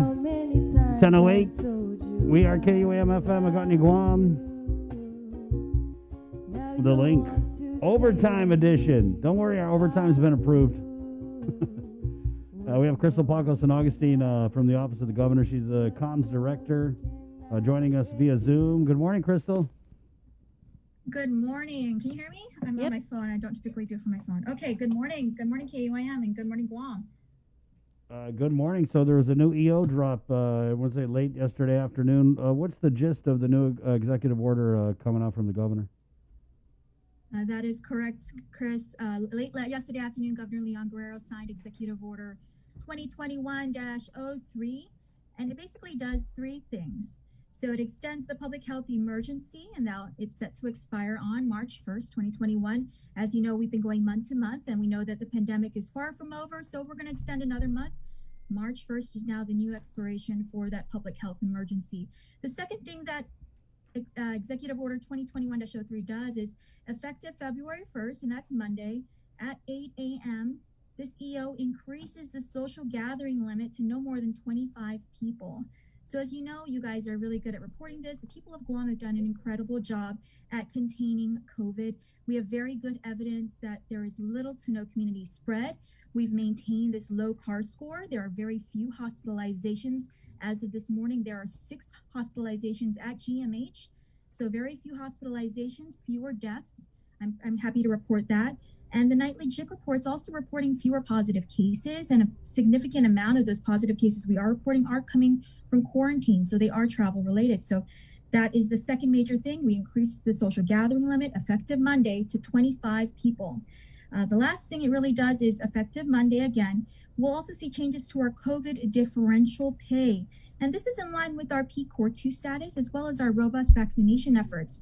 So in line with that, we've reduced the number of employees who are eligible for differential pay. We've also reduced that percentage. So a reduction in differential pay right now, it really makes sense. These are the same frontliners, the same groups who we prioritize for the COVID-19 vaccine. So we provided that extra layer of protection. And for the remaining workforce who used to be category 2 and 3, we are confident in the significant mitigation efforts we have in place and the science in place. So those are the three main things it does. Any questions? Is the open government law still suspended? I believe so. There's no changes to that at this time. But that's the gist of it. Yeah. I mean, we're in P-Core 2. You don't think that we figured out how to do things to comply with the open government law by now? I'll check with legal, and that's very likely. You know, as we're starting to open up, we definitely can start to have some face-to-face interaction. Now we're increasing social gathering limits, so most definitely I'll check with legal and I'll get back to you on that. Did you know if the governor had a stance on Senator Joanne Brown's bill that would bar individuals convicted of official misconduct from getting employed in the government of Guam? I actually haven't had that conversation with her. I'm actually late for my 10 o'clock meeting with her because I'm here right now. I can ask her about that, though. Okay. I do want to report about bars, though. Yeah. I do know that that's a very contentious thing right now. Governor Leon Guerrero has directed the Department of Public Health and Social Services to work with the Guam Hotel and Restaurant Association, to work with GHRA to develop the protocols so that we can safely open bars. So we can see that in the very near future. So Mary Rhodes was very instrumental in helping to develop the protocols for opening our restaurants and our dining establishments. So she, again, will be the lead in this. So if you are a bar owner and you want to start opening your doors, we definitely encourage you to reach out to GHRA. Public Health is already tracking this. They were directed to work directly with GHRA so we can open bars. And when we do it, we can open it safely. As you know, we did want to just try to focus on the schools opening. And so far, we've been 2 weeks now with face-to-face instruction. It's doing well. We've been able to vaccinate hundreds of teachers and school-based staff. So now would be the time to start making those steps forward towards opening bars and also senior centers. I do understand that senior centers and bars are the most outstanding things that we haven't touched yet, haven't allowed to open. So those would be the next steps. Knowing Mary, she probably wrote that up yesterday. She already has it ready to go. You need that? There it is. Oh. No, I'm talking about Mary. Oh, sorry. Okay, Crystal. Thank you so much for having me. I gotta go. Okay. All right, bye. take care.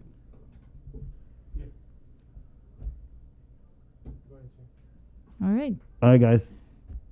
Let's do this Cover Me real quick, and we'll come back and close out the show. This is Cover Me. It's brought to you by Burger King. It's back at BK Chicken Fries Friday. Woohoo! I love BK Chicken Fries.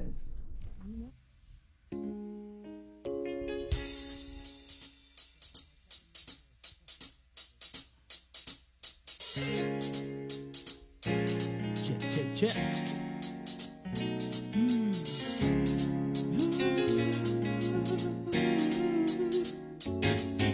Hey, happy day, Guam. Good morning. This is Elway. These are the boys from MBC, Daka, Kiani, Tets. We're gonna play a song called Gimer. Gimer in Palawan is to dictate, to declare. So let's use this. Let's declare to be safe. Let's beat this pandemic. Let's beat the curve. Not by being right, but by being safe. Keep your distance. Wash your hands. Shout out to the frontliners for holding it down. Sweet. All right. Ooh. Yeah. All right. Original music.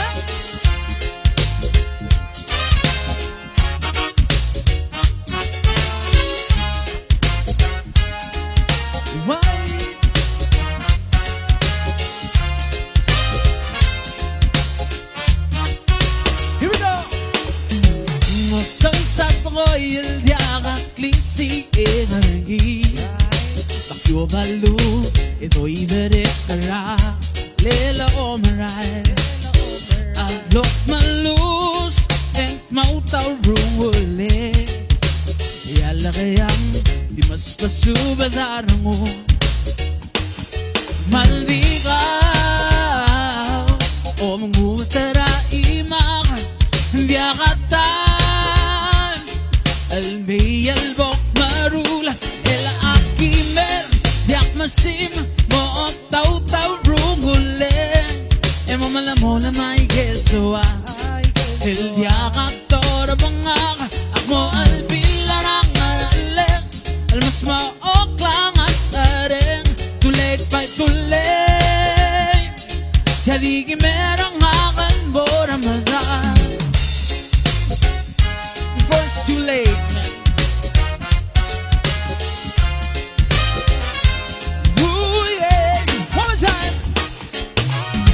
Bertokal tayo malangakang kuklong makayo Irindiyungil Lengakadyaw sube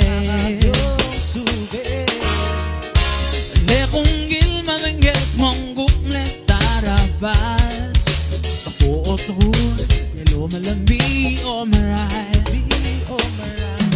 Hindi Ako mangumatara imang Hindi akatan Almay albok marun El akimer Diak masim Mo taw-taw rungule Emo malamola may gesawa El diak aktor bangak Akmo albilarang alalen Almas maok lang asaren Tulet pa'y tulet Kadigi merang akan boramadar Yeah, right.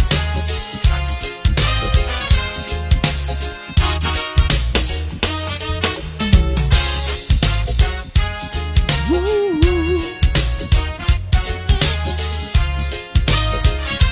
What's this rhythm? Look at me, I'm helpless, waiting, relentless. Will you come on by and say hello tonight? Patiently anticipating, hoping you ain't faking those tendencies I know you have in mind. Yeah. Right? Let it breathe, let it breathe. Whoa!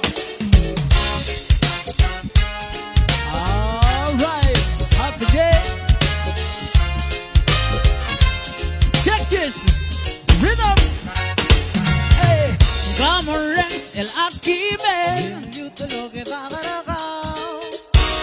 Diagubes sa tagingen, Biledos mondigaw mga, Kulom na miye o si so amabukuru, Arolena kedesi, Musiki at plasiki at talsohan.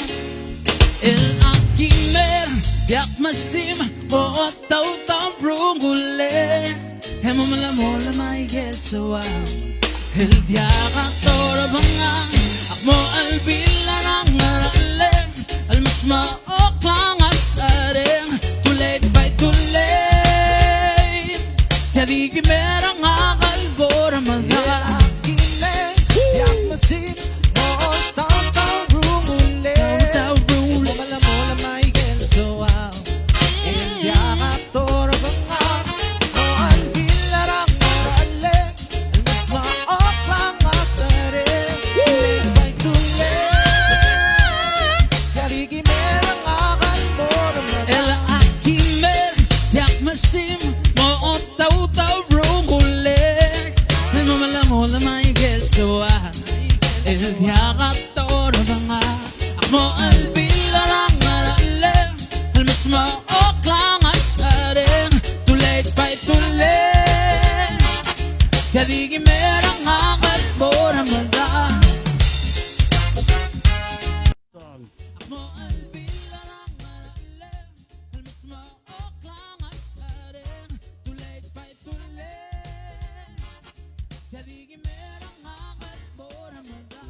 Khmer.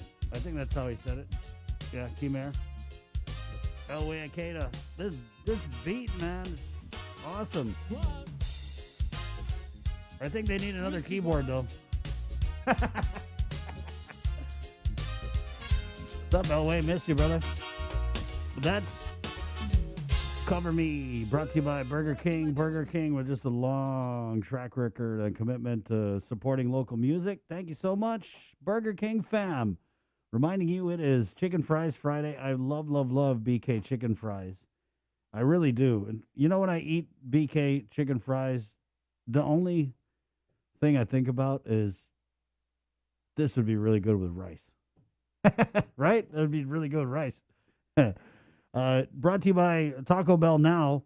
We're going to give you the sneak peek of the One Micronesia podcast episode featuring our very own Victorious Falan. So proud, man, to have come up with Victorious. This is a great, great podcast. He's doing just really good community work by putting on this podcast every week. And we always give you a sneak peek here on the link. It's the One Micronesia podcast, where I just gave them a follow on Instagram.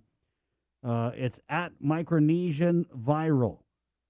Okay, so Vic is going to sit down with the creative minds behind at Micronesian Viral and introduce you to those creators behind the amazing and super popular Instagram profile, celebrating diversity, the rich cultural and unique vibes and love that's in such abundance in our region. I know Jason wrote that. Right. So here you go. It's sneak peek of the One Micronesia podcast on the link. The One Micronesia update is presented by Taco Bell. Live Mas. Howdy guys, it's your boy Victorious, and we're back with another episode of the One Micronesia podcast. And I'm super excited for this one because we get to find out who's behind the famous Instagram page called Micronesian Viral. Check it out.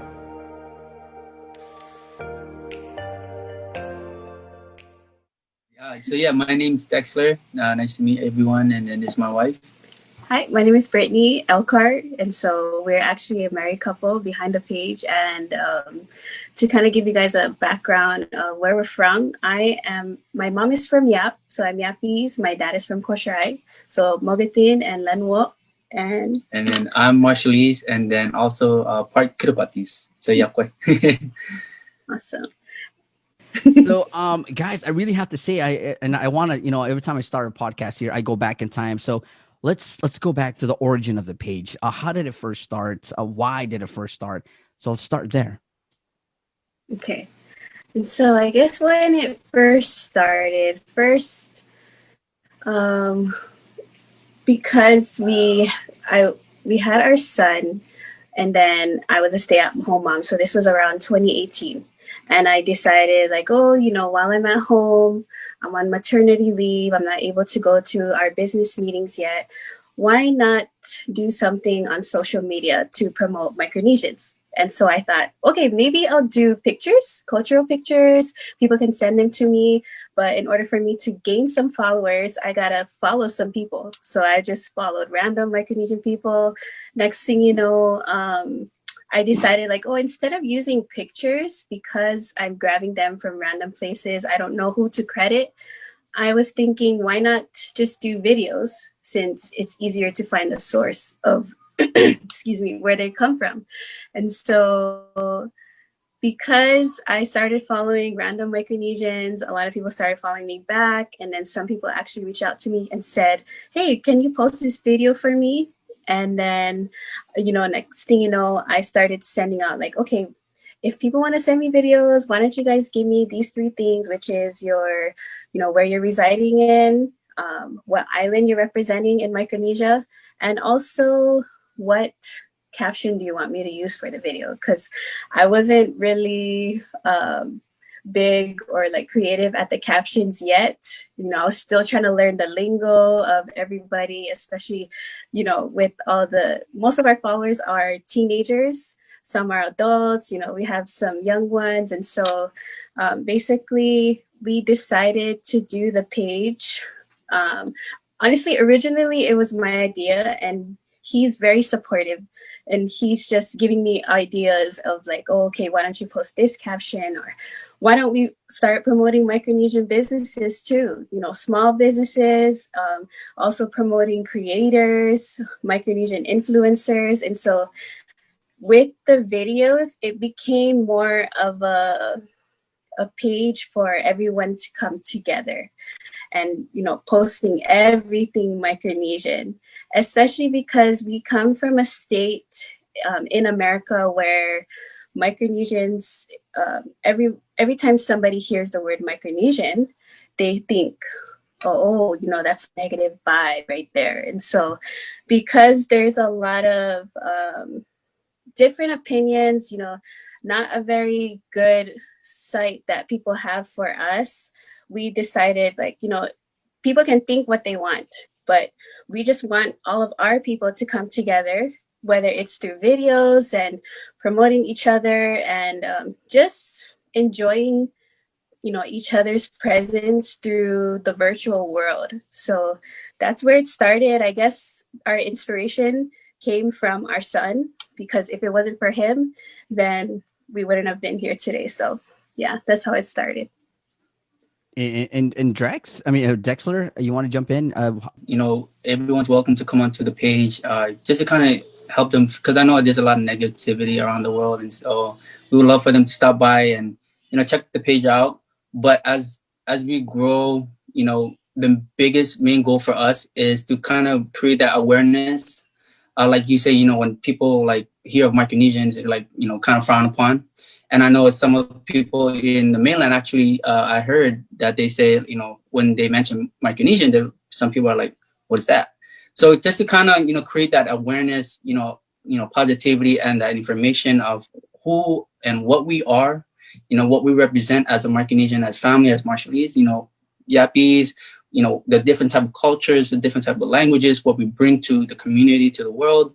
That's, I feel, is the biggest goal for us. Don't forget to catch the full episode of the One Micronesia tonight on KYM TV 8 at 6:30, and then tomorrow on the KYM News Facebook Live. Until then, we'll see you next week.